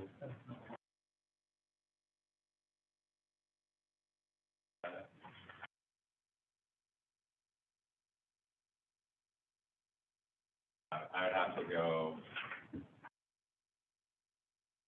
connect my server in order to get a picture of a bridge. So you're looking at your standard bridge with two travel lanes of 12 feet deep, and then you would have sidewalks, probably curved high over the bridge, so you would have 6 foot to 8 foot sidewalks on each side. So you'd be looking at a 36 to 38 foot bridge, possibly a 40 foot bridge total, spanning that area. Would it be possible to make one side of the bridge bicycles and the other side pedestrian only? Rather than making them mixed use, or is that a bad I idea? think what our transportation system plan calls for is for the, multi-use pathway on the south side. So it would call for 2 travel lanes, 2 12-foot travel lanes, one going east, one going south, and then a multi-use pathway on the south side, usually buffered. So, but we're gonna have a bridge, so my guess is that that's going to come back onto the bridge, and you would also have a 10-foot, sidewalk on one side, or you would have 2 6-foot sidewalks. So you're looking at 36 foot wide within, rails, with rails on each side, and how that looks or how that's designed will be determined when and if that area is ever crossed. So there's a really nice example of a bridge that was done in River Terrace, just up 150th there, in the subdivision that's done to the west of 150th that crosses similar drainage as the ones that we're talking here. It's a little bit easier for them to cross up there. They didn't have as deep a ravine, but it still crosses a very large wetland, and we would be probably looking at doing something very similar to that. The design would come to the staff and to the planning commission as time would develop.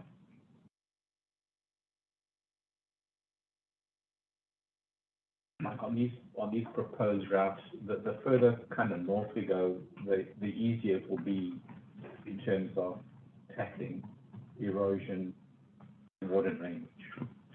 Instead of trying to be like as close to the river, the further away from the river we are, it will be easier to deal with that. Not necessarily, I don't think so. The reason being is the water's gonna flow downhill. And so if we can capture and retain that water at lower elevations, put down before it really does it. Yeah, but then if you capture the water, like just south of Beef Bend, you capture that water, you can use that water like for the community rather than having it drain into the river in the first place. Still gonna have houses south of Beef Bend that are gonna create non-permeable surfaces, and those surfaces are gonna produce runoff that needs to be captured and retained.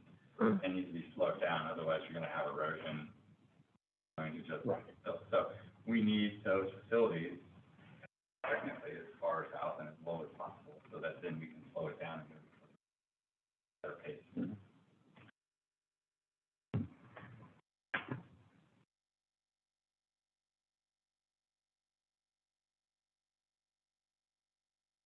I'm sorry. Why? We have the Fisher Road here. Why do we need this part of Fisher Road? So we can't go up here. I know that's been covered millions of times, but I'm sorry, it's getting to all run together. All right. Yeah, so you don't have that. You're going to have heavy loads of traffic on the other two neighborhood routes Okay, that aren't really built to the same standard. They also don't have the same level of funding that would be attributed to them from a regional or a federal level.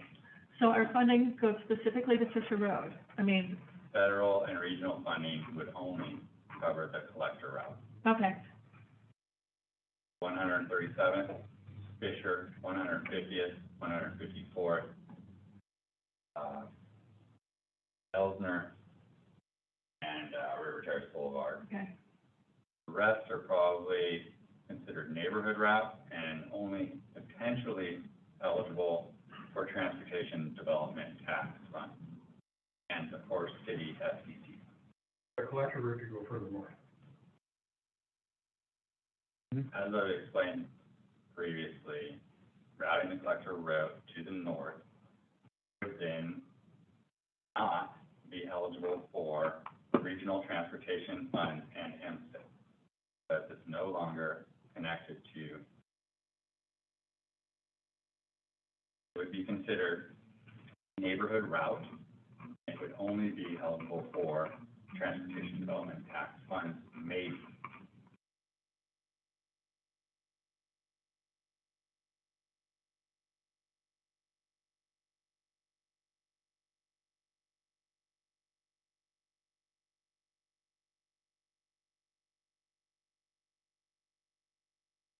Any further clarifying questions to the staff?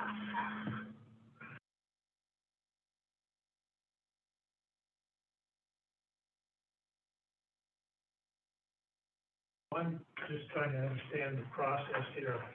I know we have 2 vacant planning commissions. We have one person, no fault of your own, that hasn't heard the public testimony, but you're still gonna be able to make a decision to the city councilors today. Is that correct? We do have a quorum with the remaining staff, remaining commissioners, so we can technically make a decision.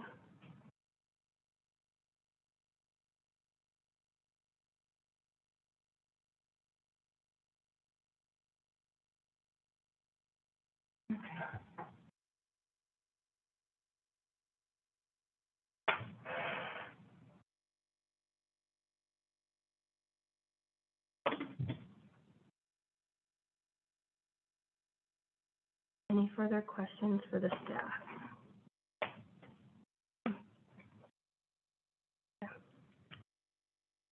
Then can I entertain a motion for recommendation on the plan?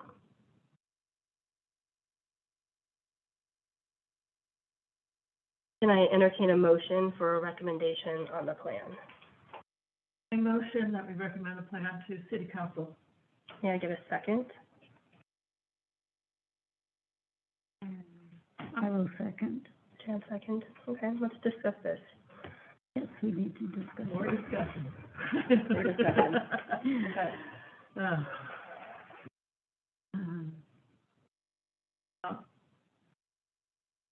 This is my thinking. Since our funding depends on Fisher Road as a collector, okay. That probably won't get built. See it going to the second roundabout.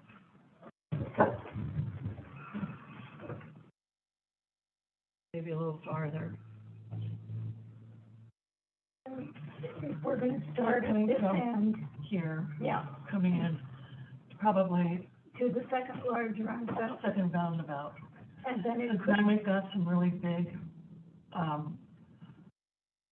drainages to go over. We have a big one over here, but don't have a lot of, housing and stuff to service here. Yeah, and it's So probably up here. considered rural character here. Yeah, that's rural On character. that map, and this is going to be the concentration of housing Right, here so- and here. Yeah. So up to here is kind of where It's going to sort of stop. the money's gonna go. The development's gonna go. Along Beast Bend and parallel to that Beast, what they call the Beast Bend area. Yeah. And the commercial town center's going Right, to be to be in over here. here. You're making assumptions on future. Yeah, we're making Yeah, assumptions. and I'm going with your thoughts as well. I don't like this whole piece of Essence, it. there will, the oldest part of King City will never truly be connected to the Right. rest of King City, but the oldest part of King City had no intention of being connected to any other. Well, you know, I live, 'Cause I live on King George. yeah, and I live up 131st, and I look forward to getting on a bicycle and hauling it up that hill on 131st, not too far, and then riding across. And I don't want to be on Beast Bend, and I know that the county, as much as you could talk to them, they're gonna do what they want to do. Sure. My grandchildren live on 133rd across from, what's the grade school there? Deer Creek? No, not Deer Creek, the other one, Alberta Ryder. Oh, Alberta, right, okay, yeah. And so to get to their house, I have to cross Beast Bend, and there is no nice way of doing that, and the sidewalks are not Well, continuous. yeah, right, yeah. But yet they only live a mile and a half away. Mm-hmm, yeah, exactly. So, So, yeah, I want to be able to ride down to whatever that is gonna be down there. Maybe it'll be a good restaurant.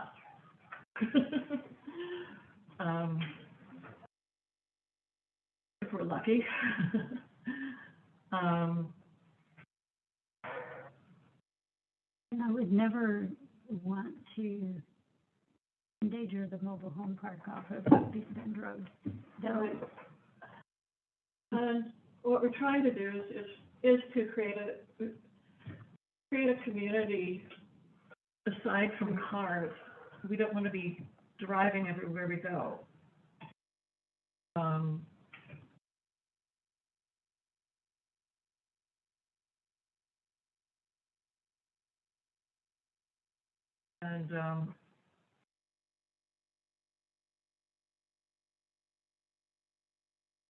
Yeah, as Mike said, it's gonna start in the west, it's gonna move east.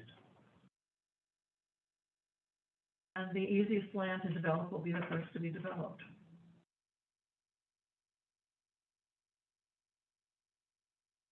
So I recommend approving the plan. I mean, there's a few little things here and there, but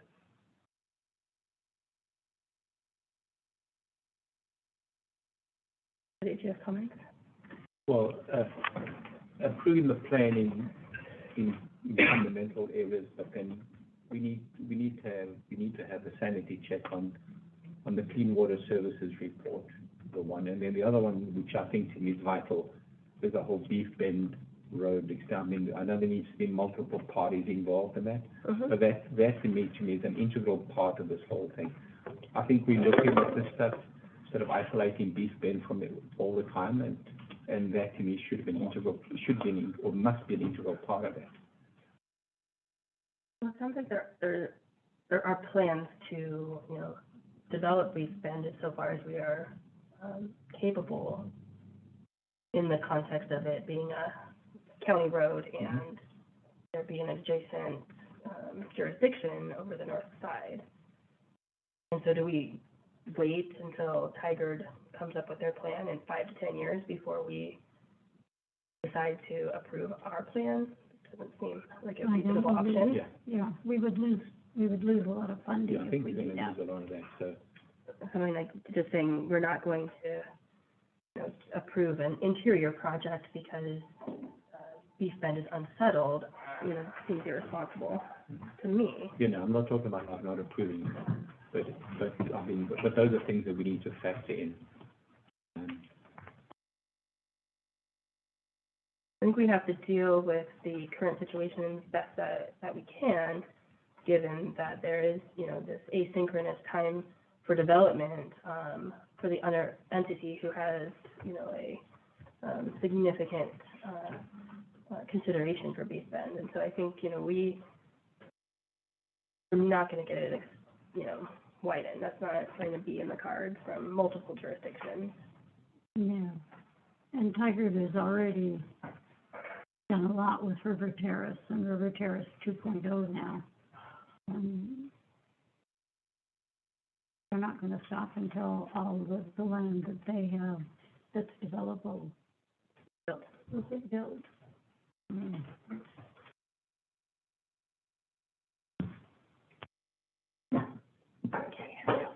Oh, were you supposed to hear me? Yes. Oh, sorry. I was trying to talk quietly. I think one of our goals is to kind of rectify the public input with what our consultant engineers have come up with and the considerations they put into the various options, and how do we kind of manage that tension? How do we say, well, we're hearing this public sentiment from various members of our community versus a consultant who has worked with multiple different jurisdictions in the region to come up with what is described by our city staff as the best plan forward, even if it's not necessarily felt to be the best plan forward by the members of the public who have elected to participate in this process. That's, I think, one of the tensions that we're dealing with right now, as opposed to us deciding, this is where the road should be, or that bridge, or the road should be this wide. I think that's not necessarily our role here today, but rather to come together and say, well, we've heard this, we understand, but we've also been given, a lot of information from individuals who've studied this in its totality. And how do we deal with that tension? Well, I agree that we're not here to make decisions of how wide the road's going to be. Yeah. But I do believe that there's much of the public information that's been submitted as has been supported by good solid data, and although it may not be looked at from a macro level, if you put all components, pieces together and you patch it up together, you are going to get a good picture for what the city supporting consultants have been provided us. I have questioned, I'm going to mention again, I have questioned this whole comparative analysis. I mean, that is what I do every day of my life. So I've definitely questioned it. I definitely have questions about that evaluation process, because I say you can make that go whichever way you like, really. I've done that before. And so I do want to make sure that we do take all options into account, and without being rigid about anything. Just have an open mind about everything. To make a rule for something that all needs to apply to all, we shouldn't be making exclusions based or whatever things we decide individually to do. We should look at the whole thing holistically. I mean, you've got a 436 home community of Edgewater. If you start, you're going to do the Fisher Road, you're going to put a Fisher Road through there, you're going to affect north and south. You are dividing Edgewater already in two, and then you've got that circle that divides 136. So you are going to be doing that, and then if you put connectors between the Capulet on the other side, Montague to the other side, well, even more so.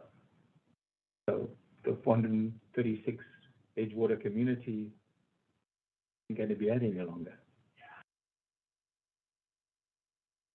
I guess that if you think that there's going to be a line of cars that is perpetually there and you can't get around the city, I mean, that's not, I think, what we're envisioning.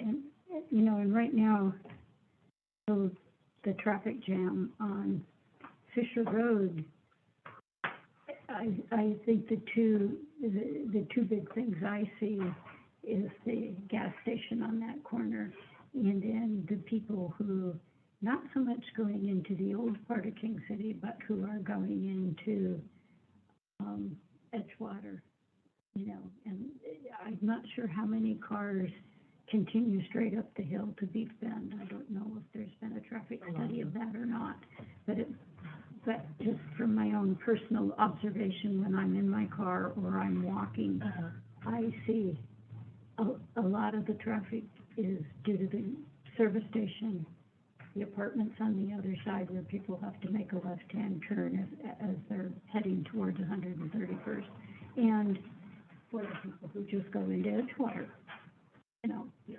Well, if you want a reality check about crossing the ability to cross the street, the street between 131st and 99, yes, right? I run along that area. Well, I don't cross the street. I stay on the one side of the street all the way through. I don't zigzag from one end to the other street, whatever. See, Yeah. for myself, since I live in the KCCA area, You can do that. I do walk through there over to 131st, Right. and then down to Fisher Road, and then walk through Edgewater Mhm. and down to the community park and back. Yes. Yeah. So crossing there is a concern to me, Yeah. because it isn't very easy unless you walk along Beef Bend and cross at the light. So that's just going to amplify, Yeah. in a future state, right? Yeah. You know. Yeah. So, you know, they always say the best planning is planning from cradle to death as far as people's abilities are concerned, so.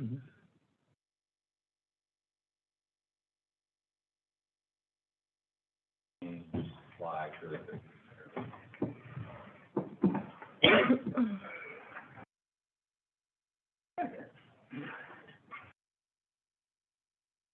Yeah.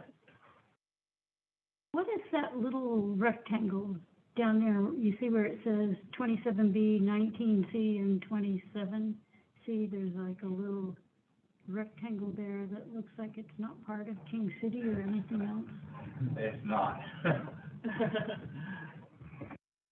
Also not in the UGB. So what is that, Mike? It is a chunk of 3 properties that petitioned Metro to remain outside the urban growth boundary when the urban growth boundary was expanded to Bonneville. So what is on that property, if anything? 3 houses. Huh? 3 houses. Oh, okay. They're all in the floodplain. Ooh. 3 houses in the floodplain, and that's why they were not allowed.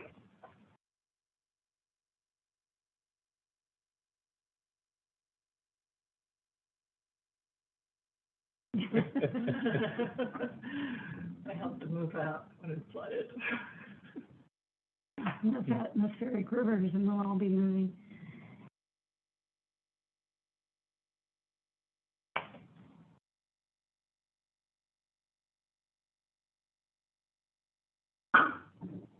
The bottom map. They're recording what it is. This is the, potential roads. Okay. Oh, okay.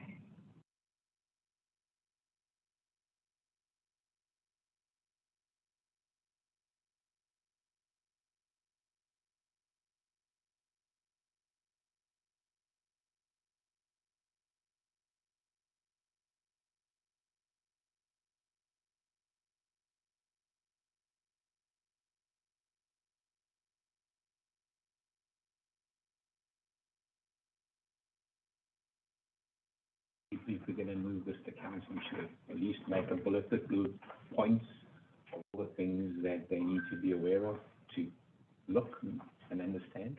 So you would want to make a recommendation with conditions, it does? Or recommendation with further recommendations, I guess? Oh, yeah, how would that be worded? Would you show? If he wants to call out certain things that the council should pay particular attention to when they're deliberating their, You can certainly do that. how would we word that? So we'd be making a motion to approve with recommendations? Right, so it would be that, if the recommendation is that you move forward, it would be the recommendation is that it moves forward, and you would ask council to pay particularly close attention to, I heard beef bend, it sounds like there might be some other things as well. Just call those out specifically to kind of signal to them, this is worth taking an extra look at. And that will help, it could help focus them, as they consider this. The alternative is that we don't, you know, and then we need to look at it more. So, Eventually, I mean, those are the two things we've got to play with, right? It's either don't move, get some more analysis, or move, but make sure we have this analysis. You know what other? I think bumping the analysis to the council makes the most sense. What is that? I think bumping any further analysis to the council makes the most sense, because they'll have another public hearing around that. Yeah.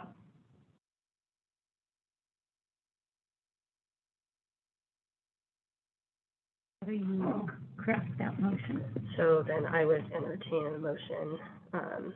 So we've already had a motion to recommend the plan, and we've had a second, and now we're discussing it, and then it would be a vote, or we put our conditions in first? Move to amend. We can Okay. amend And it. can add the language that the recommendation, and then the specific, this council pays specific attention to the item, and that would also signal to members of the public and staff that maybe we need to provide some additional materials or be prepared to discuss those items with council, because you as the planning commission have specifically identified them as matters of interest. So what would those matters of interest be to you, that we would want to Well, include? the first one is definitely the Big Bend Road.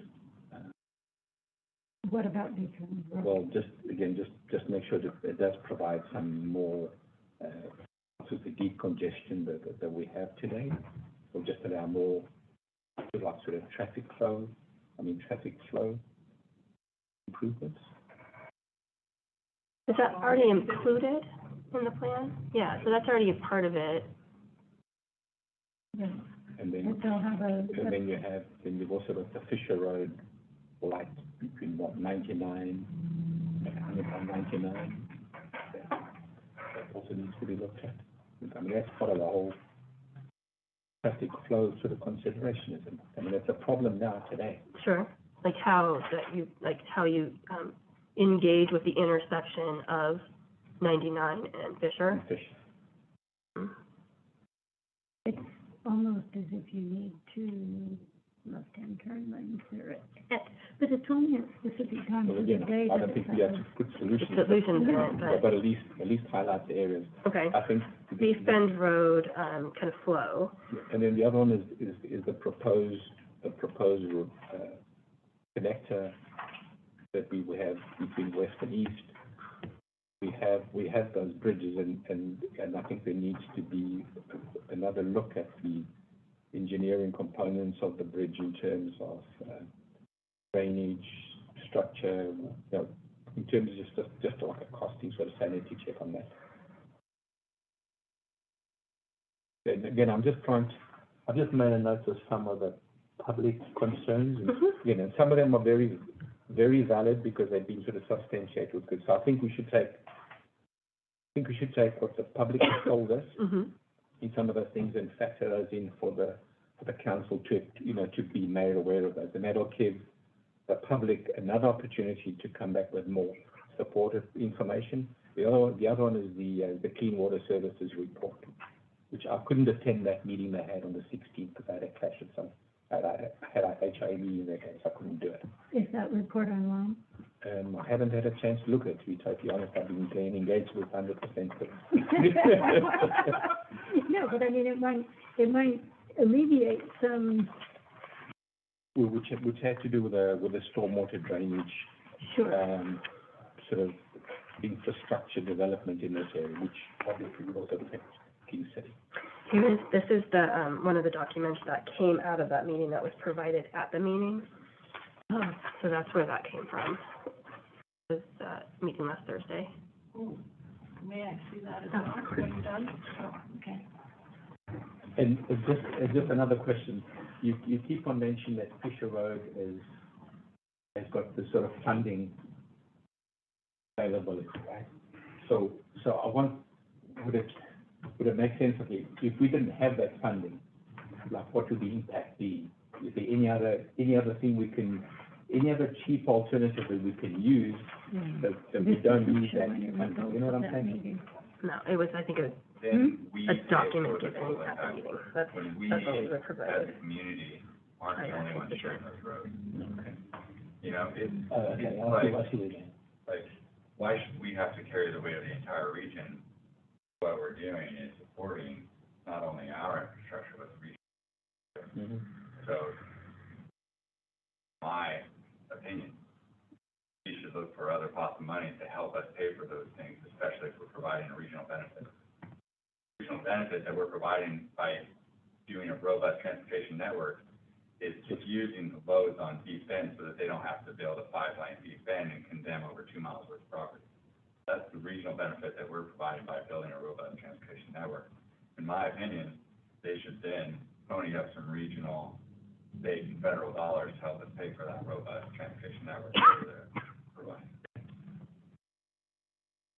Has Tigard, talked about putting something parallel to, Beef Bend at all? They have a number of roads, designed through their 6C. Potomac is one that goes from Roy Rogers to 150th. Okay. Parallel to Beef Bend, they have other roads in there as well that are circled through their plan. And then we have the Beef Bend corridor, part of this, which was designed as a 3-lane, project from 8A, B, AC with sidewalks on the north side and a shared use path on the south side. But we think that Tigard will likely want to do a shared use path on the north side as well. Okay, all right. We also have signals at River Terrace, Elsner, 150th, and 137th. And a signal light at the intersection of Fisher and 131st.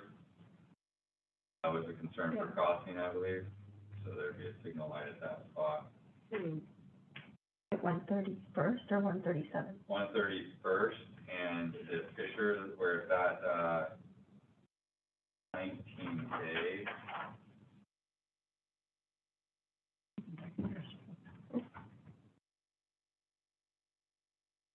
Oh, there, 19A.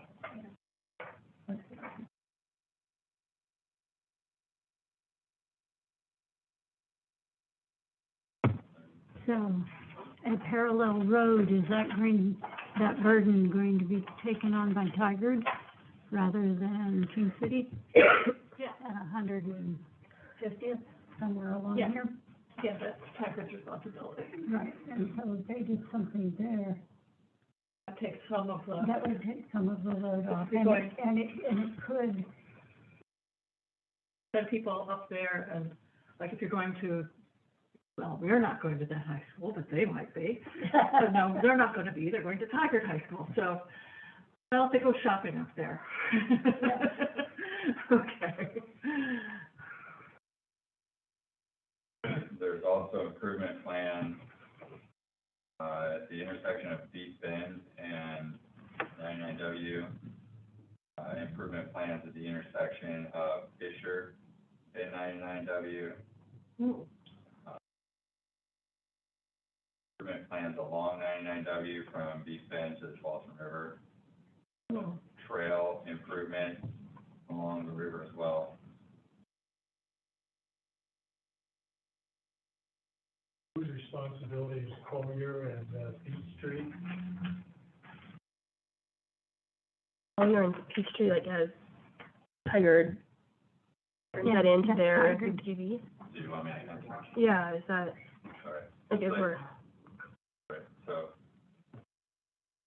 technically Collier and Peachtree intersect, East Bend, which is a Washington County facility, and therefore intersections with those are regulated by Washington County, hopefully in coordination with the city and the city of Tigard.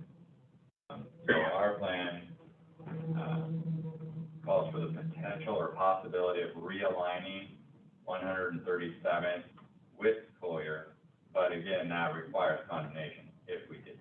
but could Collier cut across and like 137 go just straight north and then, like, what's that? That's an empty piece of property right there, it looks like on the map. There's a problem with that because there's a power fault or something right across the street, and I don't think that's, I think that's a line, because we thought about that initially first, like, why doesn't Peachtree cut over to Collier, and then we could realign Collier to line up with 137th, and then get a nice crossing there, and I think that was considered the very first portions of the concept plan, and it was, rejected based on the amount of infrastructure that was in the way. So Washington County came up with the idea or concept that 137th might realign with Collier, and then you might be able to put a crossing at Peachtree. Our thought was that we could do kind of a tri-oval, and have Collier come in on the northwest, 137th come in to the south, Peachtree come in at the northeast, and we would have Okay, median safe haven for yeah. folks trying to go north-south along the West Side Trail segment. So that is information that needs to be ironed out with Washington County as a function of the Beef Bend centric engineering look Okay. between all three parties, because Washington County, King City, and Tigard all have to agree on it. Is that kind of like, River Road, like way out, like not this River Road, but the other River Road, all the way out towards like Shoals? Farmington area. Yeah, that area, they have that like big roundabout, where there's like three roads and one. Yeah, that That's always gets kind of what we were looking Kind at, of thinking of. something similar to that. Okay, But a little bit more elongated because of the way that those intersections come in. Yeah. Wasn't ideal.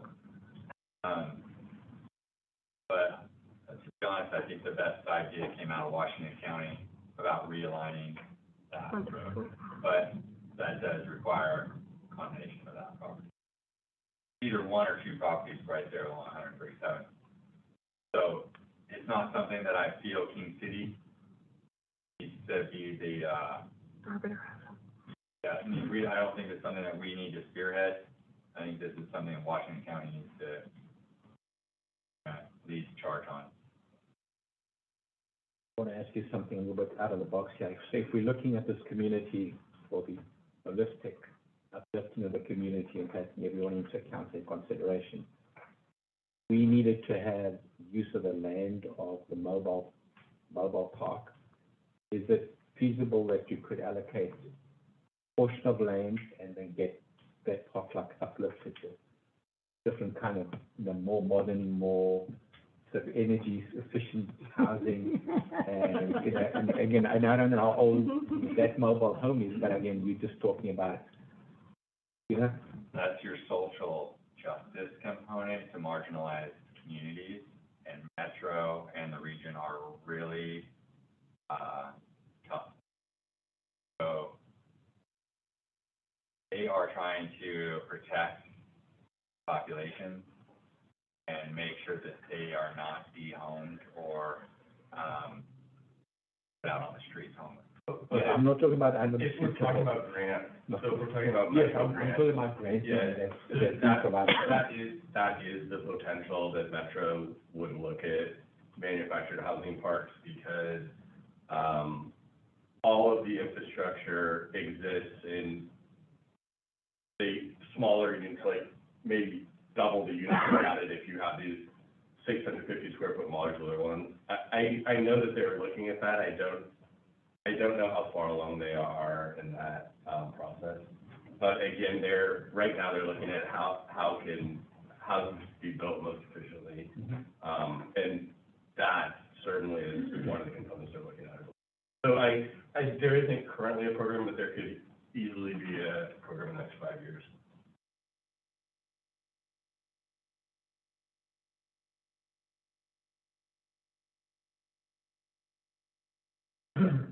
So what are our, Path forward? Yeah, so, edited, the edits are, so the considerations are to kind of highlight Beef Bend, and how traffic flows along that, corridor, to ensure that there is attention put on the 99W and Fisher improvement plans. And to, really ask that as the, interior collector road is built, to ensure that the, various engineering components of the bridge and the cost of the bridges are, well, I think, kind of, there's education around that so that we understand all of those components and the costs and. Scopes and estimates provided. And can we trust the data essentially? And then, exactly. And then kind of an understanding of, how Clean Water Services ties into this whole process, given the asynchronous design of their plan and King City's transportation system plan, as well as understanding, I think, the Tigard parallel routes that will come in the future as well at some point, so that there's some understanding that the full burden of transport east-west will not necessarily fall within King City, but may also be diffused in the Tigard regional plan. That sounds reasonable, Joe. That the things would be Consideration. extra scrutiny by the city council as they do their deliberations. I think Is there anything else I don't know. that we want to highlight? Who wants to add anything else? I like those.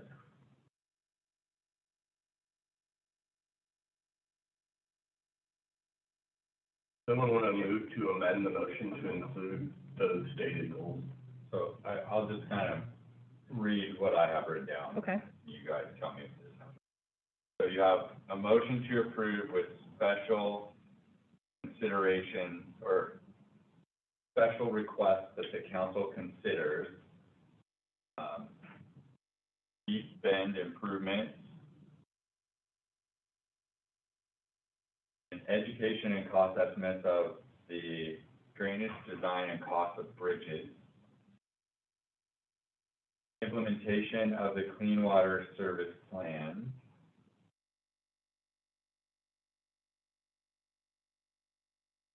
improvements at 99W and Fisher, and understanding the parallel routes that Tigard is planning in Area 6C.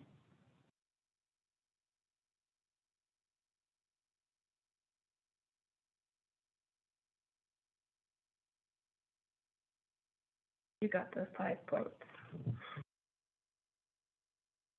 Okay.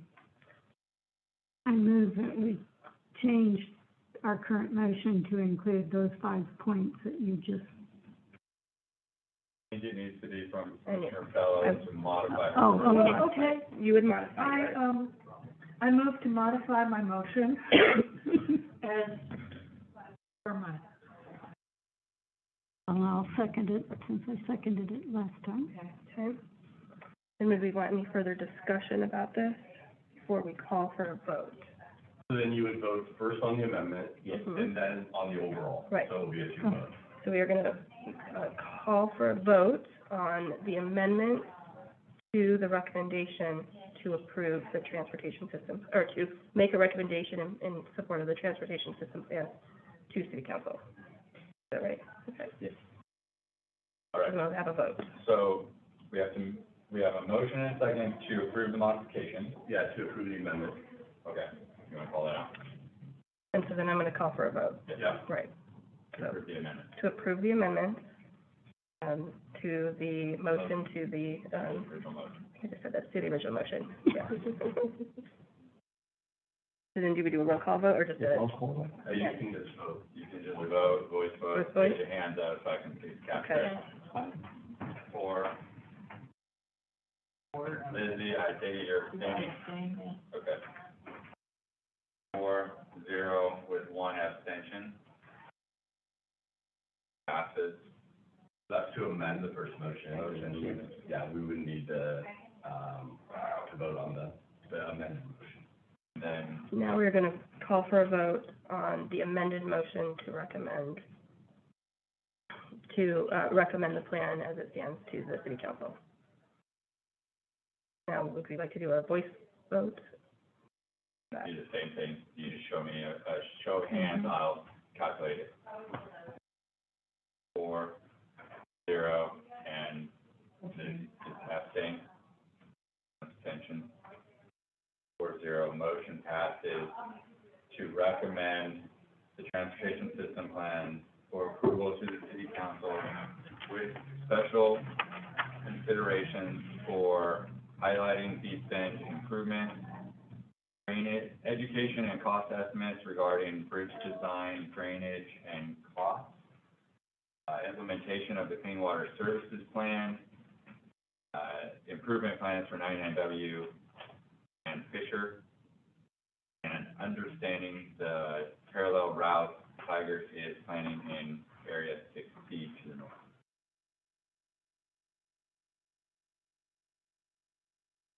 Okay. So then this hearing will automatically go to city council for a hearing and decision.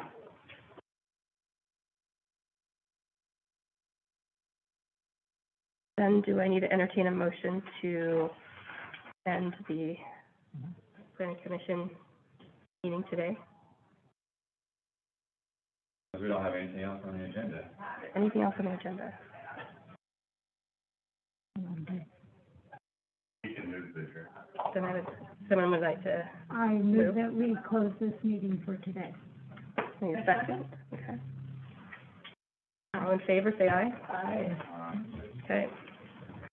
We are closed at 3:06.